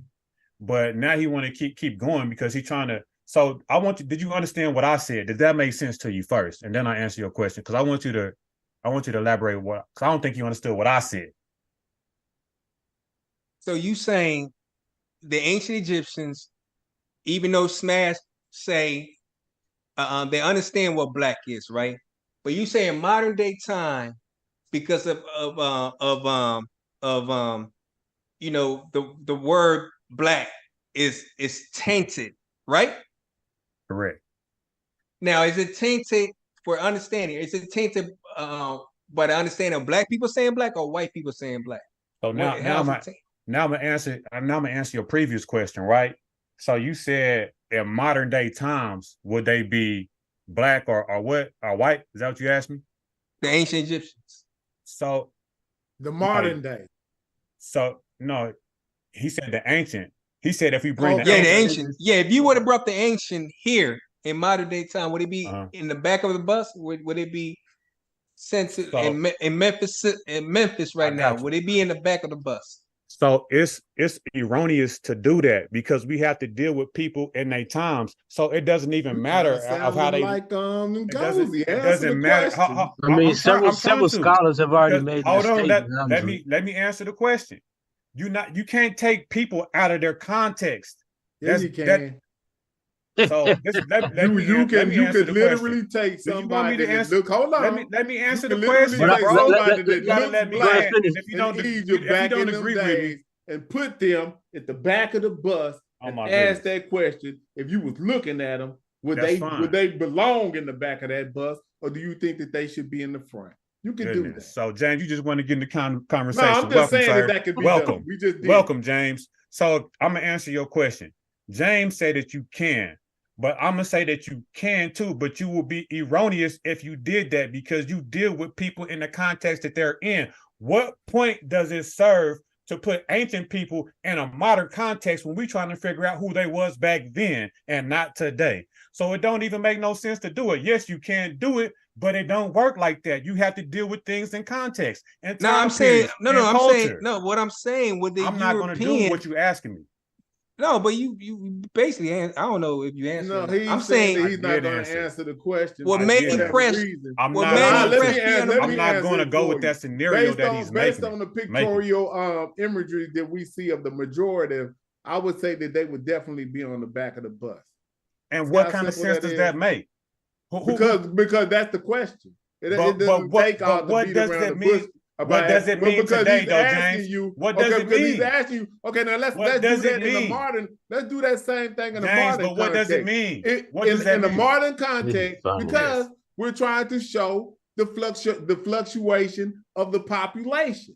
Because what they drew in pre-dynastic is not what they drew in the Roman context of when they depicted themselves. You could agree with that, dude. Yeah, but that's not the point that what he was not making. The same dark depiction. The comparison that he is time. The comparison is that he's making is that they will be like us. You know what I'm saying? Because that's the whole purpose of him making that argument. Dude, at the end of the day, I think now we're not trying to make the distinction. You're trying to make the distinction that it's an anachronism. Exactly. But at the same time, you know what I'm saying? I think that we can.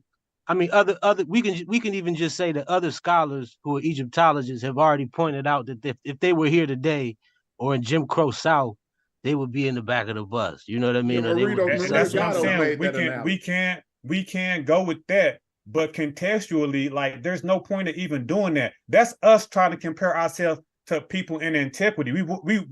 We have this affinity towards them, so we saying that we are related to them. But the point is to bring somebody from antiquity into the present and say what kind of context do they fit in the present. It doesn't bring any help to the conversation. Because how do you suggest then that people avoid that question? Let me explain something to you. Are we trying to figure out who the people was back then? Well, in the context I'm not asking you, James. I'm not asking you. In the context of what the question and the analogy that the brother brought forth, he brought it from, I believe, Maria Gatto. She was no. Listen, James, I'm talking about to be historically accurate, right? We doing research and we trying to figure out who these people were. It is an accuracy to try to say, to put them in a minor context to say, are these people like us? Because if we look at antiquity, we don't even exist. So there is no point to even do that. You know what I'm saying? Why make that correlation? I hear you do, but at the same time, we know that they're different than us. In antiquity? What do you mean by that? The African American don't exist in antiquity, and we taking something out of antiquity, bringing it to the present and say, is that us? That's essentially what we're doing. And it don't work that way. We are a descendant, a far descendant, yes.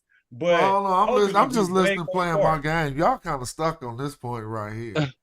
and dude, you banging this point in like we ain't went over this before. This is basically you repackage the social construct argument. James is saying that he's not the one. First of all, his point that he even illustrated was done by a scholar, Rebecca Futo. It was Wasn't a real guy? Karakuni. It was Karakuni. Okay. My bad. Karakuni. Stuart Tyson Smith. Yeah, they did that. She said her answer was if they was in the 60s, they have to sit at the back of the bus. So it kind of dismantles your argument, but I hear what you're saying. Right. What's my yeah, but that's what I was trying to though? explain. I was trying to slow him down and What's tell him my that what's my argument though? That you can't take those old people and put them in the modern context. That's what you've been saying. And this is what I got to ask you, Smash. How is that fruitful? What does that shed light on? If we trying to figure out who people were in the past, why are we relating to who we are in the present? Let me show you why. I'm gonna answer the question very good. I'm gonna give you a very good answer, I think, to that question.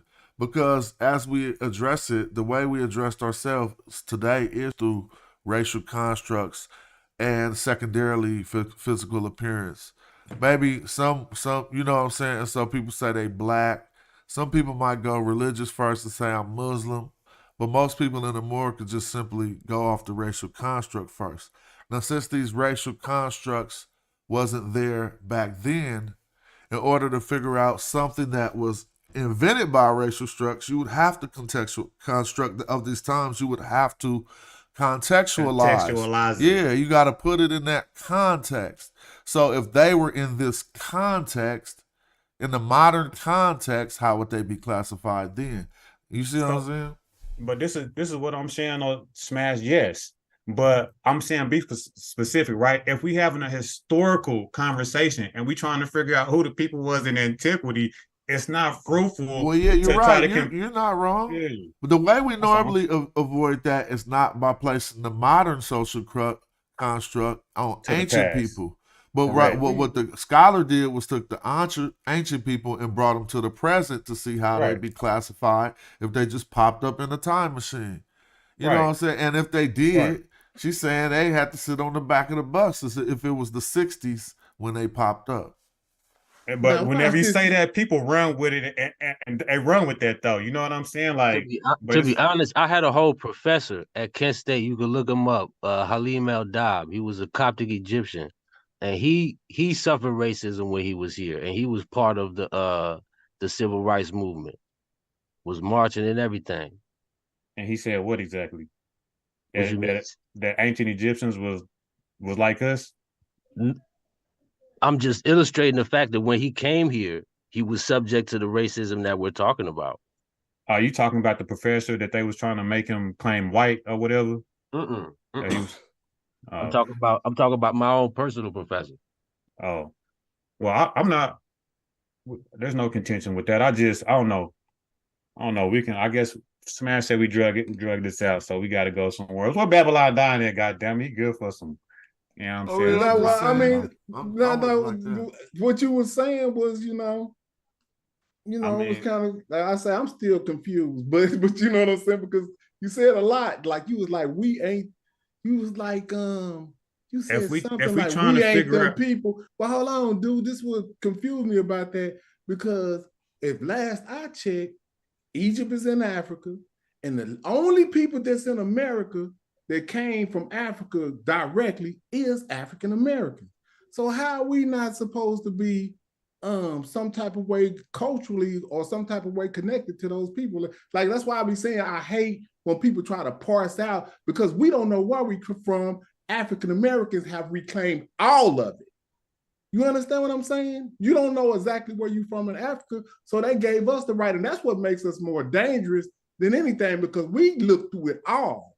We ain't just claiming just Egypt. We're using that as a starting point based on history, which is writing, and then we look through West Africa and we claim all of that. We're not just claiming Egypt. So I hate when people try to just divide us when we really just trying to unify us based on some type of origins other than some type of Abrahamic history that they start us off at 400 BCE.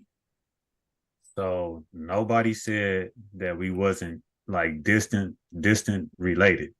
Nobody said that I don't care if somebody claims that they Egyptian today. That's none of my business. Like what Jabari and them be doing, and they do the whole Hotep thing. Like, that's none of my business. I don't even get into those conversations. All I'm saying is if we having a historical conversation, James, Right. I keep things in context. So I am not going to bring those people to the present and ask myself, who are they closely related to today, and try to put that back into the past, because that's what essentially that we want to do. But like I was trying to tell you. Do you mind if I just finish though? Do you mind if I just finish? You just I was just telling you, just bulldoze me though. You know what I mean? You mind if you just don't bulldoze me like that though? You mind that? Nah, you good. Nah, you good. No, but that's all I'm saying. It's just good for us to stay in context though, bro. Like I don't like to do that, because then you give people these false notions, right? Like yes, like any African, like you bring them over here today, like they get put into the black bag. We don't got to go into antiquity to do that. A Jamaican is, you put them in the black bag. An African, you gonna put them in the black bag. A Dominican, hell, we throw them in the black bag. Like we throw everybody in the black bag. So that don't say nothing to me. I want to figure out who the people said that they were in that context, and I believe that Smash was the first person who really elaborated on that point, to where he brought the inscriptions, the primaries, to where Egyptians was calling themselves black. So no matter what the social constructs say, these people call themselves black. You know what I'm saying? So let me ask you this, due diligence. When do you think the concept of blackness, well, you already saying that blackness already existed during that time in Egypt, right? As a concept. Correct. Even though it was different, and you believe that is related but distantly related. So I did a excellent presentation on Smasher Show talking about the evolution of race, to where I walked down these racial terms and the concept of racism. And you might want to check into that on Smasher's channel. It's called The Evolution of Race with Due Diligence. But you can go back to like 300 BC and start with like Aristotle and Plato. So these guys really brought the white supremacist view of race. Anti-blackness. Yeah, you know what I'm saying? And then that wasn't necessarily even anti-black. It was really white superiority. You know what I'm saying? Which implies black inferiority. Because we got to make a distinction, because the reason why I say anti-blackness is because a large part of that was that there started to be a lot of people, if we don't want to say black, we could say a lot of dark-skinned individuals, whether they were slaves, whether they were looking for opportunity in the Mediterranean during that time, that just had no representation.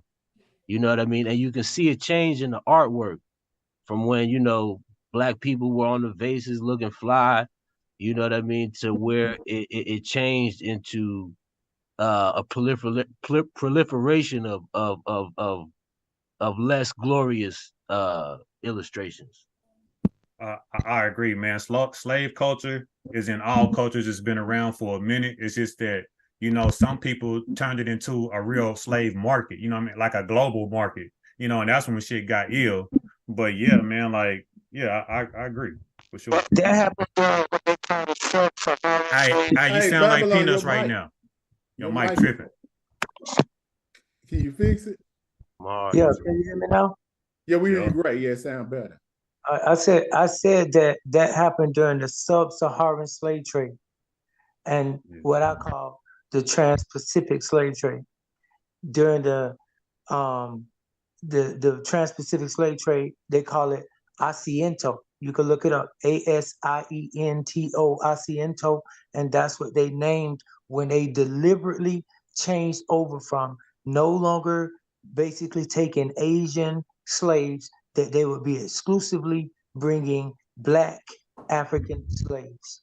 Yeah. That's in the Trans-Pacific slave trade. That's exactly what happened.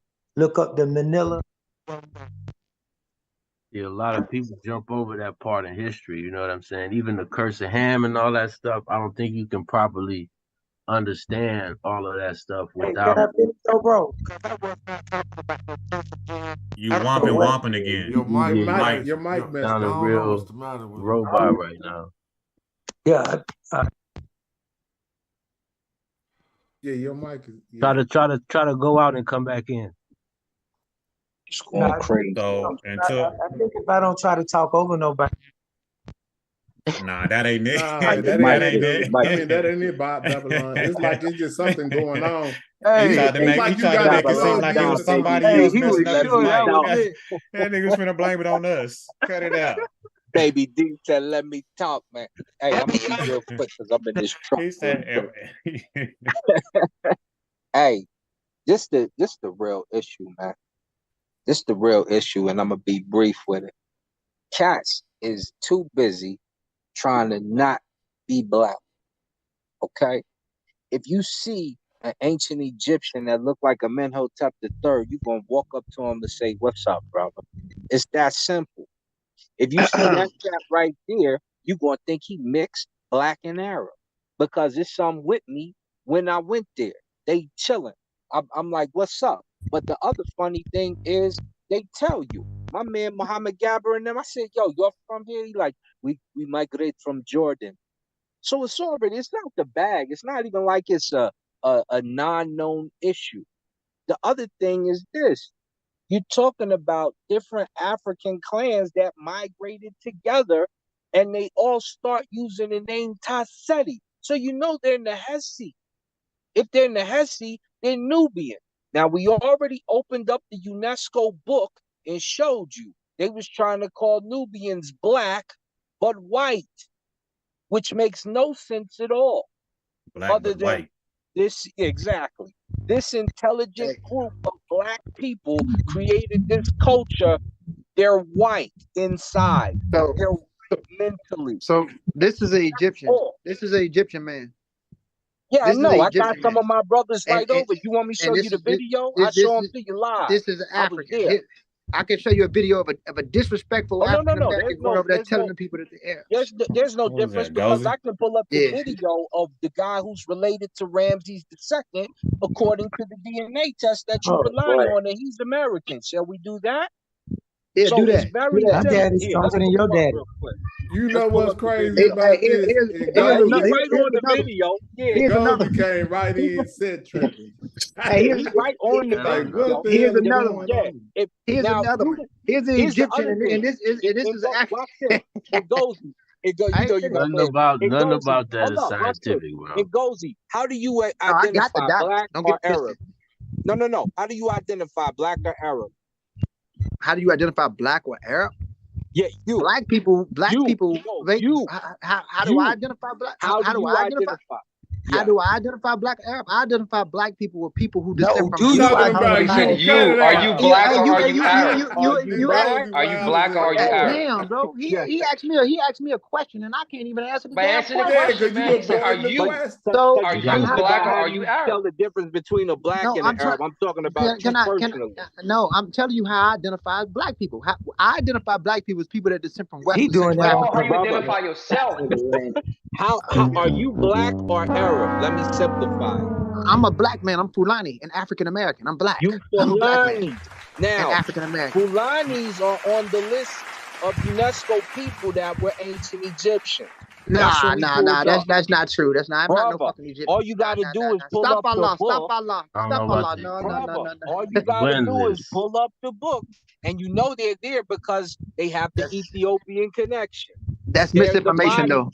Nah. They're part of the bodies that they find in the cemetery. Now, Fulani Fulani are not Egyptians, bro. I know my in people your ethnicity. I mind, know they're where we not come from. Egyptians. By No, they're not. UNESCO and science, they're ancient Egyptians. UNESCO, They're some of the if people that are black but not if white. if UNESCO said that, they lying.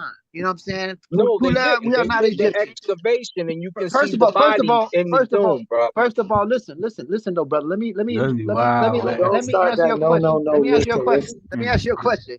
The Puler developer. Listen, Linda. Hold on, listen. And you're E1, Hold on, D1, aren't you? Yes, I am. But let me just say this. I know, bro. Because you can I answer you your speak are for an the whole actual Fulani, ancient Ngozi. Egyptian descendant. Can I answer your question? No. Listen. Yeah, he don't like when we hit him with that. Hey, He Pan love African you. James, before you get popping with them, know it. Pan African James, can I be heard for 1 second before they get started? I just got one.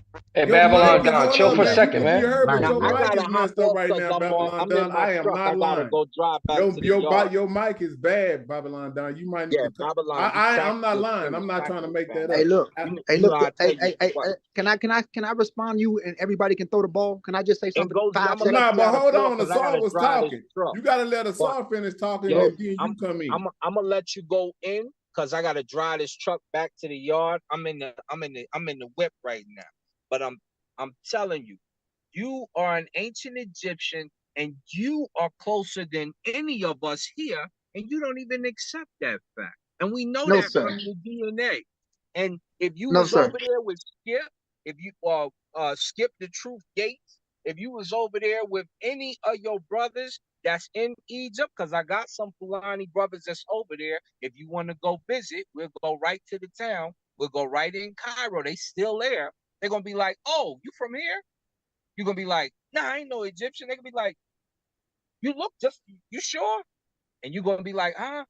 And if you take a DNA test, you're gonna match the Fulani brothers that's there. You're not gonna end up matching the Jordanians that are there, because the survey that they did is from a cemetery that's closer to Saudi Arabia than it is actual Egypt.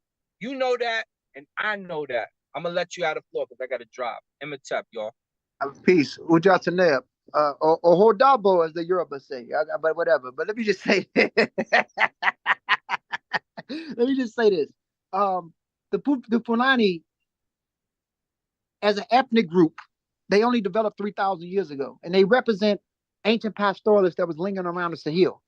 The Egyptians were the agricultural industry, but they did have pastoralists there, because you can see that on Narmer's palette, the bull tail, and different things. When it comes to the Fulani, my people, the base root of Fulani ethnic group starts in Senegal, and then they spread through the Sahel. And as they go through the Sahel, they start, getting people absorbed into the Fulani people. That's why the Fulani the Fulani genetics can differ based off region. There was an integration of some Berbers, Teperet groups, who inserted into them a very long time ago in the Green Sahara, and then you have some of the populations who brought the Capsian groups who integrated into them. But Fulani are mainly based. I think the Fulani has so many proto groups that make up who they are, and you got specialists, you know what I mean, from Amadou Hampate Ba to others who place them even close to Algeria. So it wouldn't be hard for them to be a pastoral group who was going in and out of Egypt. Let's see what y'all think about this quote. Today in Egypt, the archaeologists often refer to, and I've been there, to connections between ancient Egyptian culture and the Sumerian culture and the Crete culture and the Persian culture. Yet when you visit Egypt, especially around Aswan in the southern part of the Nile, you see mostly black people. Yes. What y'all think about what he said right there? He just broke it down like it was. Like he said, when you visit and you go down to the south, he said he's seen mostly black people. So here's the thing: tourism is really big on the pyramids and stuff, but ancient Egyptians wasn't big on the pyramids and stuff like that. Why you think the capital was Thebes? Show me the Theban pyramids. You feel me? So that was, and think of how early they was built, to where they was just as old to some of them as damn near they is to us. Not really, but there were some pyramids that was 2,000 years old to some ancient Egyptians. Dang, it was that easy. All I had. Let me play it again. Edge of knowledge. What is this in discovery. context to though? I don't understand what you're trying to say. Like he said that they was black, but I don't.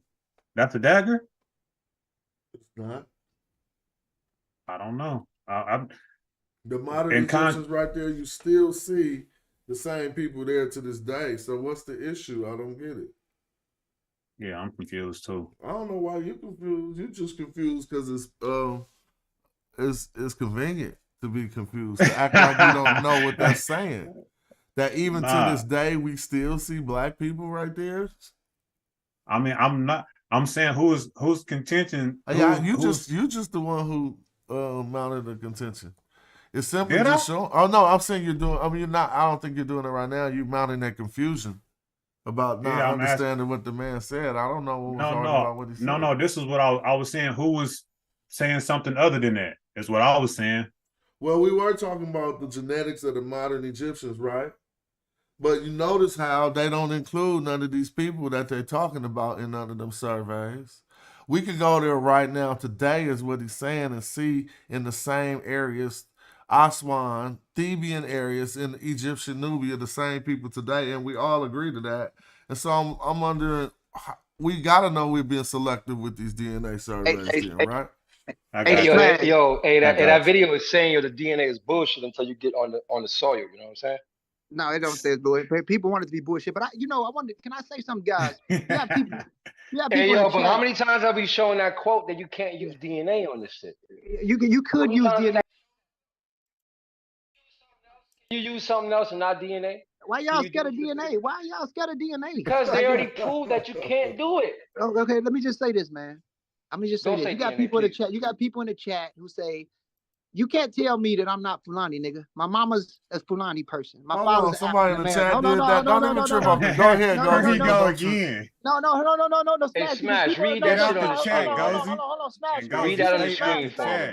Smash. Listen, let me just say this. This is not to disrupt your panel, but people keep insulting me. One person called me an Arab, another person called me man. Don't worry about the peanut gallery, man. That's the peanut gallery, bro. They call me an Indian. They disrespect me, and they don't even know who I am. I'm more African than most people. So I don't like that. Can you read the screen, yo? Can you read the screen? Yeah, don't disrespect the chat, though. You know, read the screen, yo, for a second. Oh, but they can disrespect me. No, the chat don't disrespect Gozy. Hell no, nobody should disrespect either direction.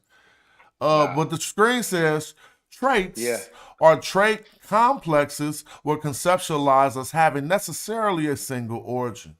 But in fact, it doesn't say but, it says, in fact, individuals and populations may have multiple genealogical connections to other populations, even if they're not very genetically similar overall.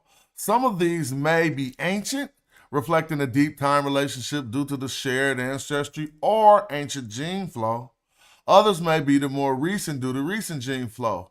Assumptions that generalize to regions from one or two populations or individuals is in some read that discussion. Again, Smash. Read that again. Assumptions that generalize to regions from one or two populations or individuals, as in some discussions of gene flow, are mere versions of racial thinking.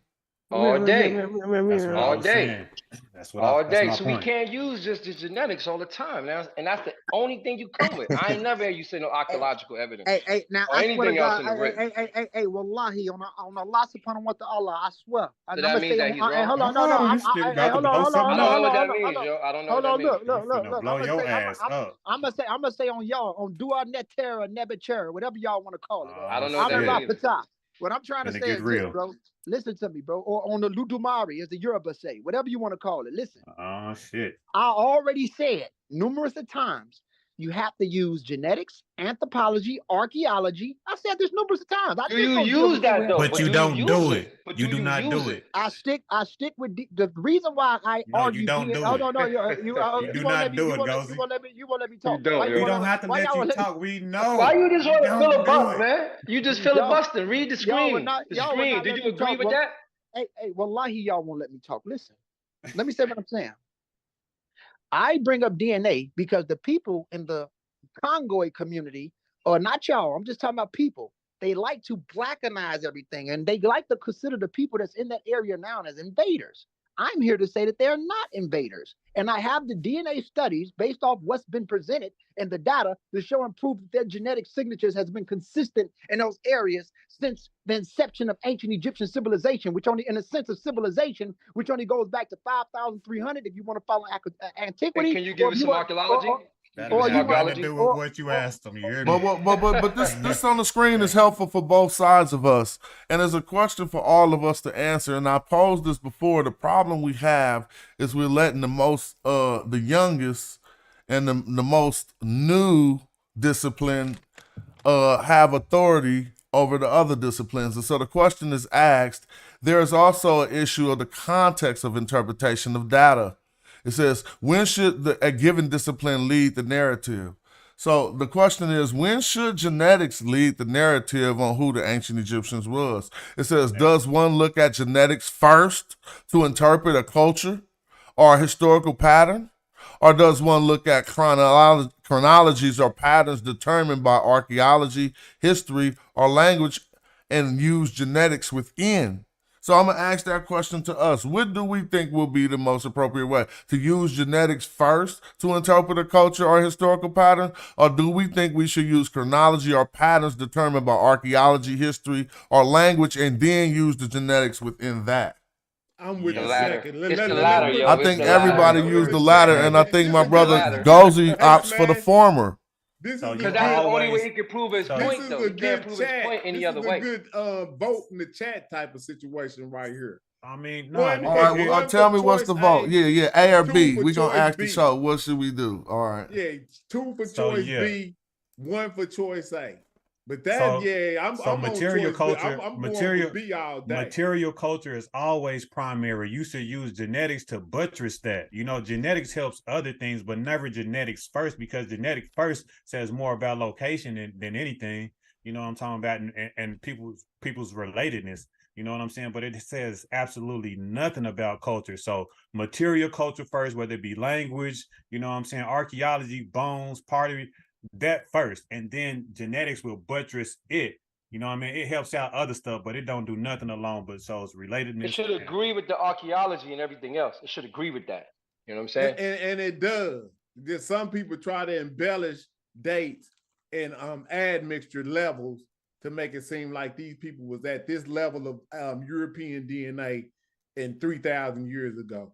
When we know Motorboy in Ethiopia had no had no Neanderthal DNA at 3000 BCE or whatever that was when they found Mota, and he's the oldest DNA sample that they have on the continent of Africa, or at least he was at the point of the study. So it is a I'm not challenge to trying Ngozi. It's a challenge to Ngozi. Can he use something else? You know what I mean? Along with the genetics. I would love to ask him what is it.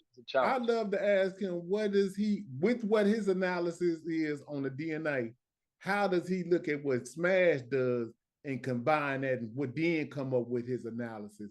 And it, because what Smash doing, right. like, you know what I'm saying? Like, how are you interpreting the data? How do you interpret the data? Look. Diop said we need 5 fields. Diop said we need 5 fields. Real quick. It's a wrap. Diop said we need 5 fields, right? I mean, he didn't just say, he even went down to blood type. You know what I'm saying? But let's just take one other one and add it with DNA, and DNA start to weaken no matter whatever other one you take. Like if you want to do iconography, the DNA ain't gonna be saying what the iconography say. Like you know what I'm saying? If you take the language, the DNA ain't gonna say what the language say. No. If you take the blood type, the DNA don't even say what the blood type say. No. And so I'm just saying, it's weak. It's weak. Say it. It's weak. It's young. Didn't they just say they just mapped the genome? What? When they mapped the genome? Man, genetics has only even existed like 50 years. The whole field of genetics is young. So, but I'm just saying, when did they map the genome? And in the 90s, I believe. No, completed. They finished it recently, not relatively recently in our lifetimes. Yeah. Was it 2000? It was 2012, or was it not that long? Man, it's been in the last 20 for sure. No, I thought I was on mute. The actual date is 2022. They just completed 2022, bro. Yes. Nah, that's not true. It was earlier than that. It says 2003. 2003. No, they started. Okay. All right, what you Human Genome Project completed in 2003. They said that they had the whole human genome in 2003. They did not have they probably had at that point maybe 70% of it. Now they had 92%. Yeah, 92%. Whatever. But they have the full thing in 2022. You could look that up. I'm not making that up. That's fine. So that but he's saying that they just started with the 92% in 2003, so it's still yeah. So let me get this straight though. With the 20% of the people think you should look at genetics first to interpret a culture. That wouldn't make no damn sense. So 20% of the people think you should look at genetics first to interpret a culture or historical patterns. How would that make sense in the world? So let's just give me I'm gonna give you a bad illustration of that. Like you trying to interpret a culture strictly through genetics, right? When cultures be mixed up of people who could come from anywhere, like that's hella crazy. So then how you gonna do that with, how you gonna Hey, yo, interpret the didn't they American give that culture? example of America? Didn't Yeah, they that's give what that I'm saying. example of Say it American was culture? alien, because we know ourselves, but say it was aliens trying to see the American culture. How is genetics gonna let them talk? What they gonna say? Where they specimens gonna come from? Is they gonna come from the hood in Oakland? Then they gonna say they was all black like this. Is they gonna come from Boston? So all of this stuff, man, it be genetics. Unless you about to do every grave in the 600 world. years and get the DNA from them people, and you know that ain't gonna be none of us.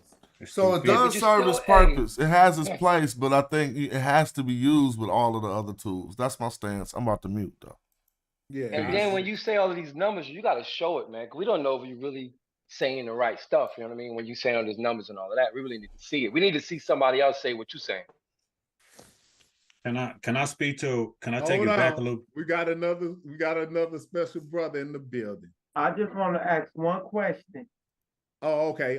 Real We got quick. brother Unc in the building, so go ahead, say Before we get all crazy, why is it the only continent the only country on the continent that we argue about if there were ever black people ever is Egypt?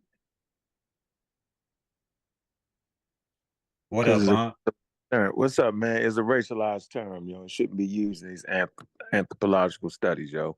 And genetics is, I just listened to a whole podcast on genetics from the Journal of Nature, and it was saying, don't do that. Do not take genetics and make it a whole. And they explained how after you start going back 2, 3, 4, 5 generations, yo, you might not even pick up those markers at all, and explain why. And I say it all the time.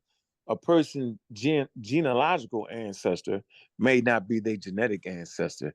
And without your genealogical ancestor, you can't even be on this earth, right? And so we need to understand that how genes are scrambled and mixed and all kinds of stuff. So I think it's a travesty, right, when people lean on genetics like that. They're not even used for the accident. They use genetics. They're trying to figure out disease in populations and trying to find different cures for certain things, how disease are passed on in the genes. That's really why they take the damn shit. They don't be taking the shit to test to actually who you was for real. Like that's not at the forefront. In that book right there, Samantha Kiata, that y'all got him on the screen, he wrote the first 2 chapters in that book, and it's spectacular. You only tell you don't do it. So I just want to know the expert that actually do that. Where's the expert that will come on any panel and all they talk about is genetics and how the Egyptians this and that? I'm saying I never agreed to that. How long? I never think I'm agreed. having a flashback right. Right, come on, yo. Flashback You should to be. Bob. This ain't even this brother Ankh talking right now, bro. That's the one I remember. That's the one I remember. I don't know how this happened. Man. I'm having a I gotta give you some horns and some bombs. African power, baby. Hey, Man, brother I'm Bobby always that. Banger said, let me take it back one time. Nah, but the people gotta understand, it ain't none of the shit personal. Sometimes we agree with each other, sometimes we don't. And so somebody might just chime in on the point to help us get the point. Don't think that right. mean he don't agree with Gozy about other things or whatever. We just saying whoever, I shouldn't even say Gozy. Whoever of us take DNA to try to classify and say, that's who that was. The scientists tell us not to do that, but you got the floor. Yeah, I'm saying you're not only wrong, you misleading the audience. Right? And now, if you talk about those particular genes, if you look at Samantha Kiata, I heard somebody say Samantha Kiata is double talking. So I never talk about a person that had to this point a better career than me. In the shit I'm talking about. That don't make no sense to me. I'm just not gonna do it. Right? I've never heard that man double talk. Never. I've heard a lot of other people double talk. I've never heard that man double talk. He was very clear, and very concise in what he's talking about. So any mixes that occurred in the Nile Valley occurred in the Nile Valley in Africa. Any outside genes that came in, right, represent an incursion of the genes that was already there, right? And they mixed in Africa. So so for me, when we start saying the black and the white thing, I get away from it because it takes us back to the time of Morton and them, and that's what they was talking about. Y'all should clearly understand if a person is an indigenous African, yo, I mean, that should be enough, no matter how they look, based off of evolution, can trick you. It's called the eyeball test. So No, I'm with you. I'm with you on that. Got a question for you too, Well, I got some I got a little bit of bone to pick with you, man. You know. that bone. Pick that bone. I'm built for the bones. All right. So I seen you the other day come on I believe it may have been Zion Lex's channel, and you did wonderful. You know what I'm saying? Whenever you came in, I think you did a very good job explaining how you know that civilization is subjective. You know, it is. Yeah. And I agree with that point. But here's my contention with you though. I want to hear you apply to that same logic whenever you deal with Darwinism, or not Darwinism, I'm sorry, but Darwin and his paradigm on how he was looking at people, right? Because me and you we go back and forth on this issue. So now I want to know, do you change your stance that whenever Darwin was calling other people uncivilized, right? Calling people, that's subjective too. Absolutely. Oh, well, you my guy then, man. You my. I mean, but that's common sense though. The Europeans. No, we fought about that, huh? You wasn't always right there. We fought. No, if you read the book on the Beagle, right? What he was basically saying was, first of all, Charles Darwin is a European, and it had a certain superiority to where they was thinking about stuff, right? But if you read the book, The Beagle, as Charles Darwin started to circumnavigate the globe, that's what he did, right? He started to realize that one, if you teach an indigenous person the language that you speak in, that they can learn any fucking thing that you knew. And every place he went, he could see that, right? Okay. Two, when you looked at, when they was looking at these tribes, man, you gotta think, go back to the 1800s, a lot of tribes they was running across, right, for the most part, didn't have on clothes because they're in the tropics, right? It was totally different. You know, they was doing a lot of things that y'all would think right now are just crazy as hell, right? So, you know, Europeans felt like they was more modern than everybody else. They was better. But in reality, yo, those people was navigating their environment. Europeans was navigating their environment. And so that superiority was definitely part of the thinking and thinking. It was in anthropology. That's why Charles Darwin clearly says that all human beings come from savage races. He mentioned Europeans. They all did. What he was saying was they came from races that had to start at one place and end up at another.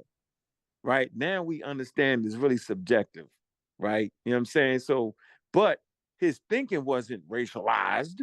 It wasn't. It was how anthropology was. So I'm gonna find a passage in an anthropology book that tells you about that. Yeah, I just wanted to clear that up. Nah, I definitely appreciate you saying that, because I believe your position was a little slightly different. But either way, I'm glad that you expounded on it, and I'm glad that you where you at now. You know what I'm saying? That's a beautiful way to explain it. And you know, I wish whenever you would kick the Darwin notion, you would throw that in there with it, because people start thinking that you crazy on going with Darwin and not really elaborating on that small point right there to let people know that, yeah, he was calling people savage, but that was just his that's how Europeans like seeing other people, but that don't mean it was true, because people go around kind of believing that, like, yeah, Darwin was saying people was less than, and it's true. He meant less. What they were saying about savage races, yo, they were saying it was simple. It was plain, yo. He wasn't saying it was like barbarian. Look at the term defined in the 1800s, yo. Definitions of words change, yo, and definitions mean. Now it means you're a savage, right? Now you're a savage, but it wasn't meaning that. It's not. That's why I pulled out the dictionaries of that day and what it actually meant.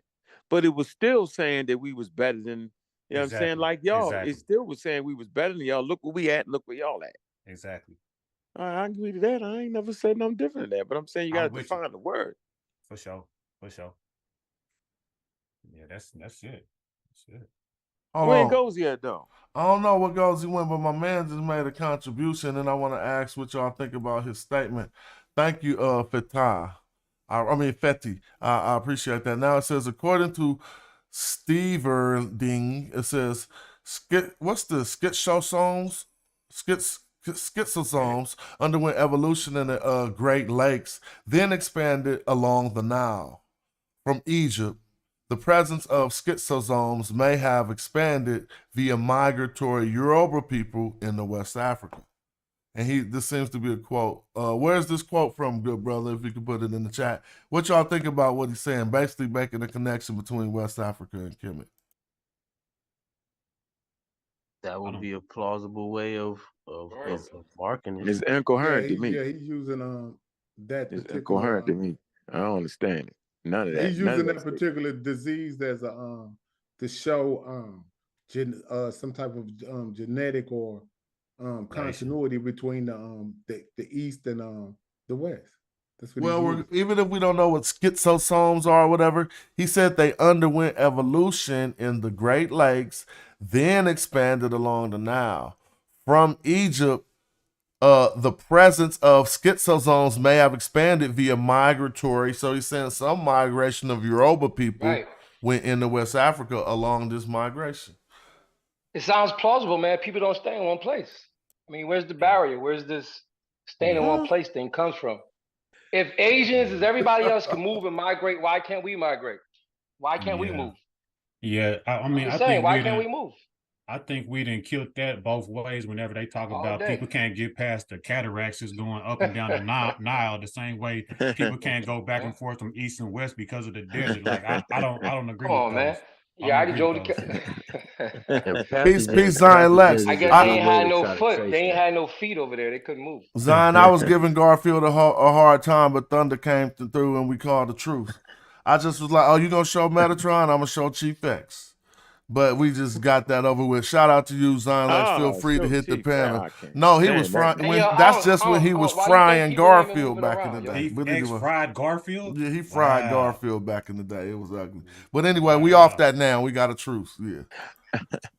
Hey, yo, why you think people ain't been moving around, G? I actually think, because we learned it wild. She always making people tap out. We learned it wild. So we always condense time and space, right? Like we don't understand the sheer size of Africa. First of all, we look at the map, then already shrunk the shit on the map, and we applied it to the rest of the shit. You can fit 3 United States of America in motherfucking Africa. That's your first point to understand. Get that through your thick heads, first of all. It's way bigger than you fucking can imagine, right? The sheer empty space in Africa, right? It's not crowded. Why you think coronavirus couldn't attack it like that, yo? Man, because you're out of control. So how did that disease that the guy just showed? No, it is. No, it is. I mean, are we serious right now? Yo, it's an Africa is an up and coming population, yo. So that means they could move around. In a few thousand years, yo, Africa gonna be at the forefront. Like, what the hell wrong with y'all? Nah, like, it's a billion people in Africa right now. What are you talking about? It's a billion plus, and they not clumped together, yo, right That's now. his point. That's my point. Yeah, Africa is a billion people over there, but it's still a whole lot of land. Man, it's a lot. It's undeveloped, untapped resource. Like, dude, but and they're they the have youngest cities. population They have cities larger than cities in America. Nope. That's not what I'm saying, bro. Mic check, James. So they could be in close Keep the proximity conversation where I'm at right now. To get COVID, man. They just have different genetics than the people from outside. No, man. You listen what I'm trying to tell you, bro. I'm saying, no matter how many people you perceive to be on the continent of Africa, yo, it's mad space. It's mad space, mad resources, tree, all that shit. Trust me, bro. It's not heavily. Yeah, you got population centers. Yes, you do. But for the most part, the population centers aren't connected like it need to be, first of all, right? The infrastructure ain't there yet, like it should be. And all these things weighed into why viruses wasn't spreading around like that. and genetics and all the above. So there's several factors. The point I was making here is Makes sense that to if me. you go back in ancient times, you really got less population of people, right? And you talking about large distances. So yeah, there might have been people that migrated to Egypt, but by the time they get there, you look at Musa. Why was Musa? Look at the route that Musa took to get to Arabia and to get to Egypt. So we know you could do it. Am I correct? But look at the time. Look at the clock. The Garamantes did it too, though. Man, We got rock art of them going from Chad to Mauritania. Yeah, you're saying that, and I'm saying I got the books on the rock art, and it don't say what you saying. It Did just they don't. really show this the trail, It does. trail It that you doesn't talked say about that. before? Pull up That glimpses. donkey trail or something like that? No, that's going down in the Chad.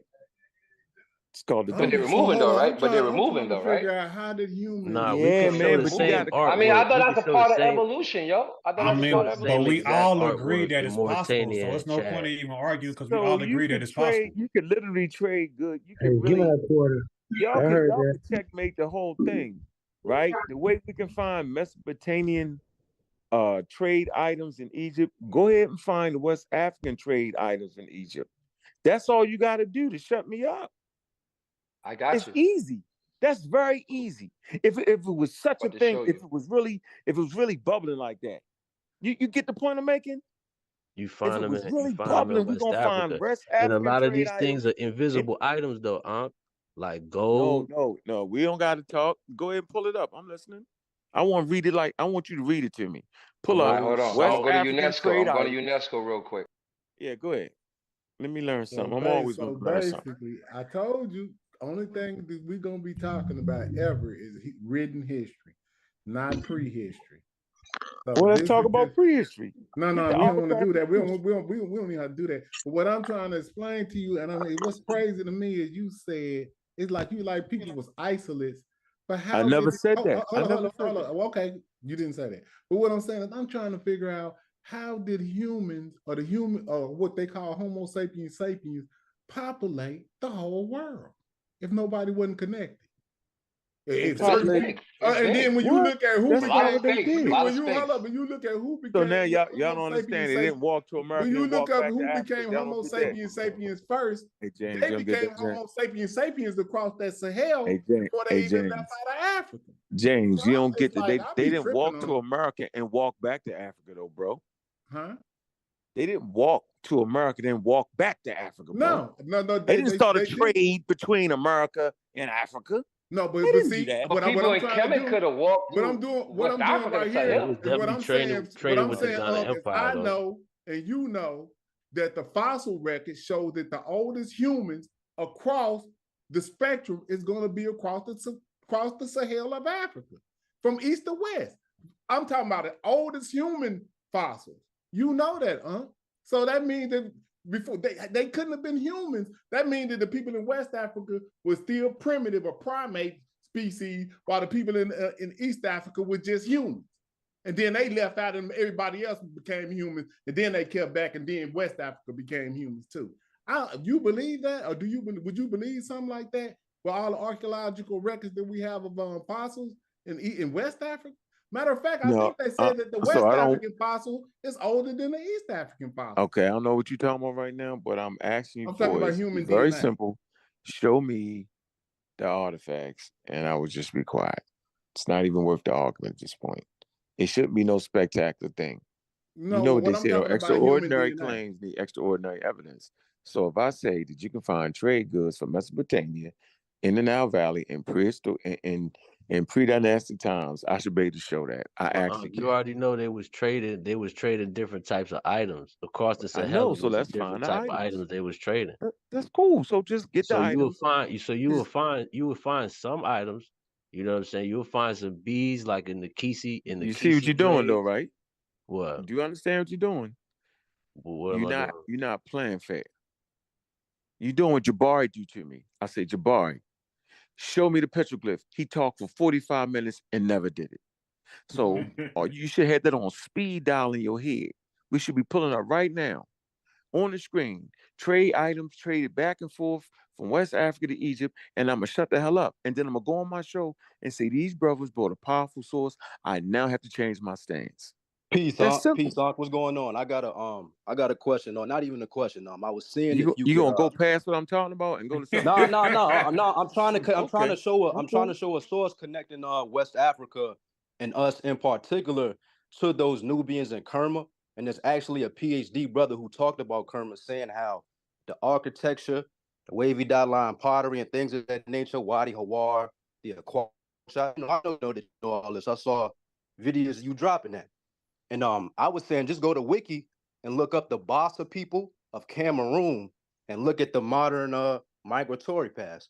It's backed up by sources, and also look at the Takar people. Because when we look at pull one up, geography, pull one. Hold on, just pull one. Let's read it and prove the point I'm trying to make. Trying to hear y'all make.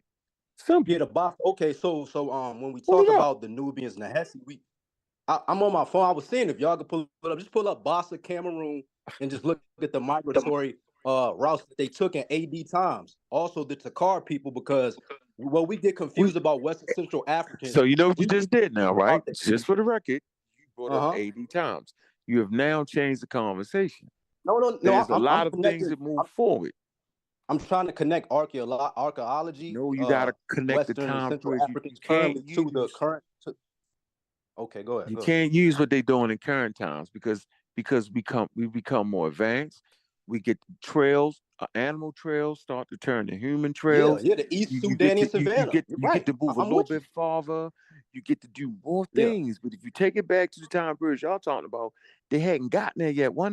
If y'all think in y'all mind that Europeans, right, could have came in Africa and did the thing they did during Roman times, y'all tripping. It was a lot of things that you ain't even hear my point though. You ain't even hear my full point. No, though. you said I heard it.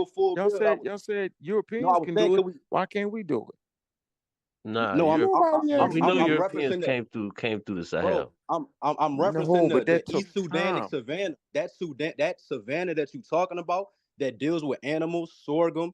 You can pull up maps talking about, different sorghums that people use. All I'm saying is pull up the Bassa people of Cameroon, and they can show you in AD times that a lot of people from the Sudan migrated to Cameroon, and a lot of those people from Cameroon are a part of our genetic makeup, such as the Bamalige people, the Bassa, and the Takar people. These are all documented sources on Wiki right now. Even what I pulled up in regard, pull it up. Hey, Go to spell the that Bassa out. people. Go to the Bassa No, it's people not. of Cameroon. Go to the Bassa people of Hold Cameroon. on for a minute. I'm gonna Bassa. show you what you're doing. Hold on for a minute. Call I'm my gonna show you bluff. what you're Go doing. to the Bassa. You connecting. Listen, you connecting the dots. You cannot find a source that will I'm say relying on what you're experts saying. though. I'm relying on experts. So you got me. I'm relying Here I on go. experts who Go told get the me in experts to regards to say the the Wadi Cameroon. Hold on. Kerma. The Go ahead. Cameroon was trading with Kerma. No, descended. They were Nilotic people because if you look at the So Central now let me Sudanic get this language straight. You and saying the Eastern Sudanic language. hold Go on ahead. for a minute. You saying that the people in Cameroon descended from the Nubians? Yes, look it up. Just go to Wikipedia. We love Wikipedia. Go to the Bassa people of Cameroon, then go to the Tikar people of Cameroon and look at the story on Wikipedia, and they show the sources. Oh, hold on. I think I might have these people pulled up. The Bassa people of Cameroon. Hold on. Let me share my screen. Hold on. Egypt to Lake Chad, and they showed how these people were iron worker, and they were called Paleo-Sudanese people. What? Cameroon. The Bassa people of Cameroon. The Bassa. Here it's talking about migration designation. Their oldest history. What'd that say right there? From Egypt? What'd that say though? What'd that say? It says from Egypt to the shores of the Lake Chad. It says What? You know how far it says oral traditions place the origins of the Bassa people in ancient Egypt or in ancient Nubia on the border of the Egyptian and Sudan near the Nile. Man, after several invasions. Let them keep going. Let them keep going. You gotta look up the Takar people too. Look up the Takar people next. He said after. No, we're gonna stop right here, yo. I'm not gonna let y'all get me like that on that. Stop that. Okay, so hold on. So what's the contention? That's Wiki. What are you talking about? No, why y'all? Hold on, man.